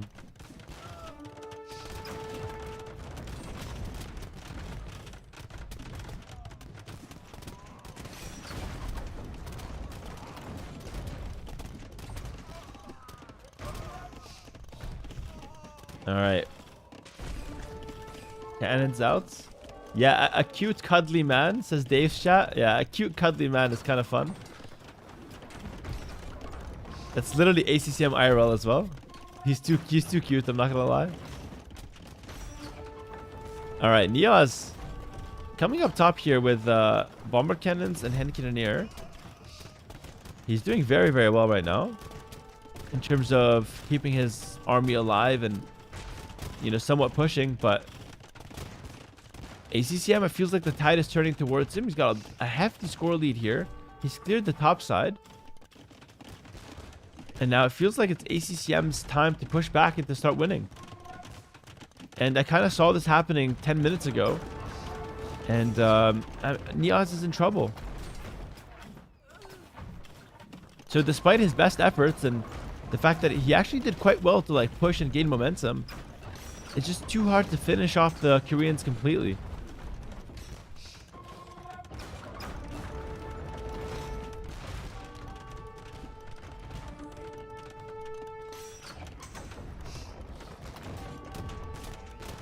Alright, 8 Henkineers on the field.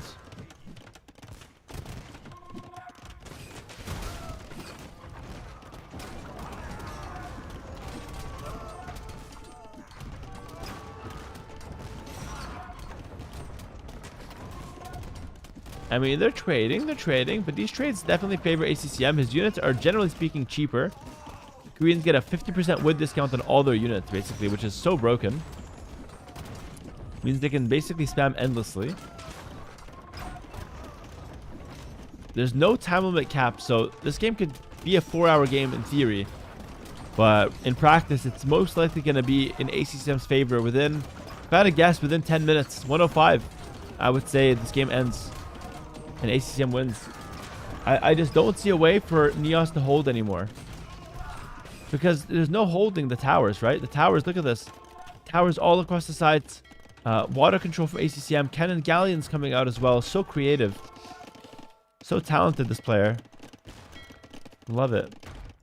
I absolutely love it. It's been a really good game, though. Neos played amazing, too. He made some small mistakes, I think, that kind of cost him, like that Monk Siege forward. But overall, he did a good game. He's got a lot of stone in the bank, but it's just not really useful. He's going to repair castles, I guess. I guess that's okay to stall. But stalling doesn't equal winning. Just means you delay the death, usually. Tower is going to go up. And these guys have to go back. Like, towers are annoying. They don't kill units fast, but, you know, they whittle them down. And you have to respect that, or else you lose a lot of units over time. Castle at the back of Neos' base to hold this tower. Hold this tower train. Defending against these trebs.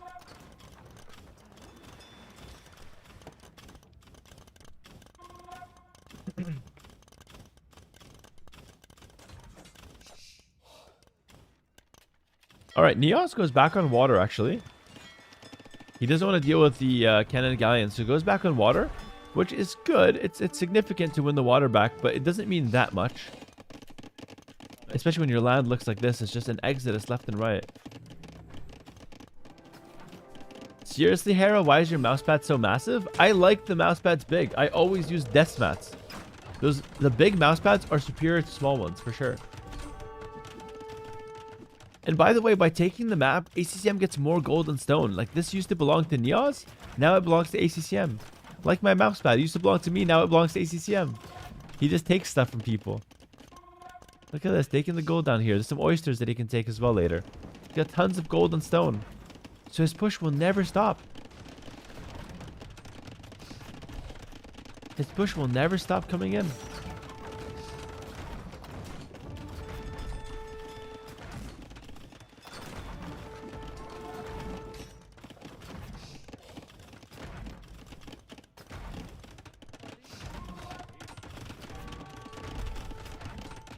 And cannoneers on the fields.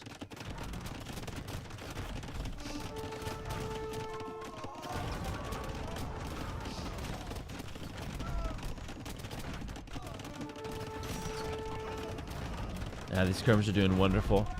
Armor coming in, heavy warships as well. Well played from ACCM. And Neos probably can't believe that he's lost this game. GG, well played. ACCM takes the win. GG, well played in the chat, guys. A banger game. 1 hour, 20 seconds. A banger game, and ACCM takes the win. That was absolutely amazing. I mean, great play from ACCM. Solid approach from Neos. Again, he's going to be kicking himself with this forward play. Like, we're going to go all the way back. This forward Monastery Siege Workshop, I know it seems very insignificant, but this actually lost him the game. He had a 20 or 30 villager advantage, but just couldn't defend himself because he put 400 resources forward for no reason, right? And a bit more since he lost the Scorpion as well. Those resources need to be at home to help defend and buy time. And because of that one misstep, it led to a lot more problems for him, unfortunately. Ends up losing the game because of that. 2-1 ACCM, and I mean, Neos is playing well, but you know, ACCM definitely stepping it up for sure as the favorite in this set. Give me 1 minute, gonna quickly be right back, and then we'll get into the next game, guys. All right. Next game is starting very soon. They're in the lobby. Be right back. Couple minutes.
All right, guys.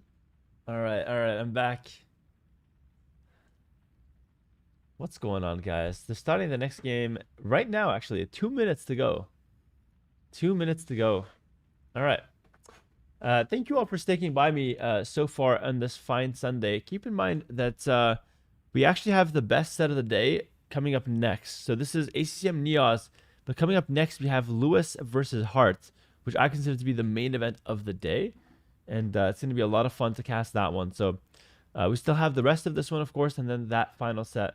It's going to be amazing. A good day of Age of Empires 2 games. And then afterwards, if we have some Warcraft time, we'll do it. If not, then no worries.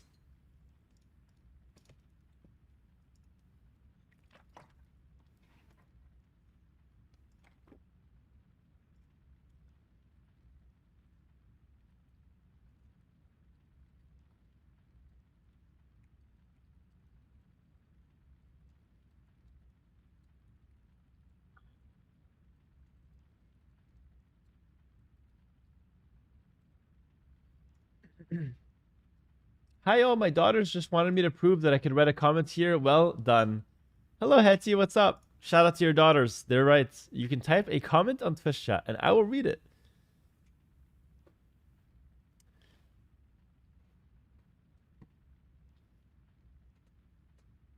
All right. All right, all right. Thanks for the stream. It's 2 a.m. in Australia, so I'll watch the rest later. Cheers. Take care, Midnight Jade. Have a good one, eh? Take care. Good night. Good night. Thanks for sticking by me in the evening. That was awesome.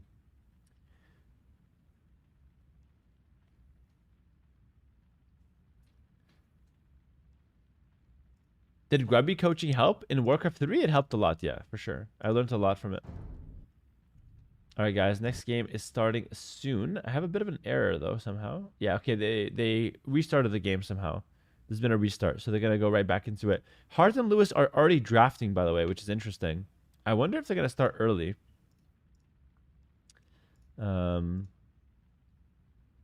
If they start early, I might be interested in just jumping over and casting right away, because that's the main event for me. We'll see, though. Hera should do an AW2 Invitational like Grubby's doing for Warcraft 3. Who says I'm not already planning that? Who says I'm not already planning that?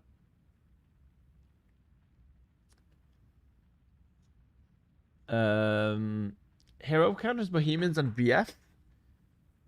Nothing really counters them, to be honest. They're like a broken BF civ, so nothing's beating them, or nothing's countering them. Some stuff can beat them, like I guess maybe Mongols, like Mangadai running in sniping could be interesting. Maybe Turks. I would say Turks is the biggest counter because you have bomber cannons that outreach them.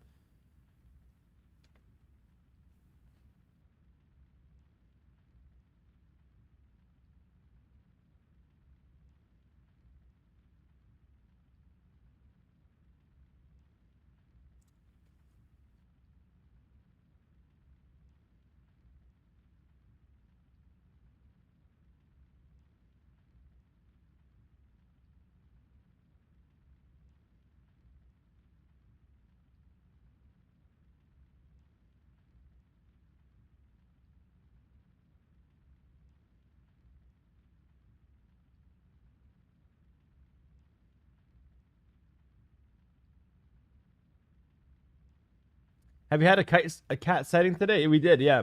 The cat was here earlier. Don't mute that. We need to hear. You don't need to hear me blowing my nose. No, that's not something that needs to be heard. 55 seconds to go for the first game, so we'll get right into it very soon.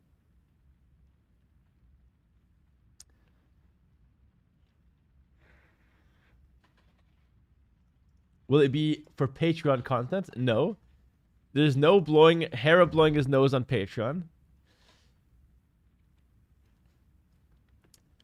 All right. Dravidians versus Armenians. Getting into it very soon. And this is match point, by the way. Oh, we have Milky the cat. Milky the cat. Very fast, very fast. We'll make an appearance. Hi, Milky. Look how cute she is. Look at those eyes. Look at those blue eyes. You're so cute, Milky. Milky, you're on stream. 10 seconds left until the game starts. Milky, anything you want to say?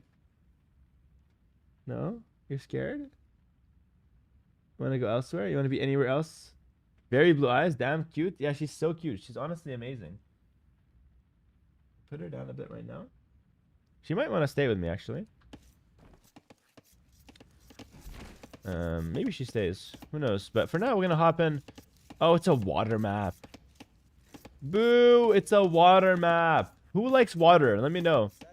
I mean, I like drinking water. but I don't like water maps per se. But I mean, this one's a bit of a hybrid map because there's some islands that you can land to. So Dravidians for ACCM and Armenians for Neos. The map is called Pacific Islands. Honestly, it's one of the more fun water maps, to be fair. Like, because there's a lot of land fighting that tends to take place as well. But we'll see. Basically, how this map works is that you start on an initial island each, and then in the middle, there's 2 islands that you can expand to, 2 main islands, and on the sides, you have small wood patches that you could potentially transport over to. The cat is staying, by the way. She's so peaceful. She's just staying on my lap. What a cutie. Someone on YouTube said, I like to swim. I like to drink, bathe, play, water, plants, rivers, oceans. I like water, Hera. Thank you for asking. All right, Delapool. Happy to hear that. That's good. Hey, Hera and the lovely kitty. How do you create strategies in your games? Is it intuition or is it theory? I would say it's mainly theory and then sometimes a bit of intuition. But you normally come up with strategies via following what theoretically works best.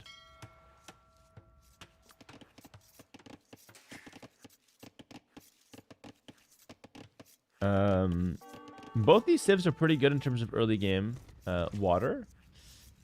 And both of them also scale quite well. So Armenians get... Oh, I think Neos stole a buffalo there, which is interesting. He stole a buffalo.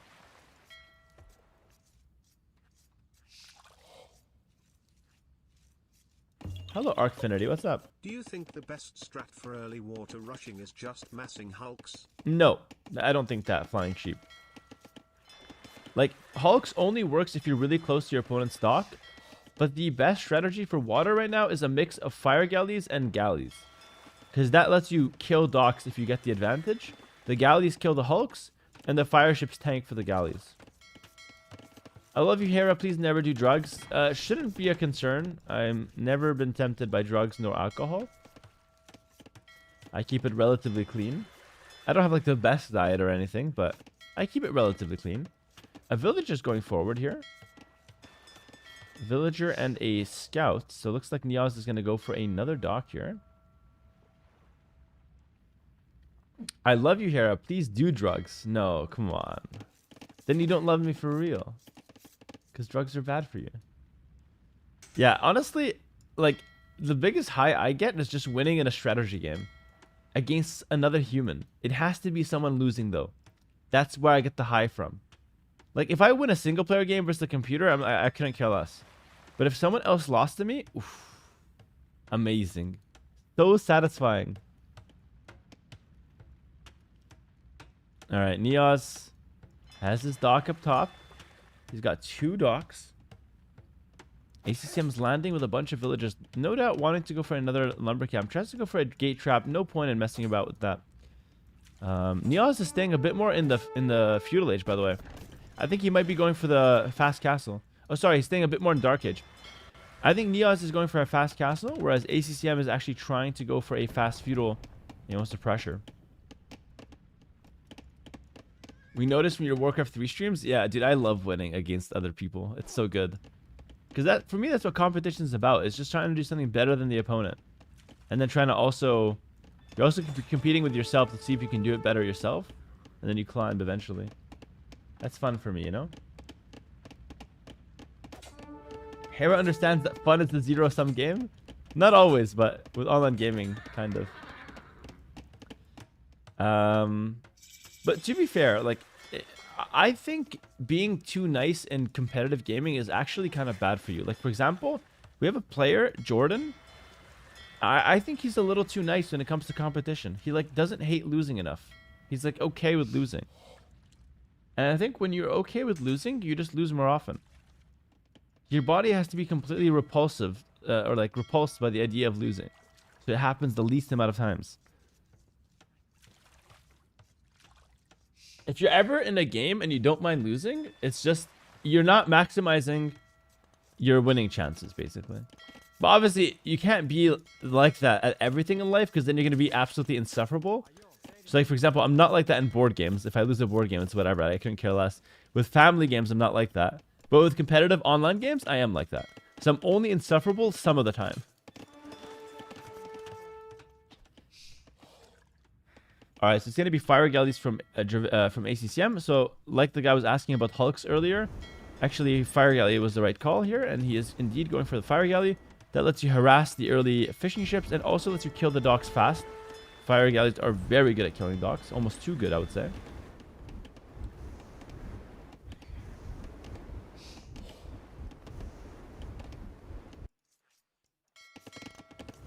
And Neos is trying for the fast castle. I'm not sure for what, though, to be honest with you. Like, he's going to lose the water for this fast castle. I don't know if that's worth it. He's going to go market blacksmith. I mean, it doesn't really excite me, but maybe he's got a good idea in mind. Maybe like a church in the center or something. Warrior priests, something like that could be interesting. I'm not really feeling it too much, though, for now. There's 3 relics on every island. No, it looks like there's only 2 relics on this island. There's 3 relics on this island, arbitrarily. And then 1 relic here and 1 relic here. So 7 relics total. Dude, every one of these maps has 7 relics. That's crazy. Never 6, always 7. I did that one on purpose. I wanted you guys to have a little fun. Let the adults in my chat have a little fun typing numbers that have no meaning. In unison. But it is strange that they have 7 relics here and not 5. Which is the standard amount. ACCM kills a dock, kills a house. Already getting a lot of value from this fire galley rush. He doesn't know about the dock up here to the left, by the way. So that could be a little hurtful for ACCM. He doesn't scout that. Neos is getting away with murder, just fishing for free, right? Yeah, the fire ships, or the fire galleys and the fire ships really kill buildings so incredibly fast. It's insanely broken, actually. That transfer ship should be able to evacuate right now, which is nice.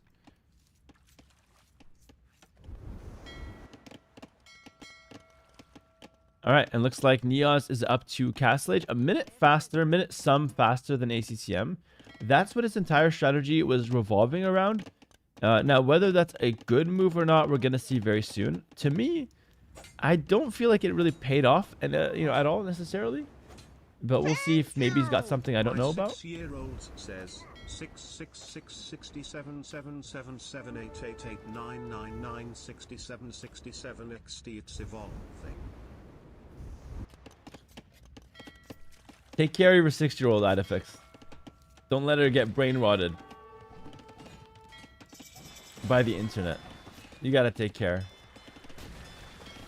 All right, two fishing ships going down there. So good counterattack from Neos on the water. ACCM has now spotted the dock from Neos. So in theory, he could send his fire galleys over and just take that one out. We are going to see the church in the center.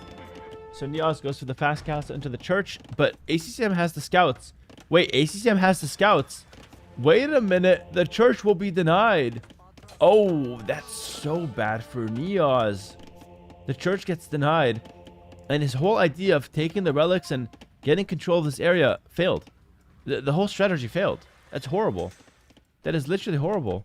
Church on the other side, that's fine. He's going to get the 3 relics here. Oh no, the 2 relics plus the 1 he started with. But still.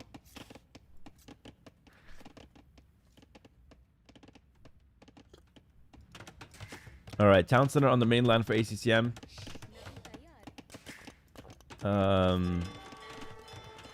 Medium warships coming in now. Bowsaw, Light Cav. ACCM is having a pretty significant advantage now, if you ask me. He's in a really good position. The Hulks are just really weak against dock arrows. And that's the reason why they're not really in the meta right now. Warship upgrade gets completed.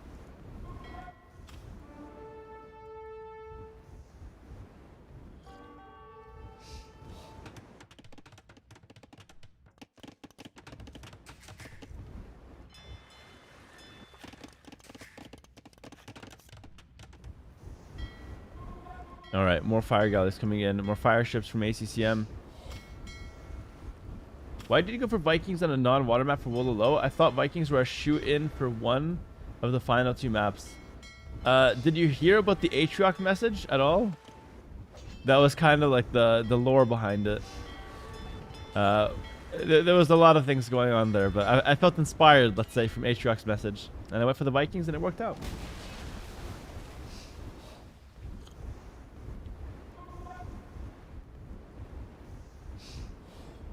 Warcraft Frog here. WTF is happening? Water tournament or what? Yeah, so water... Okay, Vince. Water is going to be very confusing for the Warcraft viewers. Basically, in Age of Empires 2, there are Navy. There's a Navy element. So let me explain this very briefly. You can fish. So these are fishing ships. You take in the fish. This gives you food. All right. And then there's the naval boats that can attack, the fishing boats that can kill the docks, which make the boats. And sometimes can have a play like cannon galleons can kill buildings from very long range from the water. So water has a pretty big element in Age of Empires 2. Not as much as land.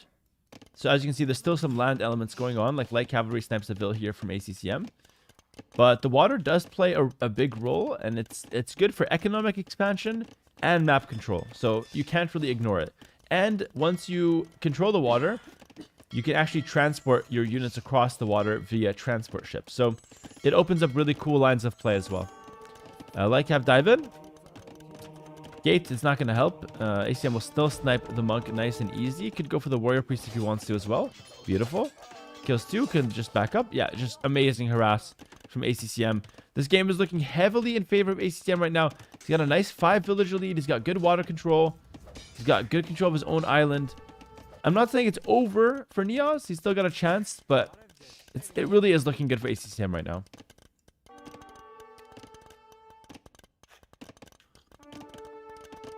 You can only get food from water. Are there no other resources? You can get gold from water as well, but not on this map. Sometimes there's oysters and whales, which are exactly like the food sources, but they give you gold, but not on this map. We're seeing a bit of a church rush from Neos with warrior priests. Pretty cool, pretty creative. This could be a way back for him to the game. He's killed a few villagers with it right off the bat here, actually. And these churches are really annoying to deal with. ACM's going to use his villagers. That's not a good idea, usually. And I would say in this case, it's definitely not a good idea.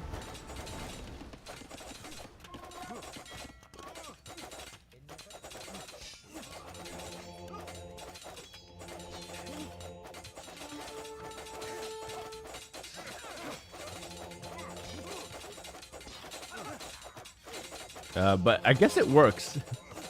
I guess it works. Wow. I don't think I've seen that in a while. He just knocked down a whole church with his bare fists. Lightcap go back to try to fight the warrior priests, but the warrior priests are apparently stronger, and they can heal each other, which is kind of broken, by the way. Warrior priests are a really good unit, not to be underestimated. But the Lightcap do counter them, so the warrior priests will go down here. ACCM's feeling good about the game right now.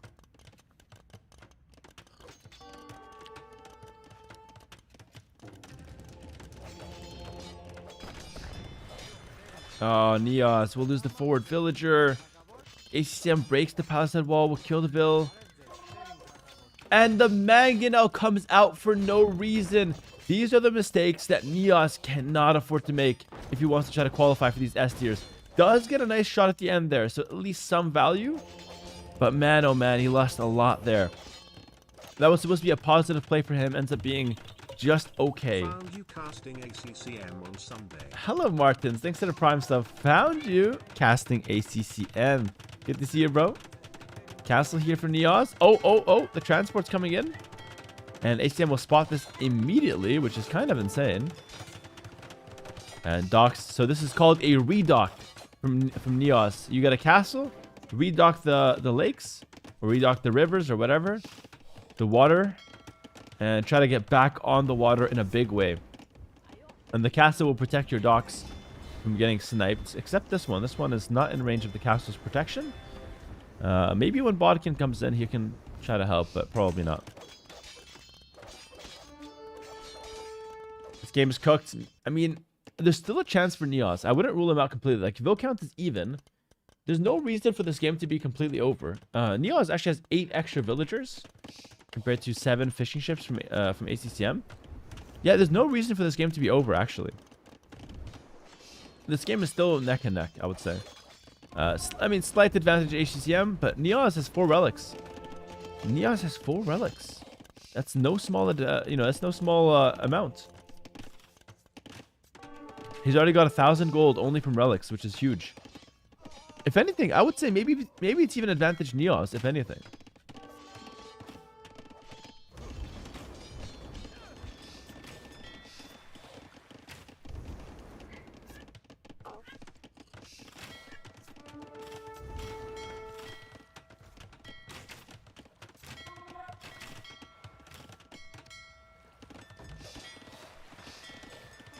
Alright, War Galleys coming out for Neos now.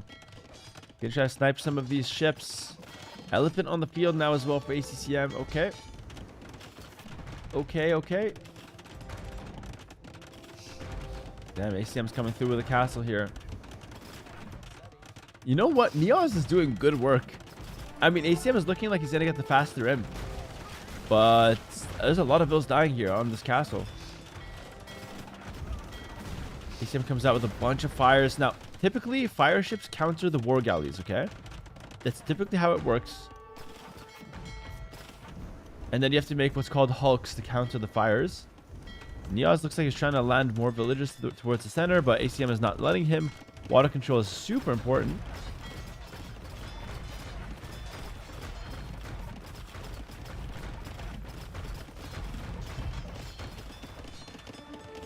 And now ACCM is starting to pick up his own relics, which is kind of cool.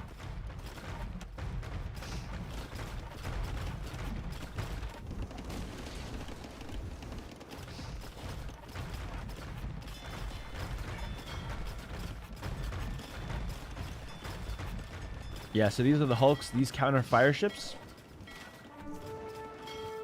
I want to see ballistics from ACCM. He needs it. We're going to see this fight. Yeah, so the hulks counter the fire ships. Hulk should handily win this fight. Although fire ships are kind of holding their own as well.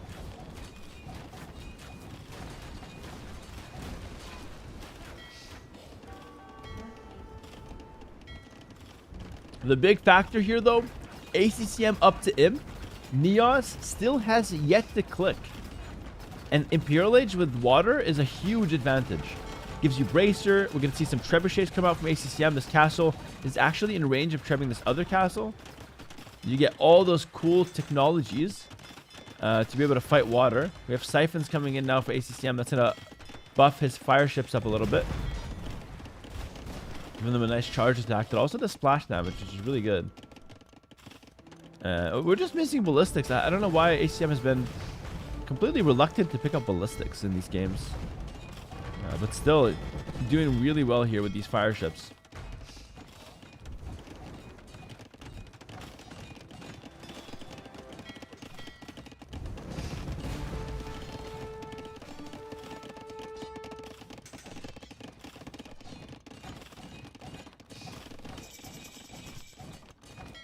I want heated shot. Heated shot is a tech that is rarely researched. It's mostly just for late game. It gives extra damage for your structures against ships, but it's rarely researched.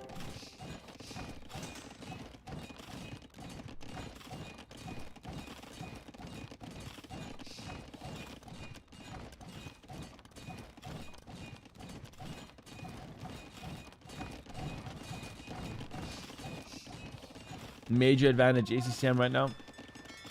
The imp timing is just huge. I think Neos was in a good position earlier, but he was just so slow to get to imp, probably because of all the harassment that was taking place. He's out of wood on his main line. He had to transfer to the center. But a large transfer means a very inefficient economy for the time being. In go the fast fire ships. Oh my goodness, so much damage. It's a lot of burst damage from the fire ships. Look at that. That's one unit, by the way. Dude, they're so strong. Fast fire ships are so freaking strong. And now trebuchets hitting the castle, hitting the docks. We're going to see fast fires into galleons, which is the best late game comp as well. And I think this game is looking a little rough for Neos right now, for sure. He's He's transferred off to the side here with some mule carts. And we have a castle off to the right side here for Neos. Interesting.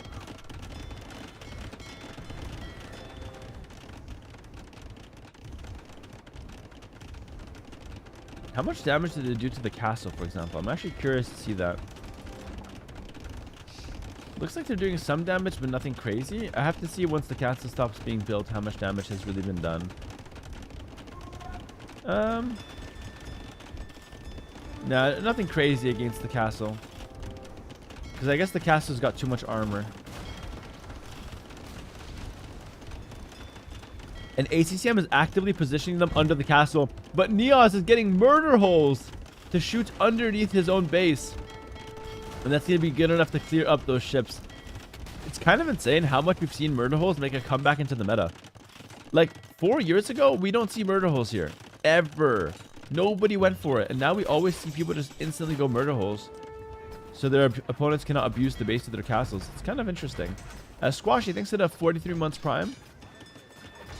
Has Lewis Hart started? Oh, if that started, we have to go. I need Neos to resign right now, actually. We gotta go.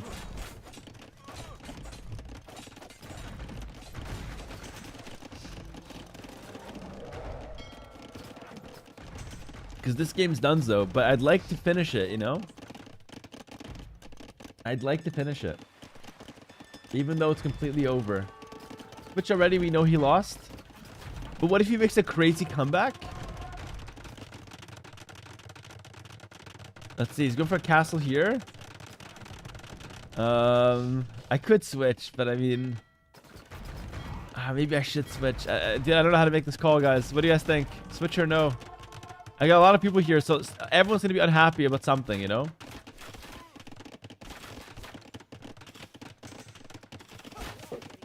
No, no, switch, no. Alright. This is a no-brainer? Yeah, I would say switch. Yeah, okay. The start of the set is not that interesting. That's true. We can wait a little bit. Listen. I'm going to make a middle ground. I'll cast for another 5 minutes in real life. So that's going to be until 45 minutes in game. I'll cast till 45 minutes. That's a middle ground, and then we leave. Go play Warcraft. That was not part of the options. Don't switch, see things through. Okay, Mom, thank you. Thank you for the advice.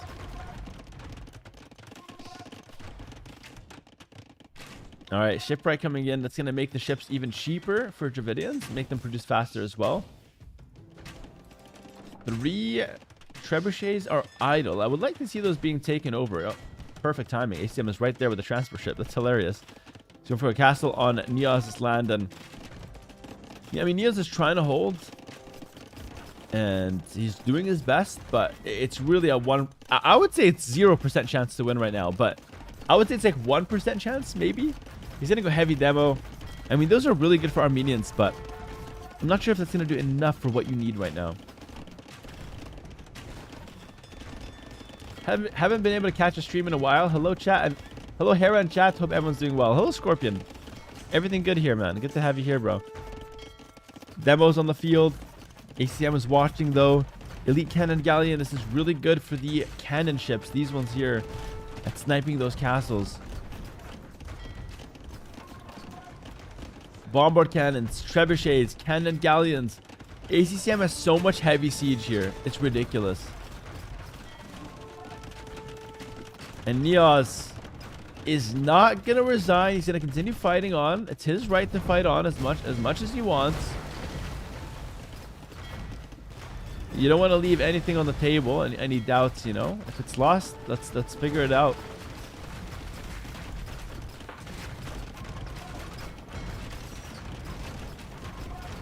The demos have been solid, but it's nothing I can get excited about yet.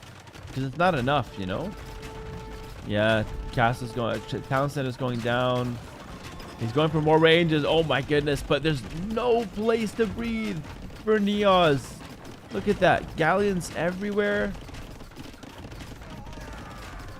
Bro, he's losing villagers left and freaking right. Howard's going down. 142 pop. He still has a pretty good pop, actually, which is hilarious. Demo's coming in. Demo's coming in. Demo's coming in. This could be big.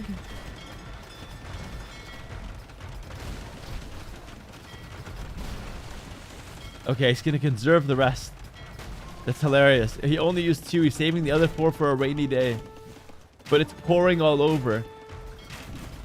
He's a lot more than just 4 demos. Church goes down. Relics exposed.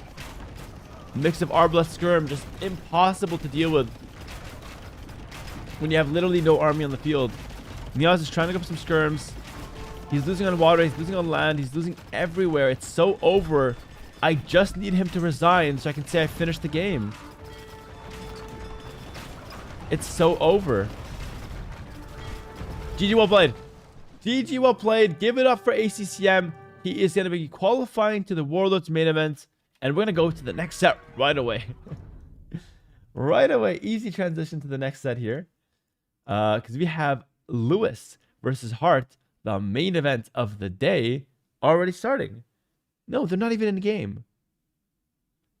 What was the chat talking about? They're not even in game. Thank God I didn't switch. They're not even in game. I literally got one guide. Thank God I held. Thank God I held my position. They're not even ready. They just hosted the lobby. Thank God I didn't switch. But congrats to ACCM. He makes it. And now we have the main event. Hart versus Lewis. If you guys don't know anything about these two, I'm going to explain the story once the set starts, okay? And yeah, it's kind of a good rivalry between the two. They're friends, but they're kind of rivals as well in some ways. All right, I'm gonna quickly use the washroom. I think, yeah, they're gonna start in a couple minutes. I'll use the washroom, guys. Take a quick break. I want to play some ads, and then be back in just 1 minute so we can start with the next set. 1 second, guys. Be right back.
All right, all right. Wash your hands, mate. I did wash my hands. What are you talking about? I always wash my hands. Hair is so baitable. I'm so not. I'm so not baitable. I actually held my ground against the bait earlier. I think I deserve a little extra praise because of that.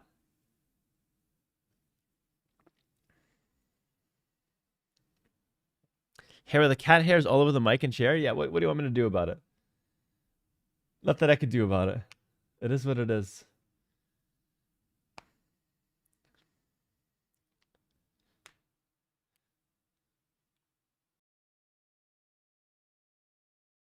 All right, they're in the lobby now. They're going to start very shortly.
All right. All right, all right. Game 1 started. Shit, it's a water map. Prediction for this set? Honestly, it's hard to predict. Okay, so the story between them is that they faced a couple of times, and Hart's the better player on paper, but they faced a couple of times in tournaments, and Lewis won the first time 3-0, and they didn't face the second time because Hart lost in the round before. So Lewis has actually been doing much better than Hart recently, which is so interesting, right? So the storyline here is that Hart's the favorite, but Lewis has been doing better in their matchup. So, and he's coming in with probably more confidence. So let's see what happens. Let's see who's going to win this one. It's a best of 5. Now, Lewis calls himself the GOAT. The self-proclaimed GOAT. And Hart, we'll see. We'll see what he does.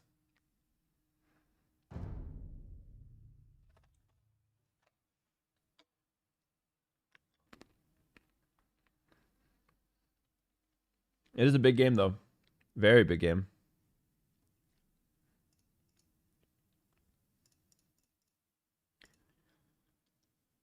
How old is Lewis? He's I think 24 or 23. He's a youngster. Hey there, is there a mod here? There's a fake Hera on Discord friend requesting me. Ignore him. You can't do anything about it, unfortunately. All right, guys, going in. Going into the first game here. Hart versus Lewis. Hart is playing as the Armenians, and Lewis is playing as the Persians. And the map is Shorelines. Bit of a water map, but also a bit of a land map as well.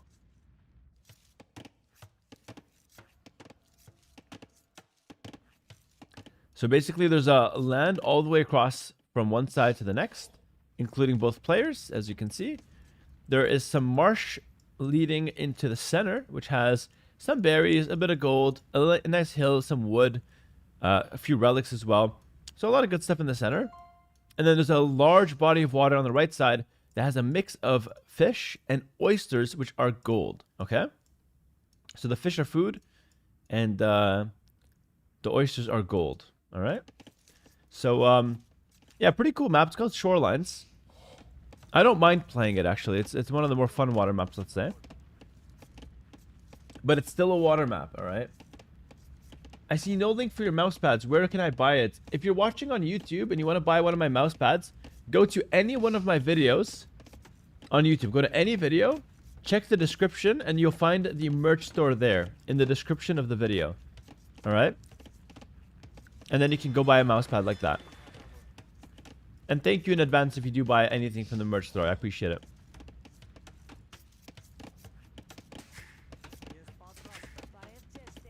The main event of the day, guys. Hart versus Lewis. Hart is my teammate and a friend. Lewis is just a friend. So I'm cheering for Hart a little bit more.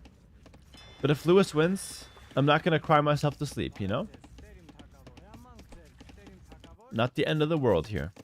But it's still a pretty big qualifier here. Like, Lewis made it to the Brazilian LAN, and Hart failed, right? And this is now for Warlords, another tournament, and it's another qualifier. If Hart fails twice in a row, that's some serious question marks. I might have to kick him out of Vitality. Straight up.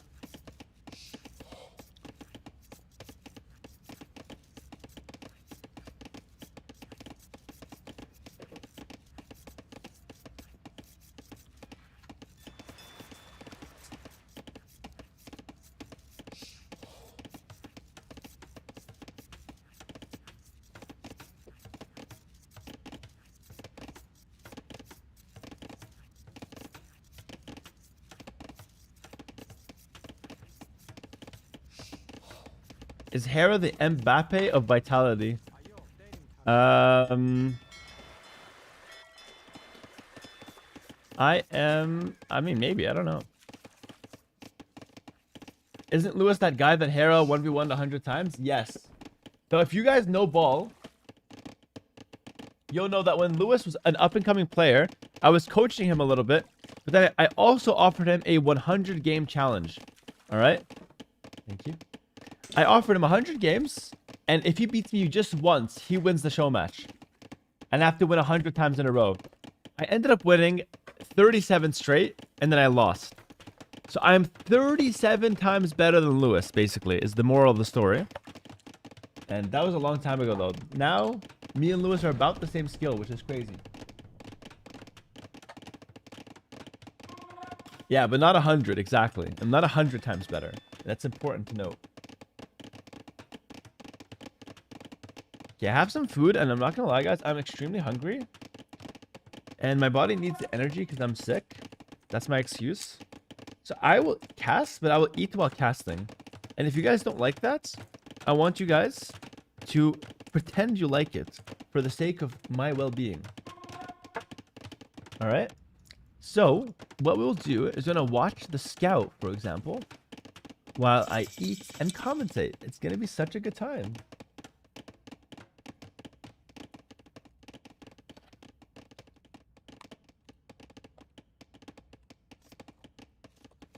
Amazing. What am I having?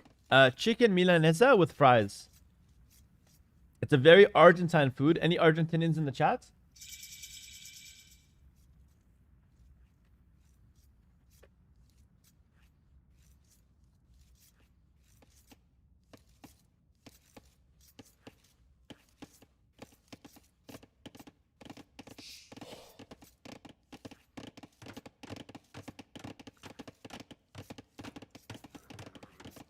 Hart is going men-at-arms, by the way. He's going men-at-arms, and his opponent is just walling up. And generally speaking, walling up is usually a good counter, and it's considered better than going for the men-at-arms yourself. And because Lewis is walling up, he's going to have a little bit more presence on water. As you can see, Hart has 2 docks. He's trying to repair the Hulk. And he's doing a good job actually fighting this one out. The 2 Hulk defense has been solid. Lewis will have to go galleys to try to counter those Hulks. Not easy to do that. Meanwhile, the pressure from the men-at-arms is solid. Lewis will go for a range to defend himself there. And, oh, look at the micro from Hart. Kills the first unit of the game, guys. Hart's looking good here. He has a sneaky dock back here, so he's opening Hulks brilliantly here from Hart. Has the men-at-arms here as well, which is good. Hero, I really love it when you eat and cast. It really brings me so much joy. Some people like the deep analysis you bring. I like chewing.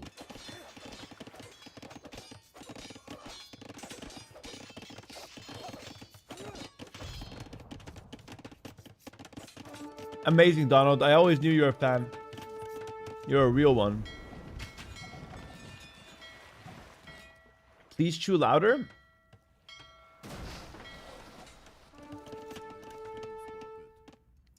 I don't know if I can do that.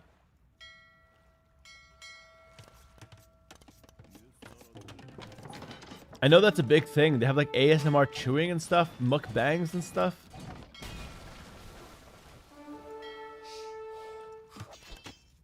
All right, good pressure here with the men-at-arms. Hulk's on the front as well. I'd pay for Hera ASMR. Slimy uterus, please. This is not the time for this.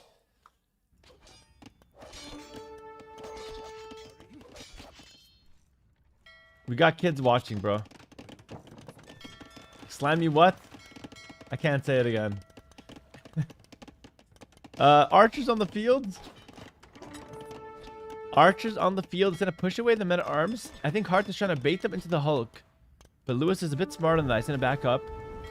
And it looks like they're going to continue fighting on water. Engagements on water are pretty even, but it looks like Hart's taking slightly better fights. And meanwhile, he's also fighting with the men-at-arms. Hart's a bit of a bruiser, by the way. He likes to fight a lot. Oh, I like this. He goes to the center with about 8 villagers. And he's going to take all the berries and natural hunt. That's really cool. That's super smart. I actually love that from Hart.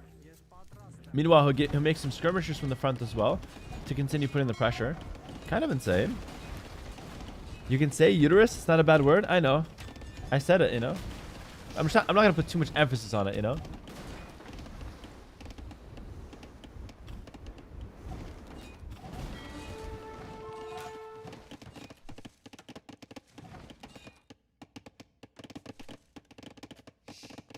The combination is a bit bad, but it's not the worst thing I've ever read as a username.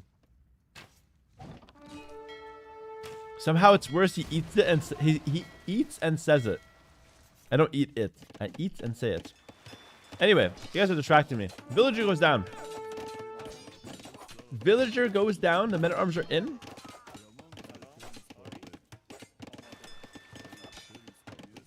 It could be a second villager. I think there's 2 hits left. Yeah, 2 hits left.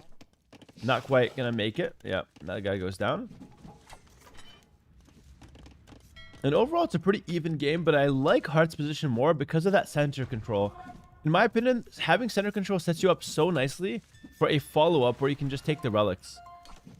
So I think if I were to play this map again, I didn't do this the first time I did it against Sebastian. If I were to play this map again, I would play for the center. I think this center is really good. Nidal Selmy, thank you for the prime. Appreciate it. Thank you so much, bro. And Lewis may be a little nervous here. Goes for a tower to defend himself. And has a lot of idle TC time. So not the best opening from Lewis. Hart is looking really good here. He pressures the Vil. Uses the Spearman to block.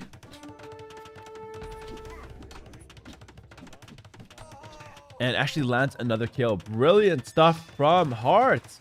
Looking really good. Well played, bro. Well played.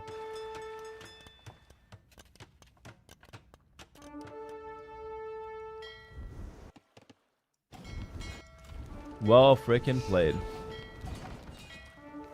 Fire Galley goes back. Market comes up as well here. I think Heart's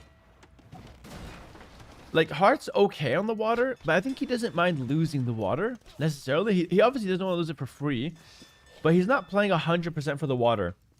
I think he's got some ideas on land as well. Like he's gonna church the middle and take the 3 relics immediately for sure.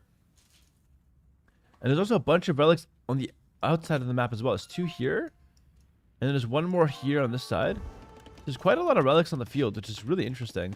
Good counterattack though from Lewis. Hart spots it instantly, which is actually kind of insane. Well played from both players. The counterattack was a good idea, and spotting it fast is really, really solid. Horrible mule cart. What the hell is this? You guys know the mule cart can move, right? Hart, do you know that? Oh my goodness, this is disgusting. This is literally disgusting. It's obscene. This is completely obscene. Oh my goodness. But the archers died to the town center, by the way, in the meantime. So Hart doing some things well and some things so poorly. This is less than 900 elo mule cart.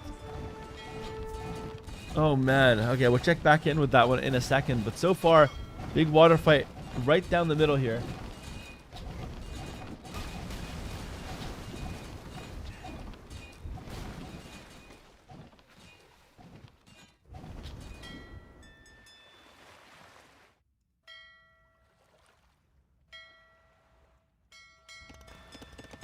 It's coming in! And he makes another one.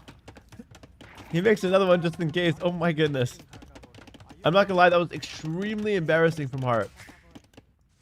He lost a lot of aura with that one. He was looking really good. He was dancing left and right, fighting well. I look back to his base. He's got his pants down. You know what I mean? Alright, but Hart's looking good on the water now. You got a lot of ships. Church in the center.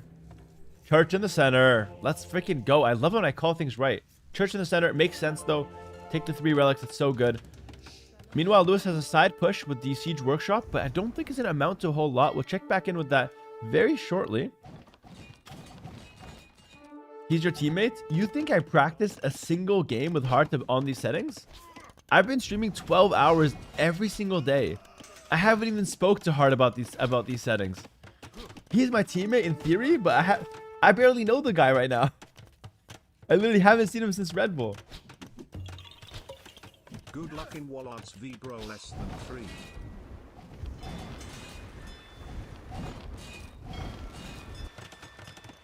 3. Thank you, Free Palestine, for the 25 months. Really appreciate that, bro. Hope everything's well with you. Thanks for the luck. Thanks for the good vibes. And thanks for the long-term support here. Good value here from Hart. Killed a bunch of villagers. He's also winning the water. Take a look at the bars up top. It's very heavily in favor of Hart.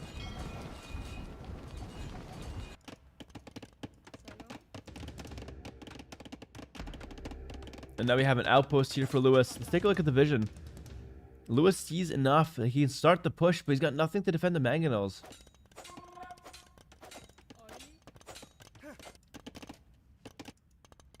Bro, snacking and casting? I'm not snacking and casting. That makes me sound like a fat ass, to be honest. Because if I can't keep my mouth away from snacking, that's like, I got issues. I'm having lunch 3 hours late, okay? This is by no means Hera can't keep his mouth away from some food, all right? I'm not snacking. I'm having lunch. It's a delayed lunch, okay? No fat shaming, Mr. Hera. I'm not fat shaming. In fact, I'm fat myself. I'm defending the shame.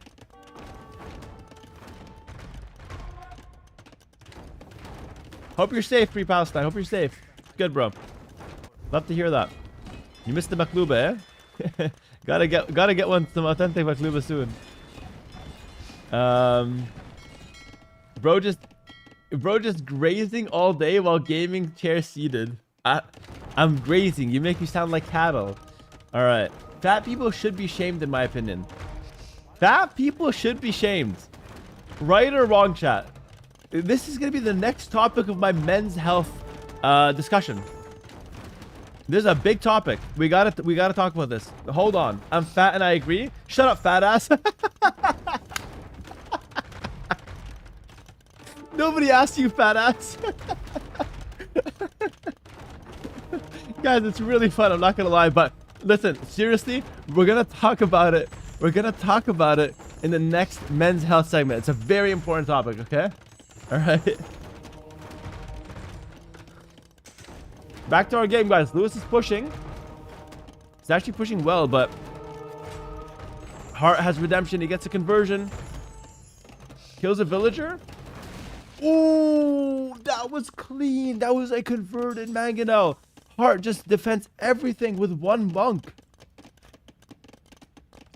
0 for 3. GG's called. Hart. Guys, well played in the chat for Hart. Come on.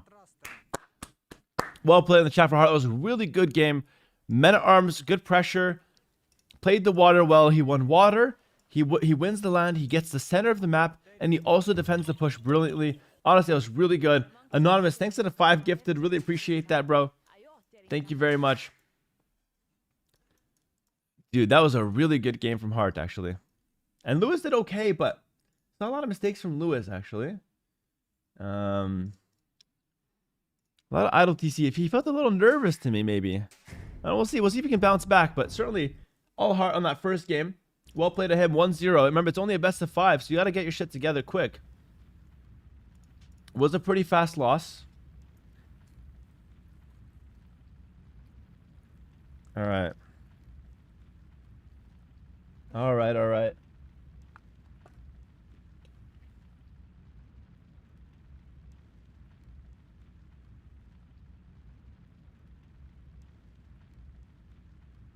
Oh, he don't see YouTube? Sad?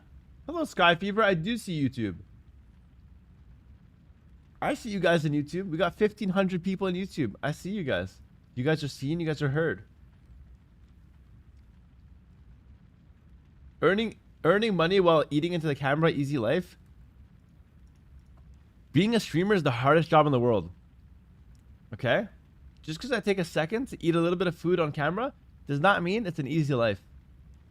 Hold on. Let me just play some ads, though. Hold on.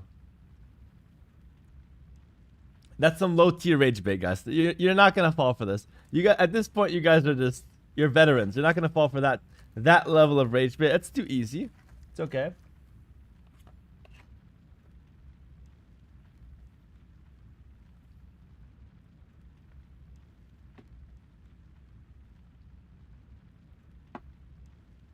Needs to run the ads to afford more food. Bro, God forbid I chose to have a bite on stream.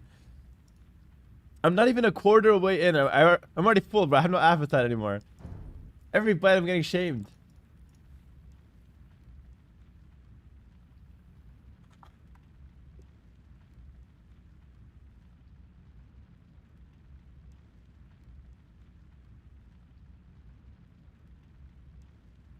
I'm new here, guys. Is Hera always getting full on camera? Getting full.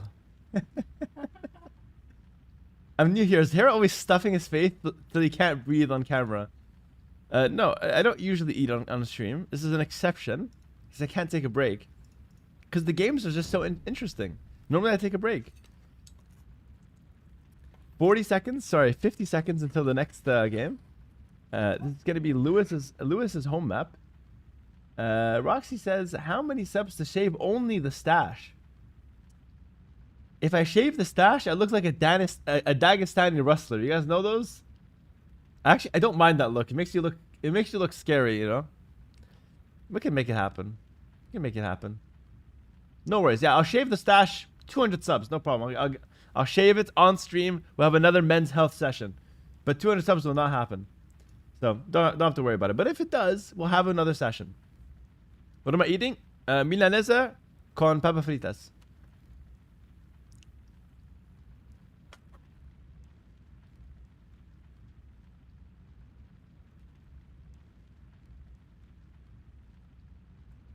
Unacceptable. Next time use an IV drip to get the nutrients you need. You can install a toilet in the chair to never leave. I'm not sitting on a gaming toilet. It's not going to happen. Hold on. Big donation on YouTube, guys. And we have Black Forest. I love Black Forest. Big donation on YouTube. 25 Canadian from Vade. Haven't played Age of Empires since my Pentium 2, 64 megabytes of RAM, and got Conk AoE 2 Kings for Christmas. Okay, so Age of Conquerors, basically. Been enjoying your content over the last few months and brought me back into it. I appreciate it. Vade. I love it. Thank you so much. He's played back on the Pentium 2. That's older than me, I think. Vade, love it. Thank you so much for the very generous donation. And welcome back to this amazing and timeless game of Age of Empires 2. We have Black Forest here. It's a very nostalgic map. Lewis does not wall. So we've seen a lot of people go for the early walls. Hart is one of them. Lewis just does not go for the walls. He just instead goes for the 3 boars. So he's playing as the Mongols. Mongols Bohemians here. Interesting. What's really interesting is that Lewis lost this matchup versus Lucho. And he picked it again in the next set. But he lost it versus Lucho. Did they flip the colors? Was Hart red last game? I want the colors to be the same, so let me know.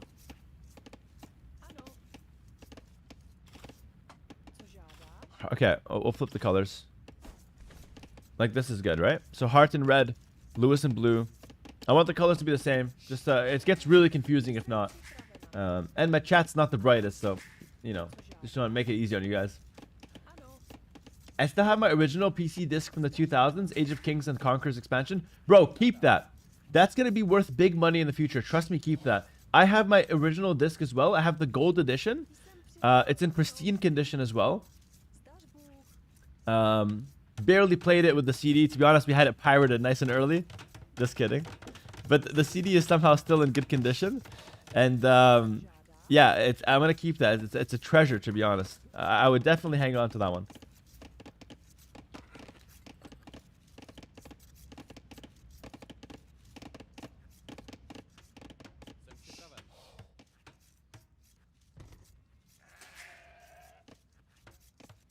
Wait a minute.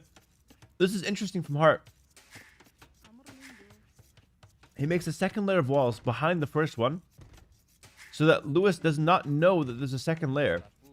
But the problem with doing that is that you actually delay yourself even more. So I wonder if this is a good play or not. Lewis is going to go men-at-arms. He's going to try to punch through the center. No sneak to counter the wall is a big mistake. I kind of agree with that, Red Van. That's a good point. Lewis did not wall, and Hart did not sneak. But normally you should sneak a villager so you can make the game messy. I guess he just didn't want to sneak versus Mongols though, right? You have to consider that too. Mongols are really fast up, and they have a strong scout that has more vision. So maybe Hart didn't want to sneak versus that. Instead, he just goes for the lake. But really, I feel like Lewis is in a good position. Oh, Zeke says Lewis did check for sneak immediately, but still. Oh, that's a good point. Yeah, okay. So Lewis is already counterplaying it. So either way, sneak or not, Lewis would have been completely fine. He's going to start punching through these walls with the faster feudal age. Now, these walls are really not that strong. in Dark Age. They have only 150 HP each. You can easily punch through that. Lewis is going to go for the range. Very, very aggressive. Heart's going to try to wall, maybe? Since then 2 more villagers. I think if you want to wall, you have to commit like 5 layers, by the way. I think if you want to wall, you got to go crazy with it. And I just don't know if he's got the time for that. H90 streams and S ranks tournaments, you are the GOAT.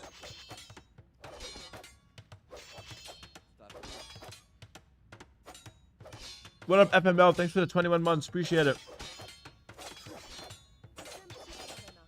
What up, Daniela? Good timing here. We're seeing the Black Forest. We're seeing the walls come up. Lewis is trying to go through. He needs the tower. I think Hart should do more layers of walls. I know it looks dumb because Lewis is breaking him. But, like, Hart's already getting out-mogged by Lewis, all right? Lewis is attacking him, breaking his walls, and the beta Hart is hiding behind walls, all right? Low testosterone, can't even bench 2 plates like Lewis, who can bench 3, you know? So, at this point, you just have to commit to the walling gig and hope that you can buy enough time to survive until you also get the feudal age. There's 2 factors here. Hart is trying to go for a fast castle. That's what his civ is good at. And Lewis is trying to go for a fast feudal, which is what his civ is good at. And Mongols also get up to a really fast feudal because of the extra boar hunt speed. And so it's 2 extremes. It's a very slow civ in the Bohemians versus a very fast civ in the Mongols. But these walls are good. He's buying a lot of time, this Hart individual. Hasn't lost a single villager as well. There's definitely a lot of merit in that, to be fair here. And behind this, Lewis is getting arson. That's going to give his infantry +2 attack for his buildings. So it's a very strong push from Lewis in this early game. Archers, men-at-arms, arson is researched, more walls from Hart. Daydreamer, thanks to the Prime for 3 months. And now you guys see why the front wall is important. And Hera's going for a quick meal where he is good at. Yeah, Mongols good at attacking early. Bohemians good at stalling. Hera good at eating. Everyone's playing to their strengths right now. Let's take another bite. Excellent. I think Lewis is going to break in here, though. No, Hart. Oh. Oh, my goodness. Double stone wall in the last second. That was crazy. And a tower. You have to hold this. Blacksmith house. Wow. Hart is holding. And Zeke is saying Hart's dead, but Hera's saying Hart is holding. Who should you guys believe? The 16-time S-tier champion and former back-to-back Red Bull world champion, or the random guy in chat with a VIP badge? All right? You should believe the guy in chat for sure. Hart might be dead because Lewis's push is still alive, and that tower is not doing a whole lot. To be honest, like the tower is not doing a whole lot. I think Hart is still in big trouble. Hart might need to buy some stone and go for a second tower. He had to earn the VIP, exactly. I would trust him as well. I would trust him as well. Market. Very good for Hart. But it's rage within margins, and he loses a villager. Hart loses a villager. She was low. She was on the front lines, and she dies.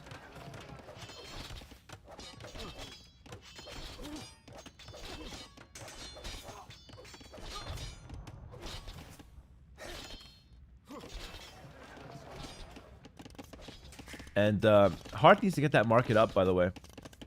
Because that's the second building he needs to click up to Castle Edge. Guys, Hart might be dead. Hera, show proof of food's existence? Bro, what do you mean? I'm eating it. I'm literally eating it. I don't need to show proof.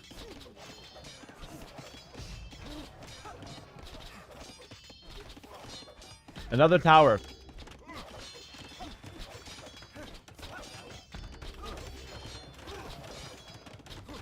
Hart's trying to hold. Palisade Gate's so weak. Palisade Gate's so weak here versus the men-at-arms. Oh my goodness. Oh my goodness. Oh. Oh. I think Hart's dead. He gets the tower up, but he can't get the market. He can't click up. He goes for the market at home. That tower's gonna die as well. He needs to go for another tower here. Bro, how good is this Mongol aggression? But Bohemians beat it last time. That tower was kind of greedy, actually. Heart's gonna fight it. Ooh, he's gonna try to fight it. So far, he's lost no villagers, though. He's bringing in more. It's hard, though. It's hard. There's a lot of archers and men-at-arms. This could be the game, guys. This could be the game.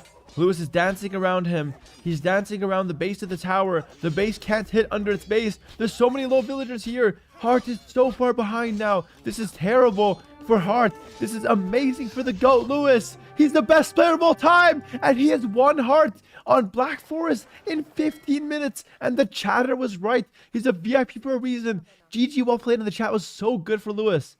That was actually insane for Lewis. Holy, that was crazy. 15 minutes. Black Forest game. Quicker than you ever seen. I'll take a bite to that, boys.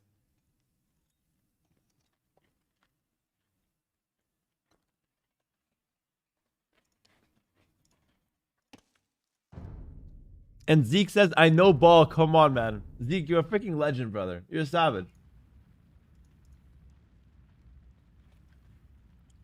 Would you have caught skirms for the defense?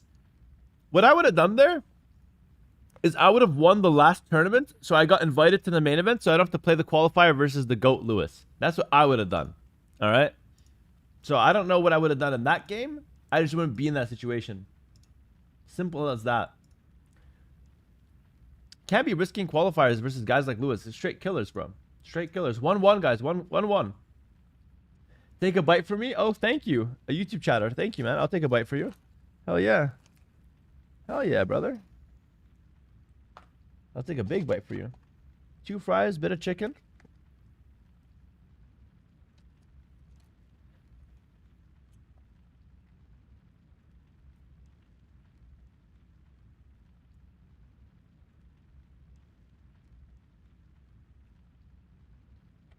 Are we doing Warcraft 3 today? If we have time.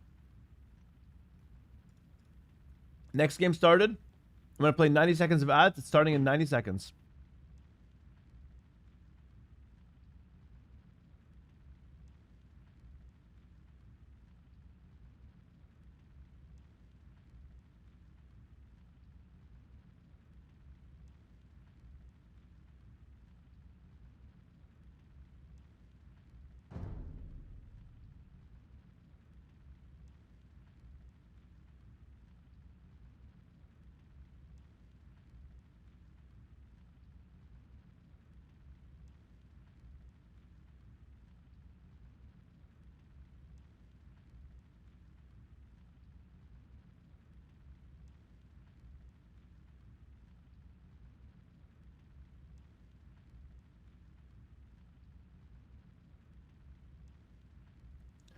Update on the thing. What's May 1st again? May 1st to Friday? Just run it on May 1st, Daniela. We'll make it work on May 1st. It's chill. Just run it on the Friday. Whatever the Friday is, May 1st, I think. We'll run it on that. We'll make it work. We'll confirm the time soon, Dub. Alright.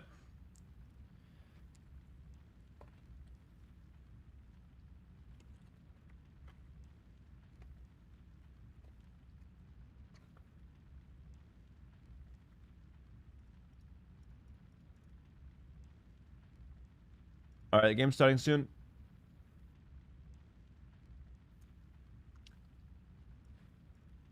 Let's go, let's go, let's go. Big game, big game. Lewis with a quick win there. It's 1-1 now. Malay versus Koreans. This is going to be Heart's home map, Isthmus. And we've seen it before. There's a lake on both sides. These big things are here are called whales, by the way. 1,000 gold per. So you can take gold from the water now. Colors. Heart has to be in red, Lewis in blue. And on the other side, you have the exact same thing. So 2 lakes on either side. There's also 2 small islands on either side with some stone, which is interesting. And then in the middle, you have this rocky terrain on either side that you can't build on. So you can't wall the sides. You can't wall the whole map. And then in the center, you have a pyramid, which looks cool.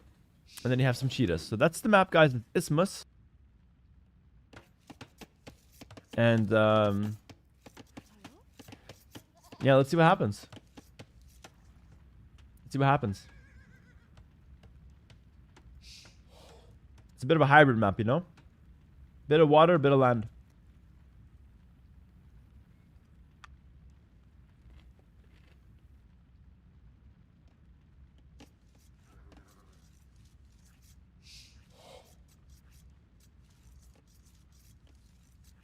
Can they capture the pyramid? No. The pyramid is basically just taking up space for no reason. They're both gonna dock the same side, by the way, which is really interesting.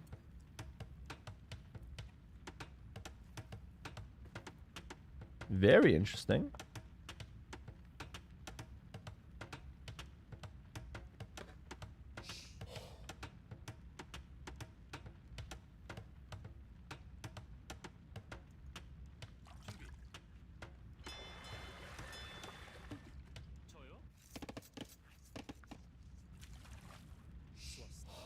I think this favors Koreans more. Docking the same lake. Because Koreans wants to fight on water a lot. They have cheap units. Malay's an interesting pick on this map. Malay like to use the timing advantage because they go up to the next age much faster than usual. So they're pretty good for that kind of play, that kind of strategy.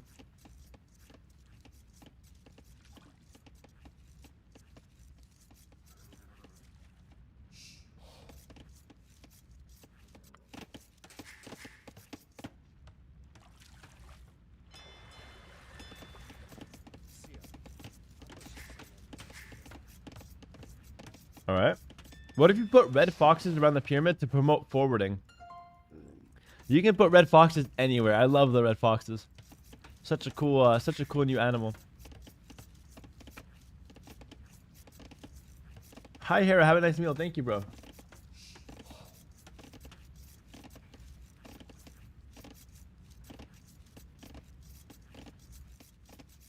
Is it normal to see so many water maps in pro games? In Warlords, the thing about Warlords is that there's different categories of maps, and there's two categories that include water. So hybrid and water, and there's a third category that also includes water, which is the no-ban maps. So with three categories that can include water, you end up getting a good amount of water, basically.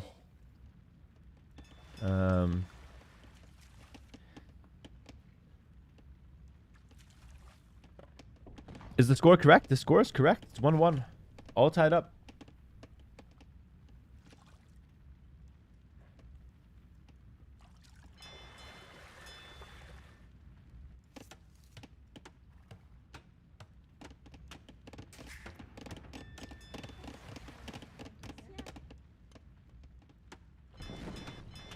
Second dock on the field for Hart.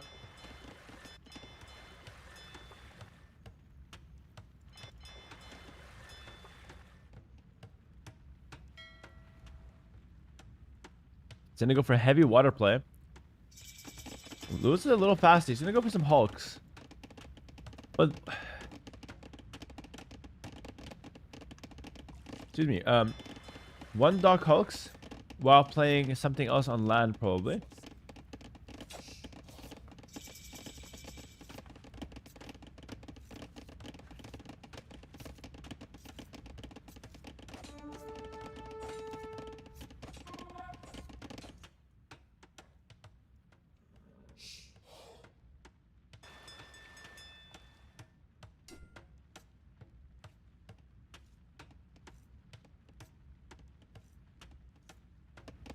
Oh, sorry about that.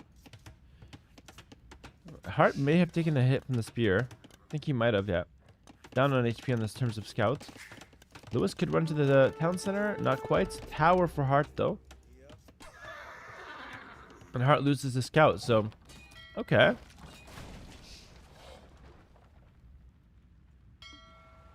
Not to be that guy, but does he plan to do Warcraft 3 at all today? Vex, I might do some Warcraft 3 later. But it's after the set, so maybe for a couple hours. We'll see. It's a maybe. All right, Hulk versus Hulk action. Lewis will play defensive because he's only on one dock. I think I like Lewis's position a little more, actually, somehow. But then again, winning the water is such a big deal. Then maybe Hart's position is better after all. The tower, fully wall, and just play for the water. I think that's pretty chill.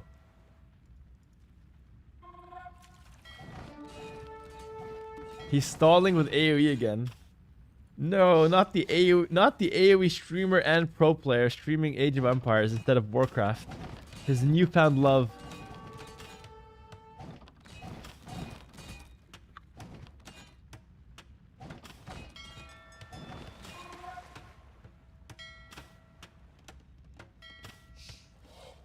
Impressive defense from Lewis so far. He's defending with way less army on water. But the problem is he's not doing enough damage on land to make this justified. He really isn't. So if you ask me, I feel like Hart's in a better position. He did have to tower though, but still. I like the tower.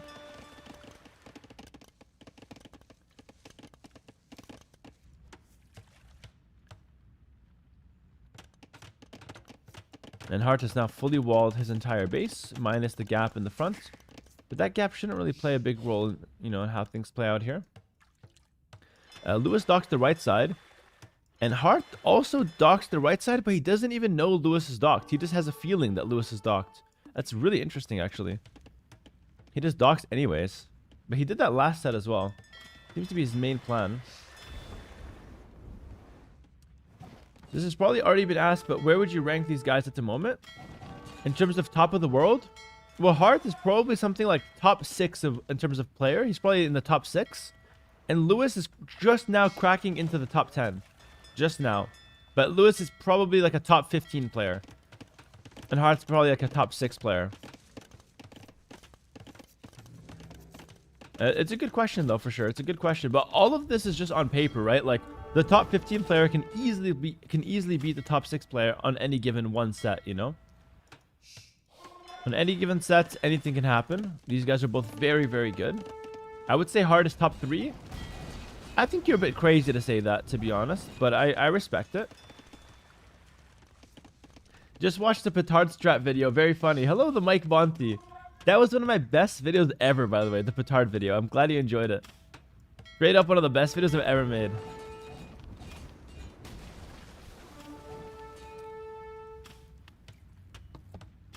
Do you still think Viper's top 6? Yeah, I think Viper's top 6, yeah. Saying Hart is top 3 is the Viper fanboy level delusion? I didn't want to say it, but I think you're right. Yeah, like, Hart can't be top 3. He's just not consistent enough. But I think top 6 is good for him.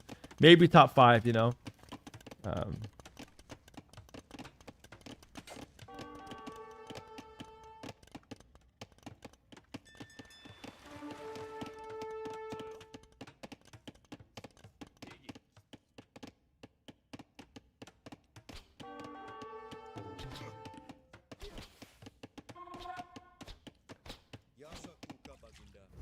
There are 10 players in the top 6. That's actually kind of true. That's hilarious. We have like 30 players in the top 10. Just depends on the day. When will I move to kick and stream gambling? Never. Also, never consume kick gambling material because that shit is so brain dead. Like, I don't know if you guys know this, but the streamers there are gambling with fake money. It's hilarious. They use fake money to gamble. And they pretend that they win. It's hilarious. It's so funny. And the whole chat's like, no way. He just won 10 million. No, dumbass. It's completely rigged. So you can go gamble your money and you can lose. That's how it works. They pay the streamers to stream it. They give them fake money. It's just numbers online. And then you, when you want to play, you have to put real money in. And then you lose your real money. And the streamer wins and loses fake money. This is obvious. But I'm just saying it again to make sure that people know this. It's very important. It's very important. A lot of people, you think it's obvious, but a lot of people, especially like the youngsters, the kids, they don't know how this works. They don't know how it works, but it's like the most obvious scam ever. And it's just like, I don't know, people are falling for it because the streams are popular, you know? Fighting in the middle of the map here, skirms and archers against skirms. Hart is up a little later to Castle Age, but he's still okay. He's defending on water for now. Looks like Lewis has won the right side. It's time to ban Partyman? Oh, it's always time to ban Partyman. 5 subs, I banned Partyman for the day. It's a viewer on stream. He's very ungrateful. 5 subs, I banned him for the day. Nice and easy. 2 turtle ships coming out. It's huge for Hart. Those things are so badass, by the way. They're insane. They're insane. They're coming out really big. Interesting that Hart chose to get turtles instead of the upgrade for the warships. I guess turtles are better. 5 subs from Zeke. Alright, you know the drill here. Partyman, you're going to get banned for 24 hours unless somebody gives 6 subs to keep Partyman alive. Partyman, you have to beg. You got 1 minute. Beg for it. 6 subs, you keep him alive. If not, 07, we see you out for 24 hours. Where's the begging, Partyman? I want to see it. Hera, I didn't give you any subs and never will. Can I stay? Of course you can. Partyman's ungrateful. This is what happened with Partyman, so you guys know the story. He once got gifted a game against me, or no, with me. A team game. And that has a value of $20, okay? He got gifted that, and he said finally in the chat, instead of saying thank you to the person who generously donated for him. It was insane. I've never seen such level of ungratefulness. And so he deserves to be banned for life. But hold on. Digital Cosmos loves an ungrateful stranger on the internet. He gifts 6 subs to keep Partyman alive. 7 subs to ban Partyman. Asian Candy Thought with 5 gifted. I need 2 more to ban Partyman. We need 2 more. You have to 1-up the defense. You have to 1-up the defense. Thank you, Asian Candy Thought. Good to know you're watching the stream and all that. Thanks to the 5 subs. We need 2 more to ban him. It's a fight on both sides. It's not the greatest scam of all time. It's not the greatest scam of all time. It's called good business. Roxy's got us with 2. Partyman will get banned. We have 7 subs against you. Partyman, you're going to get banned for 24 hours. You got 1 minute. I need 8 subs to keep him alive. 8 subs to keep him alive. Going once, going twice. You got 1 minute. Partyman, you can beg for it or you can just stay silent. You ungrateful viewer. All right? This is a great sub strategy. It's not a strategy per se. It's more like a philosophy, guys. Like, it's a segment on the stream. 8 is too much. Partyman is already giving up. Now, he's ungrateful. And on top of that, he's got no fight, no grit. Nothing. Nothing. Give a Patreon before I leave. You're not getting anything, Partyman. You got 30 seconds, then you're getting banned. Done. Alright, back to our game. Hart will have a rocket cart and a Townsend in the front. He's got 3 TC boom. He's defending and he's winning water on both sides with the mega strong turtle ships of the Koreans. This is why Koreans are played here. Lewis with the Malay is defending. He's got 2 Townsenders, but he's behind on build count and he's looking a little rough. Alright, guys. Say bye to Partyman. Can I get an 07 in the chat? Mods, 24-hour ban on Partyman. Good riddance. See you later, man. Go watch on stinky-ass YouTube if you want to. Oh, sorry, YouTube chat. Sorry. Oh! Grumpy sub with 8 subs. But it's too late. Ban him anyways. No. It's too late. Ban him anyways. Grumpy subs, 8 subs will be gambled. Will be gambled on kick instead. Get him out of here, mods. Partyman is out. And Grumpy sub, I'm gonna eat your 8 subs for free. Sorry, you've been scammed. You have been scammed. No worries, he says. Partyman's still here. Mods. Am I not speaking English, mods? Seriously, am I not speaking English? Ban Partyman for 24. Make it 48 hours. Give him 48 hours. Shit's ridiculous. What did I join? This is the banned Partyman segment. Not to get it confused with the men's health segment on the stream. 2 different segments. Keep that in mind, guys. All right, 2 different segments. Tower in the middle to hold the pyramid. We are all Partyman. No, you guys aren't. No, you guys aren't. Most of you guys are nice people. Partyman's very ungrateful. All right, thanks for the subs, guys. Appreciate it. It was a good segment today. We do this every day that we see Partyman, by the way. It's good. It's a good segment. I like it.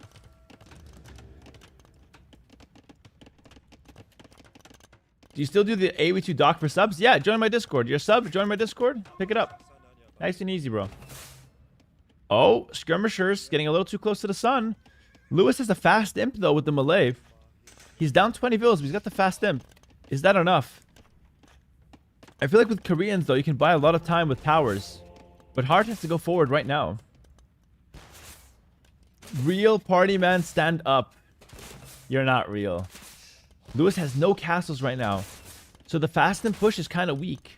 He has to go gunpowder. Like bombard cannons and skirmishers. It's not bad, but it's pretty slow. He's only now getting bodkin for some for example. Like for some reason he's late on that. Redemption. He's gonna be monk skirm, okay.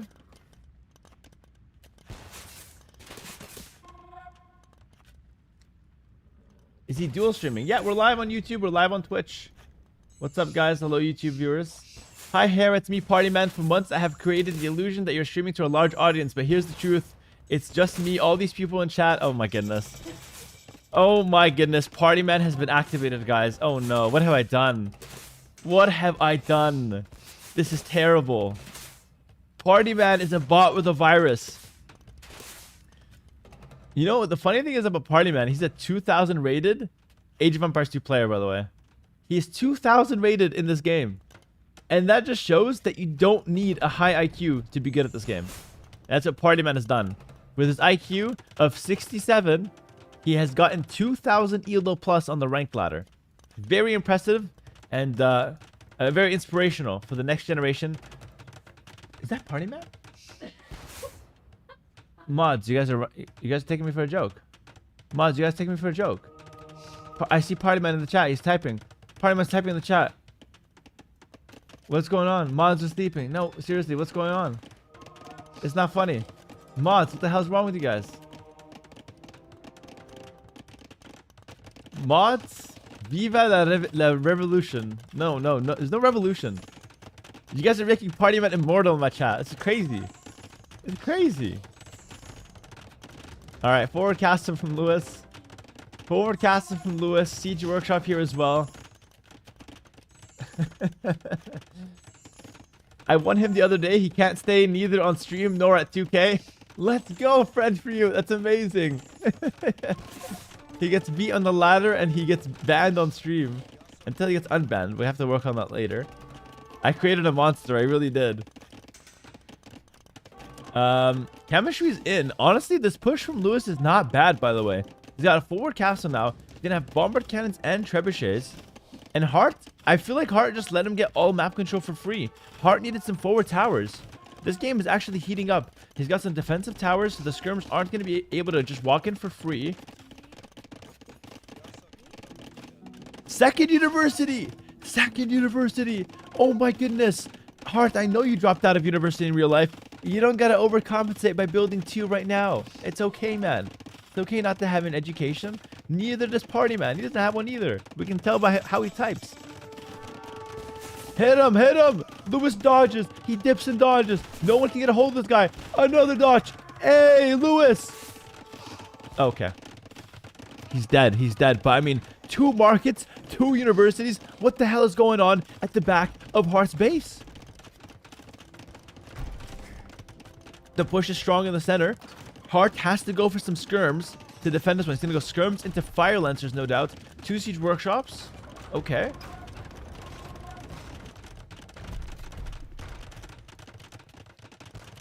I mean, Lewis is still in a tough position, though. Because Koreans can spam so many units. We saw this earlier in the ACCM set. 3 markets. 1, 2, 3.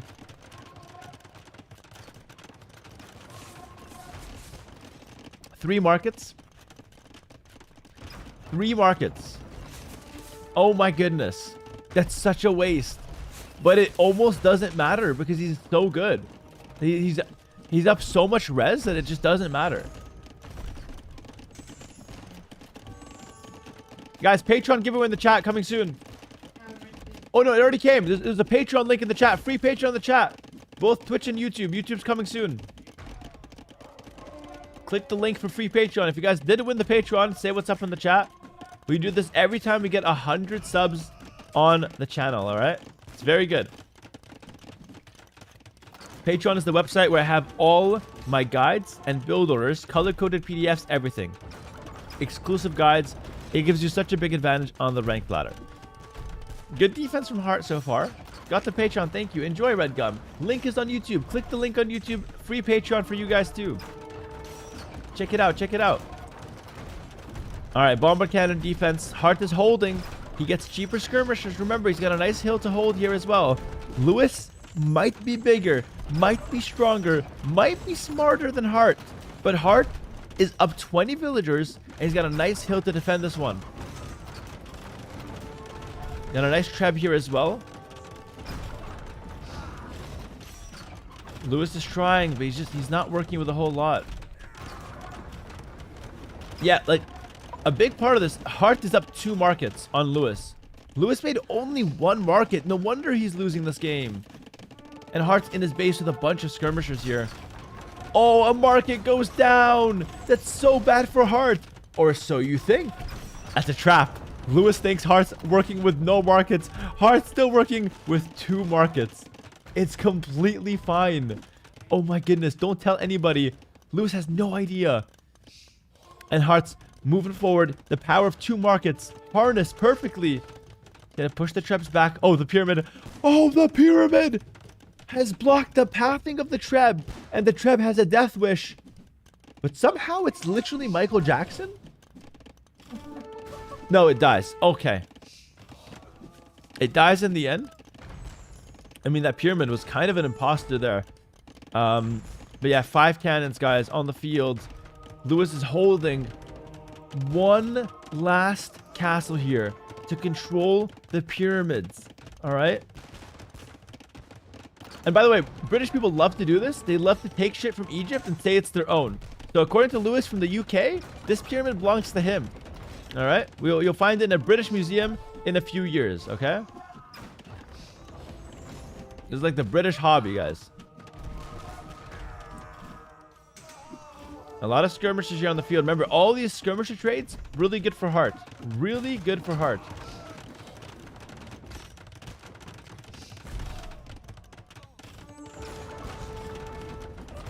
I don't think you can hold this castle. I think it's cooked. I think it's actually completely cooked. Yeah, castle goes down. Oh no, this is looking horrible for Lewis. He's a fighter. He always stays till the end. Sort of like ACCM, but the end is drawing near. Trebuchet goes down. GG's called. Hart goes up 2-1. GG in the chat, guys. Very, very nice set. But I will say, we've seen Lewis down before. Yesterday, he was down 2-0 versus Lewis. No, versus Lucho, excuse me. Reverse sweeps him. Lewis is a comeback player. He's a clutch player. You never count him out. All right, guys? Never. The market made the difference. Double University. Double University and Hart didn't get any technologies. You got like chemistry and that's it. It's like doing 2 careers at once. You're doing 2 bachelors and then you end up working at McDonald's. That's literally what happened. Like, Hart got 2 universities, got chemistry, and that's it. Hilarious. Did he have 2 blacksmiths too? No way. No, only the one. Only the one. So funny. Okay, cool. All right. 2-1 Hart. 2-1 Hart. That was nice.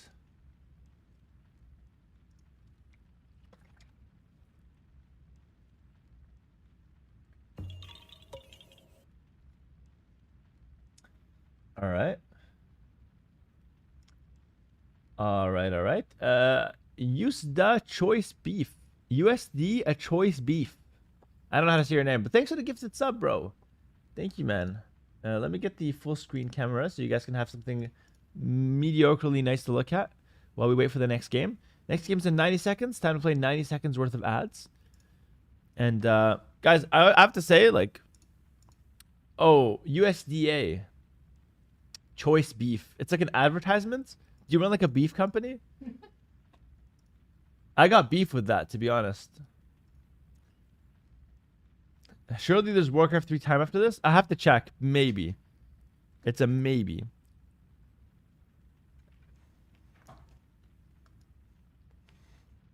Is it choice though? It sounds like it is choice. It sounds like it's choice beef. I have to say though, guys, thank you so much for being here with me, both on YouTube and Twitch. Someone on YouTube is asking, but can't you just sell on one Y3 markets? Yeah, that's why we're making fun of it, Young Insane. We're making fun of it because you don't need 3 markets. You only need 1. Having the extra 2 was a complete waste. And, you know, Hart, even though he's a pro player and he's like pretty good at the game, he makes those mistakes, right? He makes those mistakes. And we're kind of just having a laugh at his extent, at his expense.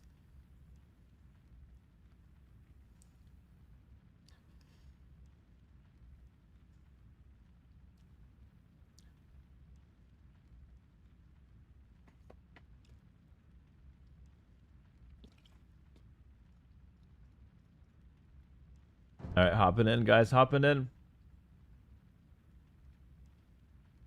Roman Sicilians.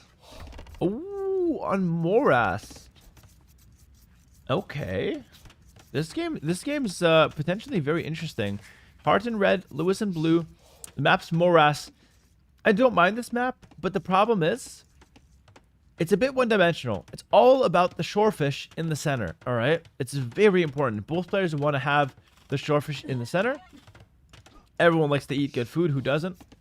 And the shorefish is the fastest source of gathering in Age of Empires. A villager on shorefish. Fastest food source in the game. All right. So it's very, very important to control the middle and control the shorefish. It's quite a linear map. Both players will fight for the center, but they're going to do so in different ways. With the Sicilians, Lewis will go for the sergeants. And Hart with the Romans has a bunch of options. You can go for archers and skirms, like normal, or you can go for extra tanky infantry via men-at-arms. Okay, so actually, this could be a pretty cool game. 2 different approaches. I imagine Sicilians are a nice counterpick to Romans. But who knows?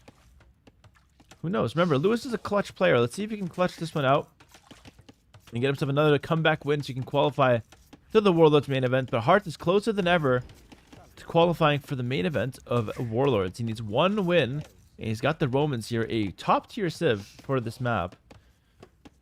Does fastest mean most efficient? Yeah, usually. Like, gathering resources quickly is generally considered efficient. So the fastest is usually the most efficient. There are some, you know, caveats and whatnot, but... Why are Romans a top-tier civ on this map? Because they have a nice bonus that makes them gather all resources 5% faster. And gathering the fastest resource in the game 5% faster is the best way to use that bonus. And on top of that, this map is a lot about early aggression, and Romans are kings of early aggression with the infantry and whatnot getting extra armor. So for many reasons here, the Romans are actually a really good pick. How many people will qualify for Warlords? There's 4 invited and 12 qualifying for a total of 16 of the best players playing in the main event of Warlords. All right. Do they see the map and then choose the civ? Yeah, obviously. I have to add an obviously there to make you feel a little bit bad about asking that question. Baphomet. Because otherwise, then they're just picking random civs for random maps, which would feel very weird. Alright. Yeah, only the map script, not the map. Yeah, that's true. They see, like, the map name. They don't know exactly which kind of map they're going to get, because the map generations are random. I'm a noob. That's okay. I can tell, but that's okay. No worries, bro. The commentary today is very noob-friendly, alright? It worked. I feel bad now? That's good. Feel a little bad. That's good. Everyone's a noob when you're the GOAT. Thank you for the free glazing, Zurus. Like that. We need more people like that. I don't get glazed enough. Appreciate the new commentary. Thanks, man. More coming. More coming. Barracks coming up for Hart. No barracks for Lewis, which means, like, you might be thinking, is he not making military? No. You can make military from the donjon, and that's a unique thing for the Sicilians. You make the sergeant, which is basically a really strong infantry. Really strong, really tanky infantry. And Hart, to counter that, will not go for men-at-arms, which is the main play for the Romans. Instead, he just goes directly into archers. Lewis can run under the DC. There's no villagers here, so there's no risk, actually. And we're going to see a spear, but it gets cancelled. I don't think you need a spear. I think Hart just needs to make some archers and slowly develop into some pressure. Lewis could go for a fast castle here, actually. Oh, is he fast castling? He goes for a stable. What? Hidden stable? Oh, to counter the archers, of course. Wait, that's so smart. You pretend like you're gonna go for sergeants and then you go for a stable at home. That's really smart. Hera, it's been a while since you've eaten anything. Thanks for the reminder.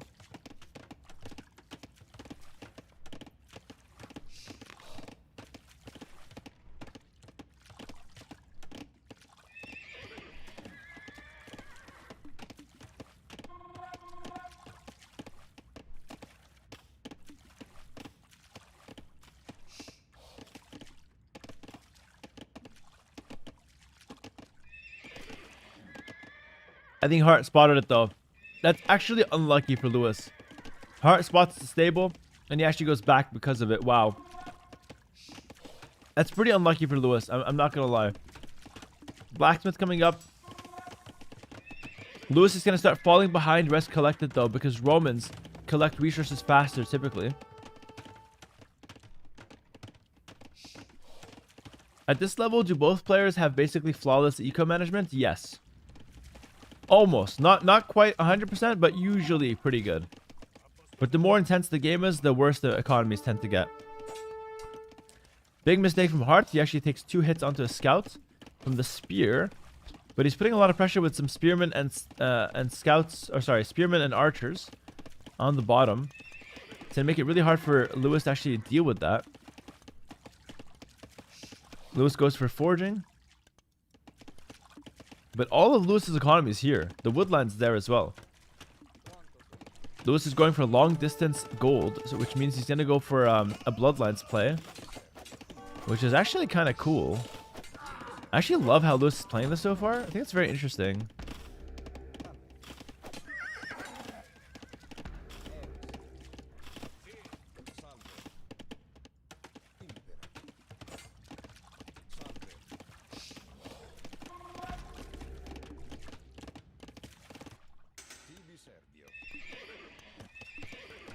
Alright, 2 stables here for Lewis. And we have now a blacksmith up top for Hart.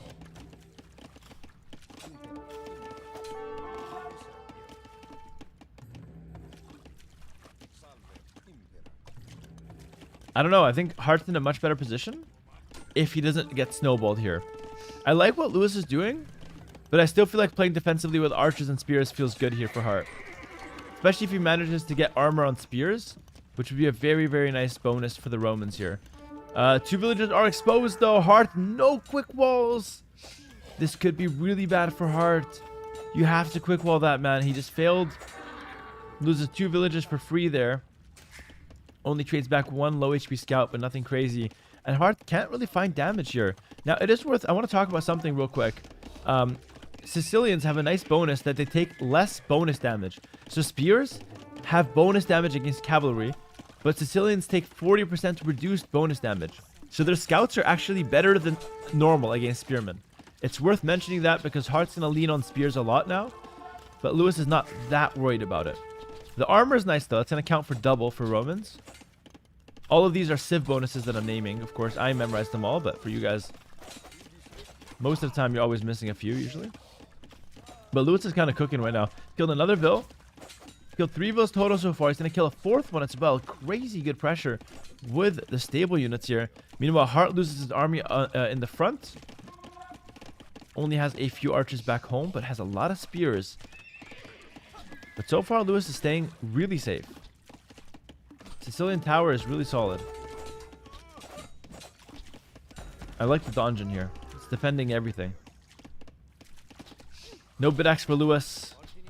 Bit of a question mark there on his economy. We'll take the fight against the 3 spears. Roman spears for Sicilian scouts. The Sicilian scouts should win here in these numbers at least. Archers forced back. More spears are to come though. I don't think Lewis can take the second fight. In fact, he's going to have to go back here. Another spear coming as well.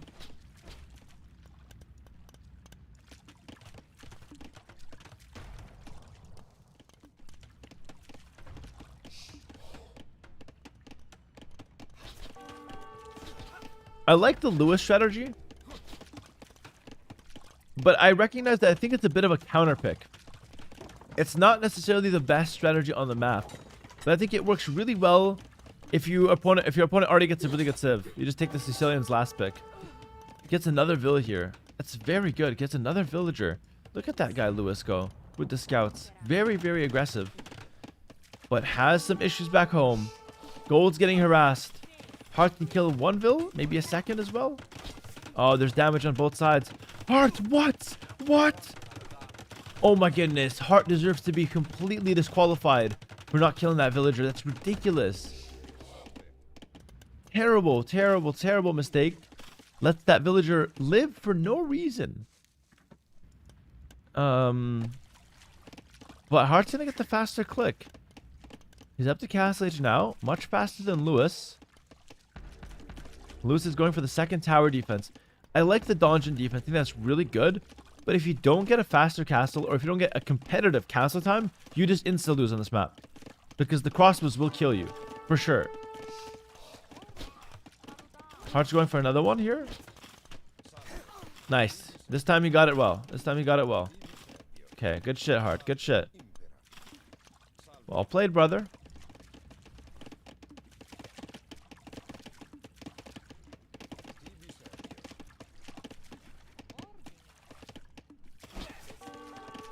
Another vill's gonna go down. My goodness. Hart is all over the place. Wait, no. Lewis, you can't take this fight. Lewis, you can't take this fight. All the scouts were low HP. Man, honestly, I think Lewis is kind of fumbling this one. He's up to Castlage now, but Hart's up 1 minute faster, and 1 minute with Romans is really, really good. Crossbow Bodkin, maybe Pikeman upgrade. I think you can actually just dive this.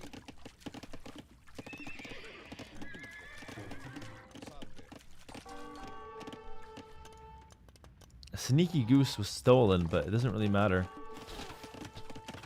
Another tower for Lewis. I think too many towers that are not accomplishing anything right now. I mean, it's okay. You're keeping your villagers safe, but it's not going to change the game offensively. And Hart is just so good at continuing to put the pressure. Faster castles in. Crossbow Watkin. Pikeman. I want to see the crossbow upgrade. There it is. Crossbow upgrade. Bowsaw. Bowsaw next. Right here. Bowsaw. No. Bowsaw? No. And Hart's looking around, but it's nothing. There's nothing under the town center. I haven't played AWT in probably 15 years. What are the blue squares? The blue squares are fish. Shorefish. The blue squares are shorefish, and they gather food. And Hart is trying to kill the villagers that are gathering food here from Lewis. And yeah, Hart will just dive. Pikeman, crossbows, you just dive in. The towers are not going to do enough damage. Brilliant play from Hart. He's so aggressive. He's so good when he's putting the pressure. Lewis is on defense right now. He's got 3 towers. Lightcap going in. Not quite. He needs to get 3 seconds till the upgrade. But even if you get the upgrade, can you take the fight against Pikeman? It's a bit of a tough position here. Hart might have went too deep, though, to be fair. He dove pretty hard. I think it was worth, though. I think it was worth. He's going to stall out all of Lewis's economy. Lewis is now going for some knights. But Lewis has no economy whatsoever.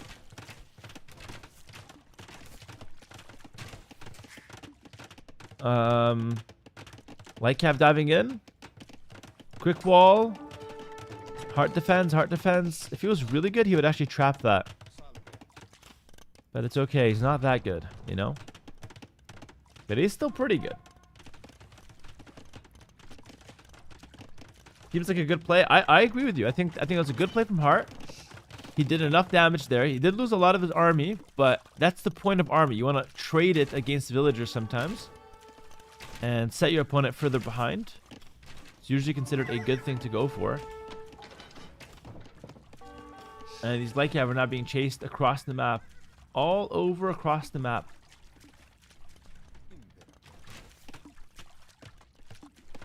Now we have a Mangana on the field. Hart is cooking with the siege forward. I think that's a good idea. You don't have to do it, though. You could just add another town center.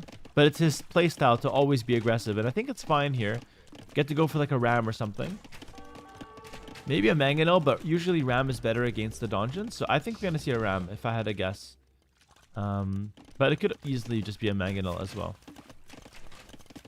Who's ahead right now? Who's got more markets? Excellent question. 1 market for Lewis only, and no markets for Hart. Wow. Okay, so Lewis is ahead right now with that 1 market, but it is only 1 market, so it's not going to be that good for him. What's the market thing? Well, last game Hart made 3 markets and he won the game. So we're thinking that it has to be something really good that only the pro players know, like Hart. We're thinking about it. We're theory crafting, me and the viewers right now.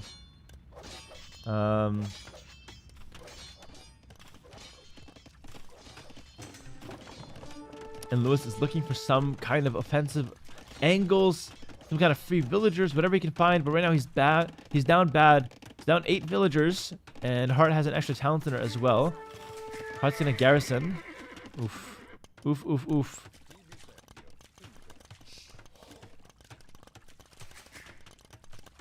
Met Hart at Wololo. Dang kid is wedge.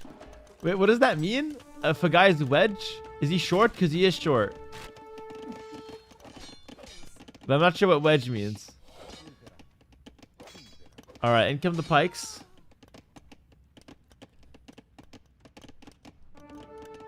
Woohoo, made a live stream. Usually watching on YouTube. What's up from New Zealand? Hello, Leonidas. What's up, bro?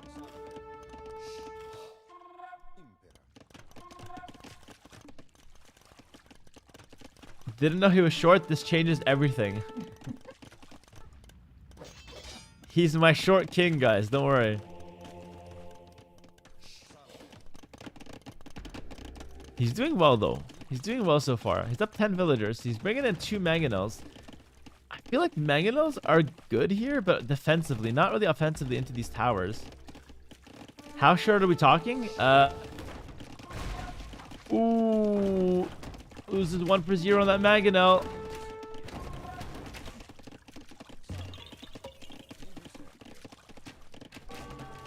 Hart is 5'2", so he's pretty short.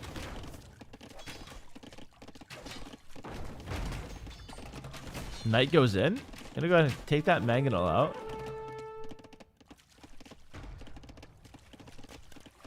These dungeons look so cool. They really do, yeah. They're actually really strong at low level, by the way. They're really strong.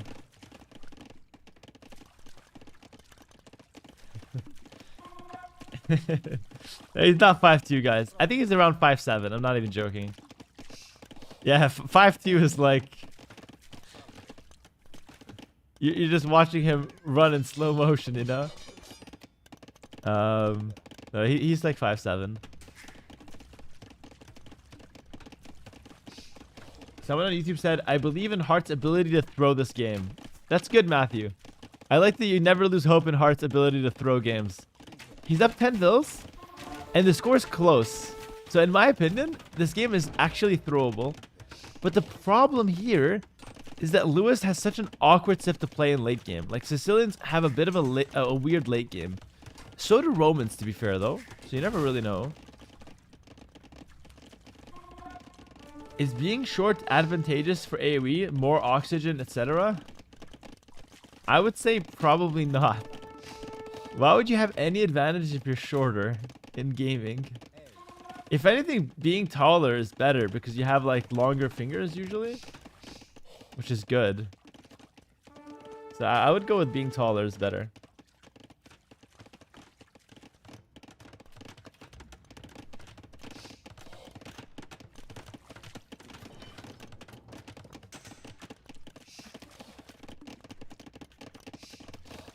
And your feet touch the ground, that's true. Neurons travel faster to hands from brain, less distance to travel. There's no way that's how it works. There's no way you can feel that shit. You're telling me a short guy has faster neuron travel time? Like, there's no way that's even real. Come on, guys. I skipped physics class, but come on, please. Or is that chemistry? I don't know. I skipped both.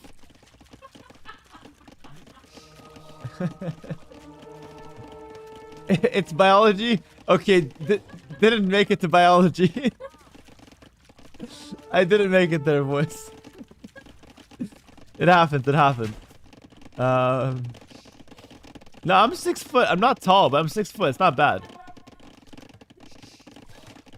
All right, fine. 5'11 and a half. Don't force my hand, though.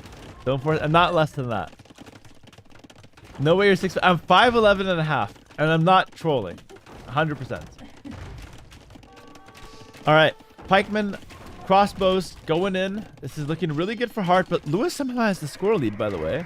I'm not even sure why he has the score lead, but the game looks like moderately even, to be fair here. It should be advantage Hart, but it doesn't feel like it is.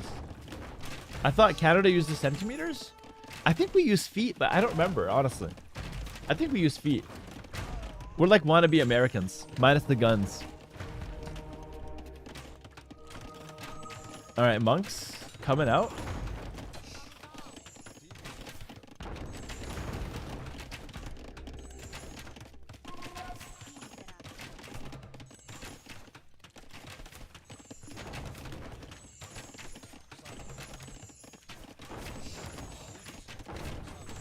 Oh my goodness, Hart just took a shot to the face. Oh my goodness, Hart. Okay, he moves. Okay, that was good. He moves out of the way, kills the Magnol, kills the villager. Is Sicilian Tower Rush viable at this elo? Yes, Sicilian Tower Rush is always good. Always good. 12 hours stream today. It's even good in pro games. Hello, Triash. What's up? Thanks for 39 months. Today, I can't do a 12-hour stream. I have a dinner obligation afterwards. Hold on. We have a quick picture here. Okay, we'll check it out after the game. We have a quick picture to compare the height of Hart, Leary, and myself. You just ate? Question mark. You just ate? What the hell are you guys? Are you guys watching my every move? Guys, I'm going to a dinner with family. They don't need to know that I just ate. And the dinner's later anyways. We're gonna talk a little. Get on a diet, Fatso. My goodness. My goodness, guys. Fine. The dinner date's at the gym. We're gonna work out first. How many subs for you to skip that dinner? My goodness. How many meals a day is Hera eating exactly? Okay. I literally hate you guys. I didn't even finish my meal. I didn't even finish lunch.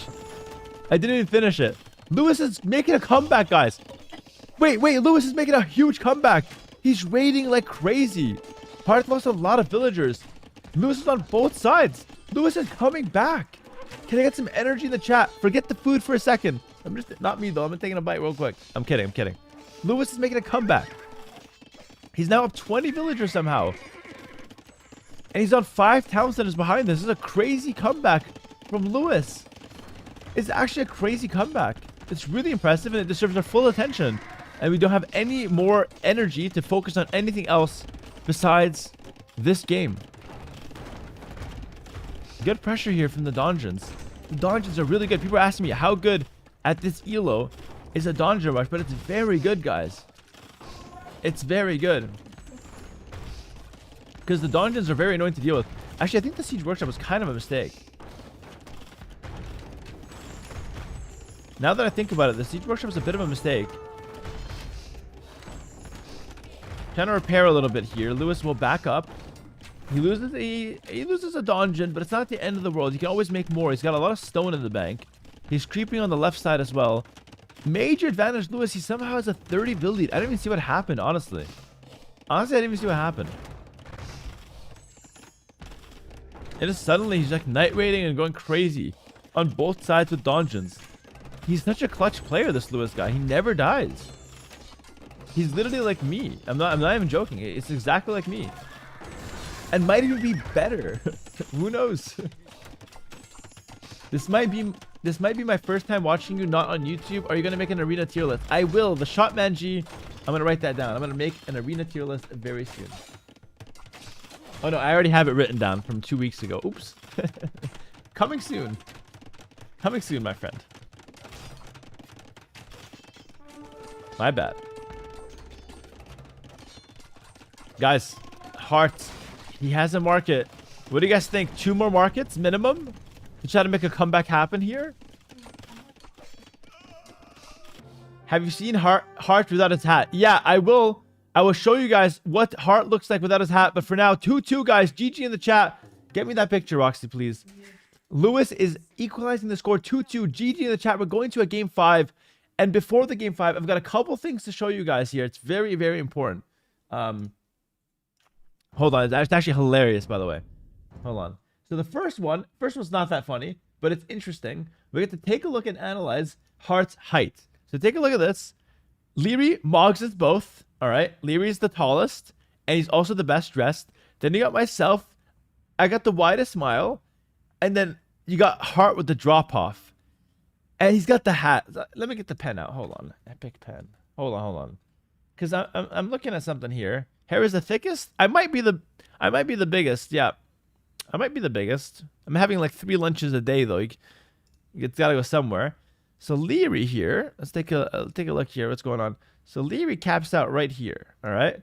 Hera right here. We're gonna include the hair, and Hart right here. So if you look what's going on here, there's actually a huge drop off here.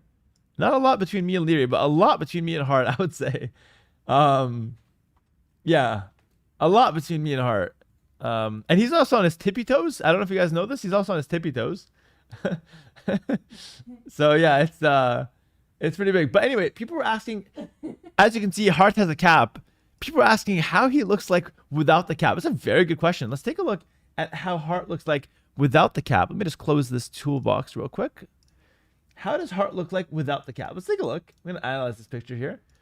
And yeah, this is a real picture. So Hart without the cap looks a little like this.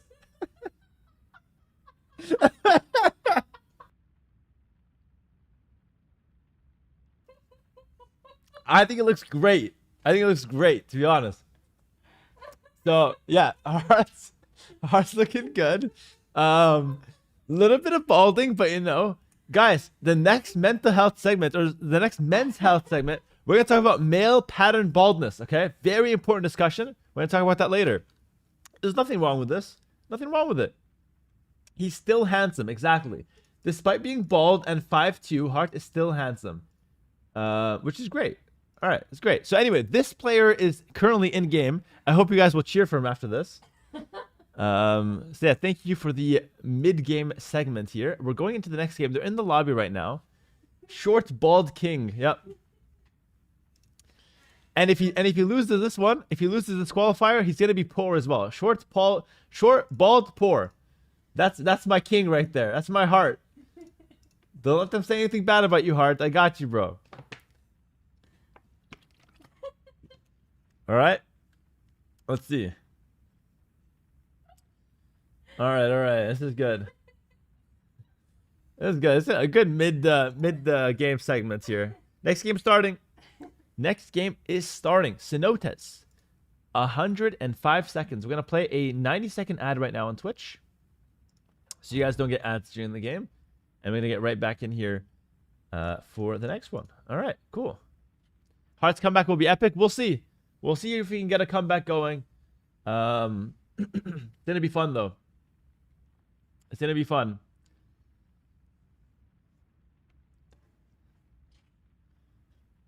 I watched this differently, knowing Hart is bald. That's too funny. It was very important context that was missing. How many lunches have you had, Hera? Half a lunch, guys. I didn't even finish it. Look, it's literally half left. Can you guys see that? I didn't even finish it. And now it's cold. I'm done. I'm gonna have the half. The half remaining will be later. Sailing the seas of cheese. Thanks for the tier 1 sub. I really appreciate that, man. I love that. Someone said that's the second box. That is not the second box. You guys are too funny, man. You guys are too funny. The box is as wide as you. I'm literally down 10 kilos in the last like 2 months. So I'm feeling good no matter what you guys say. I'm feeling great. I'm down the kilos. How many percentage of the Red Bull prize money have Hera ate through already? I haven't gotten the money yet, and I'm already eating this much. Imagine when I get the money, what's going to happen. All right, game starting in 5 seconds. We can distract from my food habits. And I'm going to hop right in. Who has the weakest hairline in AW2 scene? Probably Viper. All right, hopping in. Hopping in. Frank Ocean, thanks for the Prime for 5 months. Appreciate that, my friend. Thank you. Hello from Spain, Hera. Hello, my friend. Guys, welcome in to Game 5 of the main event of the day. Hart versus Lewis. We're going to put Lewis in the blue, Hart in the red, as we've had them. And let's go ahead and hop right in. So it's Portuguese for Hart, playing in the red. And it's blue for Lewis, and he's rocking the Vietnamese. 2 really good civilizations, by the way. What's better? Hard to say. I would say the Vietnamese are slightly better usually, but it's really hard to say. And this map is interesting. It's an open land map with these little lakes that you can play for on the sides. I say it's an open land map, but it ends up being like kind of semi-open. You can wall pretty easily. And it's funny because this map, Cenotes, used to be played without the lakes. So this is actually a new version of it. Hello, Ice. Thanks for the Prime for 4 months. Really appreciate that, bro. Thank you. Welcome. And yeah, we'll see what takes place in this game. Remember, Vietnamese, you get extra HP on your archers and skirms. You get imp skirm and imp. You get discount on all your economy upgrades. And over on the other side, Hart is bald. So just keep those things in mind. Super important for this particular game. It's a game 5. Winner qualifies, loser is out.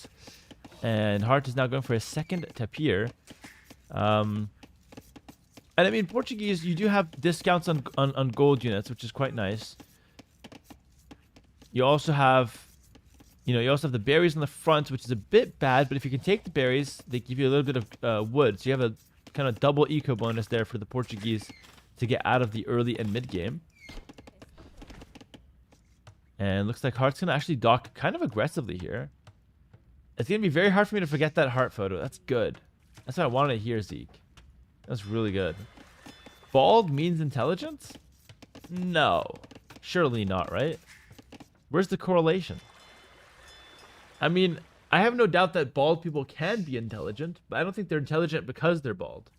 Someone on YouTube said, I thought you were playing Warcraft 3. I said Warcraft 3 after the casting and only if we have time. I'm not sure if we will. We're doing the AOE2 cast today and probably tomorrow as well.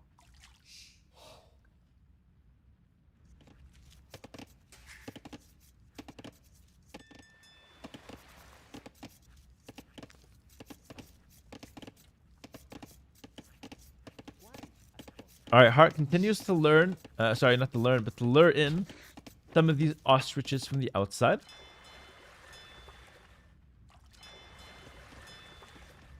And both players just going about their standard builds. I expect to see a fast feud duel into like a one-range play from both sides. Vietnamese can open skirmishers. Portuguese usually want to go archers to make advantage of the gold discount.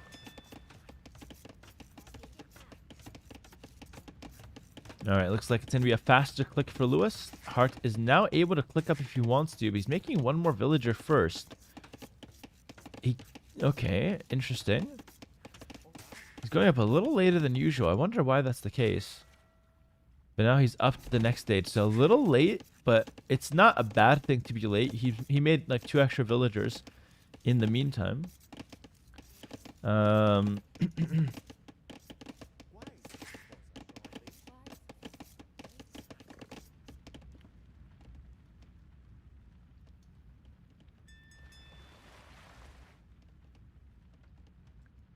Hello, Nick Herder on YouTube. We in Game Boys campaign is the best place to start, I guess. Yeah, I recommend starting with the campaign if you guys are new to Age of Empires.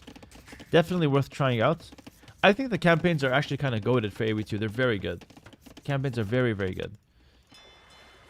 Lewis is moving around with a villager here, looking for something. He's gonna find the dock though, and now he's alerted that the dock is indeed here. He's gonna have to go back. He could try to dock himself, but it's just too tight. It's probably not going to happen. Do you learn skills in the campaign that are relevant to 1v1? From Probably not many, but I mean, you just enjoy the game and get to learn the game at a slow pace, which is good. It's good for beginners. Better than hopping into ranked and just losing 20 games in a row. He's walling in the cheetah. Oh, my goodness. That was kind of crazy from Lewis. But Heart's there with the scouts, and Lewis will lose a villager. It's pretty unlucky for Lewis. He had a cheetah on his ass. Oh, he can delete the walls to let the cheetah out, but he's not going to do that. Heart will likely lose the scout. Nope. Spear comes out just in the nick of time, and Lewis is not going to fall for that. He's going to back up from that spear, back away from it.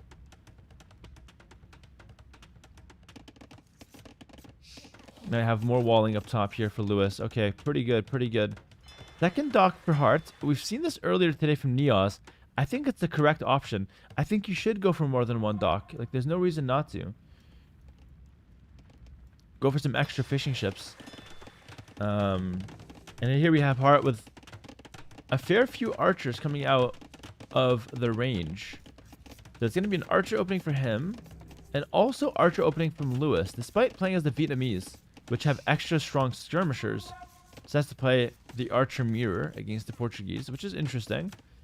I mean, Vietnamese archers do get a little extra tanky as well, so they're not bad. But they certainly don't counter what Portuguese is throwing their way. Archers come out, try to kill the scout, but Hart dodges just in the nick of time. It's really well played by him. Keeps that scout alive, lets him get more and more information, lets him bait enemy scouts into his units, you know, more often, which could happen right now. Two archers moving across the map, targeting the scout right away. Lewis is in trouble. He's going to lose a good portion of that scout. But that cheetah is quite annoying here. So the wild animals are causing quite a lot of pain to both players. Lewis now spots the dock in the center. Is likely to go for his own dock on the right side to complete the second dock. And, I mean, looking good so far here.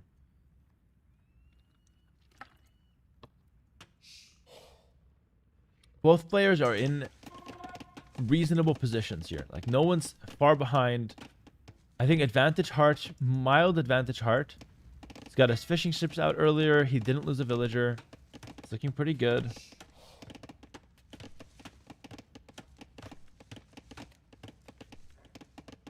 Oh, Lewis can use the scout advantage, though, for big damage. Archers are coming. Hart's out of position. This could be so bad for Hart. He sees it now. He's got to get back into position. He's trying to wall, but the scout is so thick. Oh, my goodness. Oh, my goodness. The scout was blocking everything, and Lewis is in. Hart is choking. Hart is choking. Archers are in. He's going to go straight through the gate. He's going to go deeper and deeper. Oh my goodness. Hart fills another quick wall. And Lewis continues to march forward. 4 archers from Hart, though. How good is Lewis's micro? Let's take a look. They're fighting back and forth. More HP on the Vietnamese archers. Hart is hard pressed to win this fight. He needs to win it. Lewis can go for the villagers if he wants to, or he can go for the archers. Ditto, thanks to the 21 months prime. And looks like Hart is just going to go for a market. So far, it's okay for Hart. He only lost 1 vill, which is pretty bad, but not the end of the world. But this is really annoying because Lewis can stay in the back of Hart's base for a long time with those archers. I can't really explain why right now, but like, basically being the defending player with archers is usually really difficult because Lewis does not have to fight ever. Like, being the attacking player is way better.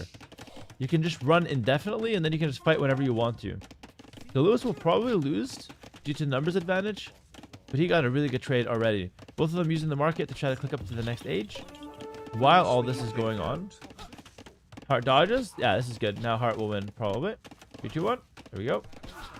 And Hart will clear this up. Beautiful. Hart clears that up. Lewis is up to the next age, though, and so is Hart. Both exactly the same time. Look at that. Same click. 2 different civs, similar approaches, and they're both up at the same exact time. That's hilarious.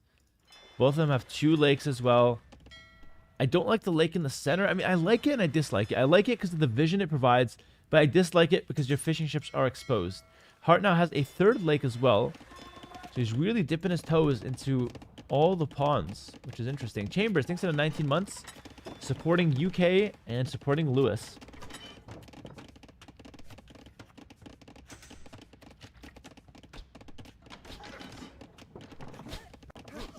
2 scrims now mixed in. That's a big deal.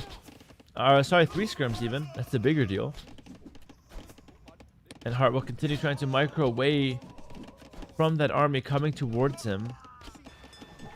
He's trying to get away. It's difficult though. And good job from Lewis to just put so much pressure. Force Hart back into his base. Neither player is going to get a great crossbow timing here anyways. There's not a lot of army on the field. So it's going to be an economic game, I imagine here. I think it's advantage Lewis though. He's done skirms. I have a bad feeling that Hart loses the set. I kind of agree with you, Sean. I feel the same way. I feel like skirms on the field for Lewis is really good here. Vietnamese scaling incredibly well. I wouldn't say that Hart's behind right now. It's a really even game, but I just like the position for Lewis. It feels super, super easy to play. It's going to go Siege Workshop middle of the map. 4 archers from Hart can do some big damage potentially, though. It's going to be crossbows and siege from Hart. Does he see the Siege Workshop? Oh, this is big. This is big.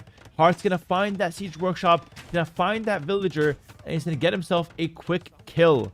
Big. That's big for Hart. He also denies the Siege Workshop. He's pushing in onto the town center. Wait a minute. This is so bad for Lewis. He's getting good value with his own skirms, but his town center's denied. So greedy not to leave some skirms at home or to move out before the workshop has been completed. Hold on. This is really good for Hart. But he leaves this area. I think that's a bit of a mistake. You should camp the town center, I believe. Or run to the corner now. You don't really have other options. Maginot coming out now for Hart. He's going to look for some good damage.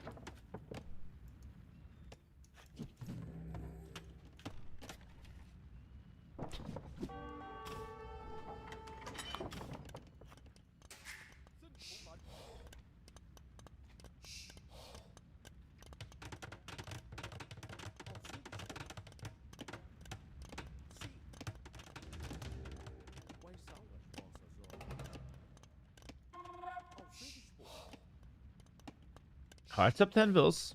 He's on 2 town centers. He could play towards the fast imp. Wait, let me tell you what his strategy is going to be here. The 2 TC fast imp with Portuguese is really good. And I think he's going to play towards that. Now, Lewis is going to try to get the 3 TCs. He's going to try to get to a full economy. But to hold off the fast imp, you have to attack a lot. You have to fight a lot. You have to trade a lot. It has to be a messy game. If it's a clean game, if it's an organized game, usually the guy on 2 TC fast imp is winning. That being said, though, Hart's going to add a 3rd town center. So forget everything I just said. It's not relevant. But it would be damn cool if it was, you know? 3 TCs apiece. Pretty even game. Pretty even game.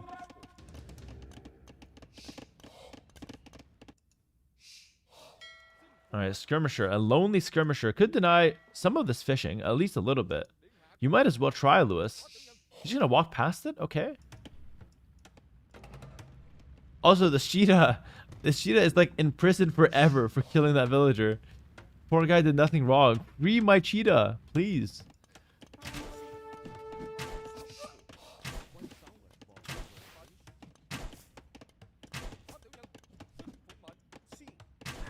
Alright, skirmisher goes down. 2 scrims for a crossbow. It's pretty good.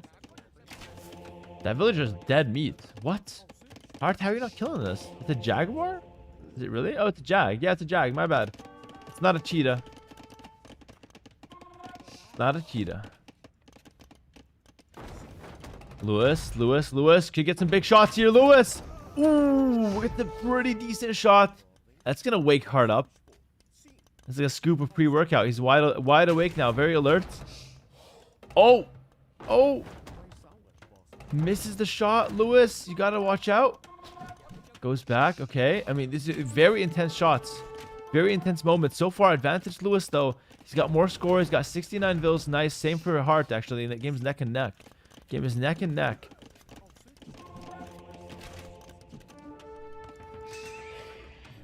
Archers.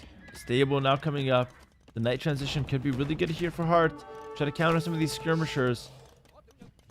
Lewis dives in. He's being very cautious, but he still wants to try to take this fight. He's doing well with his micro so far, and pro players, especially guys like Lewis, very, very talented. They don't usually mess up and take big shots from the Maginot. They don't usually make those big blunders. but it's always an option. It's always a possibility. But yeah, big shot here for Lewis, and Lewis gonna get the massive cleanup onto these crossbows. This is actually really good for the blue player, boys. And the Jag got a hit there at the end there. He's looking for more as well. That's got to be annoying. Meanwhile, another engagement on the front. Hart continues to push. He's got some knights now. I think knights can be great against the skirmishers, but remember, the Vietnamese have the Fire Lancer transition, which is always going to be a good answer to, you know, all things cavalry. And a few knights are no hard pill to swallow here for the Fire Lancers. Mangonel coming forward for Hart. He's looking for something strong. Oh, Mangonel from Lewis from the Siege Workshop. Bit of lag, bit of lag. Maybe a 1-for-1 though on the Mangonels. Fire Lancers now coming in. This game is really heating up. Hart, you can't go in like that. There's a monk. Oh my goodness, if you got converted, that could have been so bad. He goes back in. You have to watch out. You got to respect the monk. Mangonel coming forward here. Ballistics is in for Lewis though. His skirmishers are stronger than ever. He snipes some crossbows. The Mangonel goes up for Hart. But the crossbow. Oh my goodness. Lewis gets a good shot with the Mangonel. Lewis is about to win the game. The monks are really good to push away the knights. The scrims are getting insane value here. I think Hart is choking this one. Converted knight goes across, going straight for the Mangonel. He's not connecting any Mangonel shots here against those skirmishers. Lewis is playing perfectly with his army right now. It's so good for him. Another conversion. Guys, Hart is about to lose another qualifier. Unless the knights can do it. Hold on, the knights do good work. He Mangoneled his own knights there. I saw that. Don't think I didn't see that. Castle on the hill for Lewis. Castle on the hill for Lewis, and the knights just not doing enough. The monks are really good on defense here. Another conversion. And it feels like Hart is going all in Castle Age, but to no success rate. Lewis is actually getting it done. Castle in the front. He can go up to Imp after the castle is completed. One more Mangonel comes forward, but that just means that one more Mangonel is going to go down. The Mangonels have not done anything. Lewis is defending with nothing. Couple skirms, couple lancers, couple monks. Castle on the hill. He's going up to Imp. Lewis is about to win this game. Oh my goodness. Lewis is about to win this game.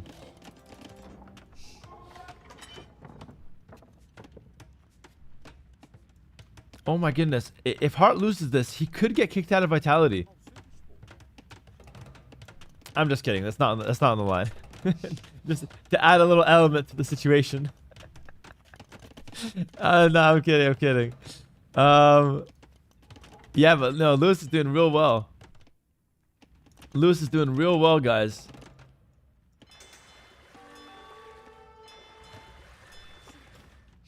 Why is Hart losing sets to Lewis? It's crazy, Sean. Again, on paper, Hart's a much better player. But Lewis seems to just be more confident in the matchup.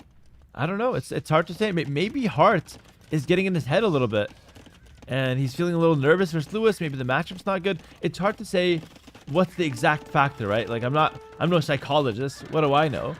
But I'm just saying, like, on paper, you'd expect Hart to win. But Lewis ends up just showing up a bit more and kind of getting things done.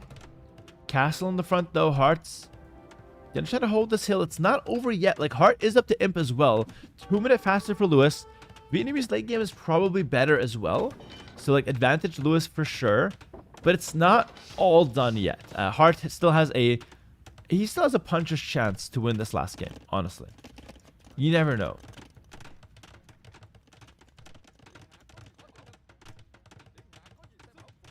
Elite Scrim's coming forward. 20 seconds in. He'll Imp. Bald, short, poor. Oh my goodness. Oh my goodness. The streets will not be kind to Hart after this loss. Hart, lock in, bro. Lock in my short king. You gotta get this comeback win.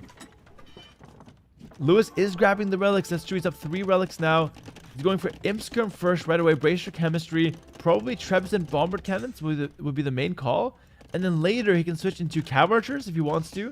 He can switch into Fire Lances if he wants to. He's got options. He's got a lot of options.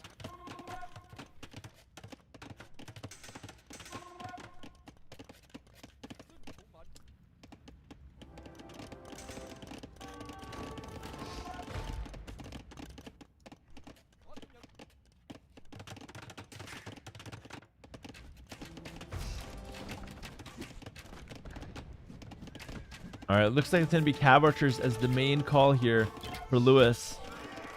It's just tough. Heart's going to try to go Cavalier. But Cavalier is just kind of a weak option against what Vietnamese are going for here. What you want as Portuguese is elite skirmisher, arbalest plus cannons. And I think you need to go emphasis on the cannons. Nothing else really works if you don't have that bomber cannon mass. Let's see, Cavalier is going to be okay against the imp skirms initially, so I don't hate that choice. But it's just tough. Like, Lewis is setting up in the center. The 2 castles. He's going to try to snag some of those gold piles as well, which is really good for himself. He's fish trapping beautifully as well.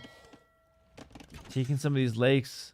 And like I said, that middle lake, guys, it was good for vision, but you're just not fishing from it often. I think you should try to take the sides. Side lakes are better, especially the safe side ones.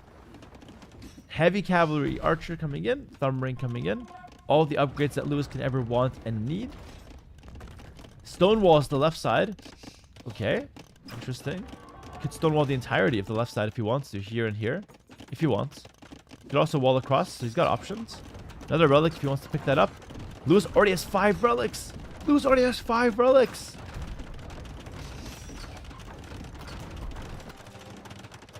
Night raids on the right side for Hart. But the castle's coming up for Lewis. Can he stop the castle here? Actually? Can be interesting, but I don't think so. Hart's gonna kill a bunch of villagers, though. Lewis is caught sleeping. Oh my goodness. Lewis has a lot of villagers. That's not very good. But Lewis is losing... Or sorry, he's winning the Trebor in the front. In exchange for that. Hart dives in with the Cavalier.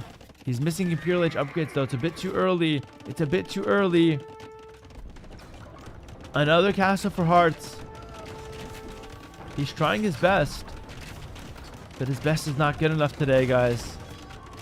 Oh, no. It's such a tragedy. Hearts is going to lose another qualifier here. This time to his mate, Lewis. And GG's called, guys. Lewis takes the set. GG's, guys. Lewis qualifies to Warlords. He qualified to the Brazilian Dynasty. Lewis might just be a consistent top 10 player, which is insane. This is big news for Lewis. Well played to him. And not a bad showing from Hart. I think he played a good series. He played pretty well. But he might have made some mistakes that cost him quite a bit. Should we get Lewis on call? Let's see if we can get Lewis on call here. Hold on. Let's see if we get Lewis on call real quick. Little interview for the GOAT, Lewis. My goodness, what a showing for him, though. Seriously, give it up on YouTube and Twitch. Well played to Lewis once again. This is huge news. Like, this is actually a big storyline for Age of Empires that we have a new guy on the block. He's been playing for 3-4 years. He's not that new. Pretty washed, if you ask me. But he's now making it into 2 back-to-back S-tier qualifiers. First try. That's really good. Well, second try for the Brazil one. But still, 2 back-to-back S-tier qualifiers. Now, Hart is not done. There's still 1 more week of qualifiers next week, so he's still in. But we'll see if he'll make it then. It's a pretty tough one for himself. Ah, shit. Mem is asking for the interview. Damn it. Mem got the interview, not me. It's okay. I lost interest. Lewis is not that important. I'm not going to wait for another interview to talk to him, you know? I'm going to tell him, it's okay. You're not that important. It's okay. It's Mem's tournament, so I don't even mind. Nah, Hart ain't ever living down losing to Lewis. I mean, it's brutal, right? It's brutal. It's a big loss. All right, let me see if I've got time for Warcraft 3 now. Give me 1 second.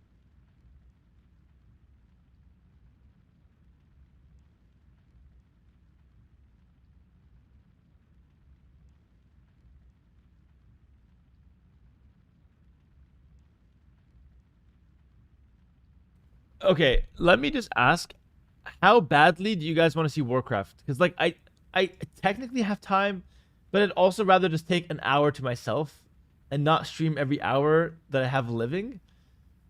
Like, how badly do you want it? Like, does it matter a lot that I stream Warcraft right now?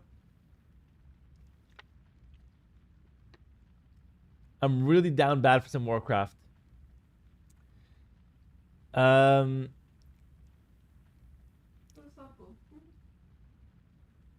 I think I'm gonna go chill. Couldn't give an F. Does not care. I think I'm just gonna go finish my food and relax. Give 1 hour to Roxy with my wife? No, that's not gonna happen. It's either with the boys on stream, or with myself eating lunch again. Second lunch. All right, guys. No, listen. I'm gonna call the stream here, guys. Thank you so much for watching, everyone. Really appreciate you guys sticking around with me on a fine Sunday. Remember, the next 3 qualifiers will be tomorrow. Tomorrow, I promise, 3 sets of Age of Empires into Warcraft for sure. All right, God willing, but for sure, according to me, as much as I can, I will promise Warcraft 3 tomorrow for sure. All right. So take care, everyone. Thank you so much for watching. Tomorrow, more Age of Empires and more Warcraft, or some Warcraft. Take care, everyone. Have a good one. Peace. Much love, everyone. Happy weekend. Happy Sunday. We'll see you tomorrow on Monday. Bye.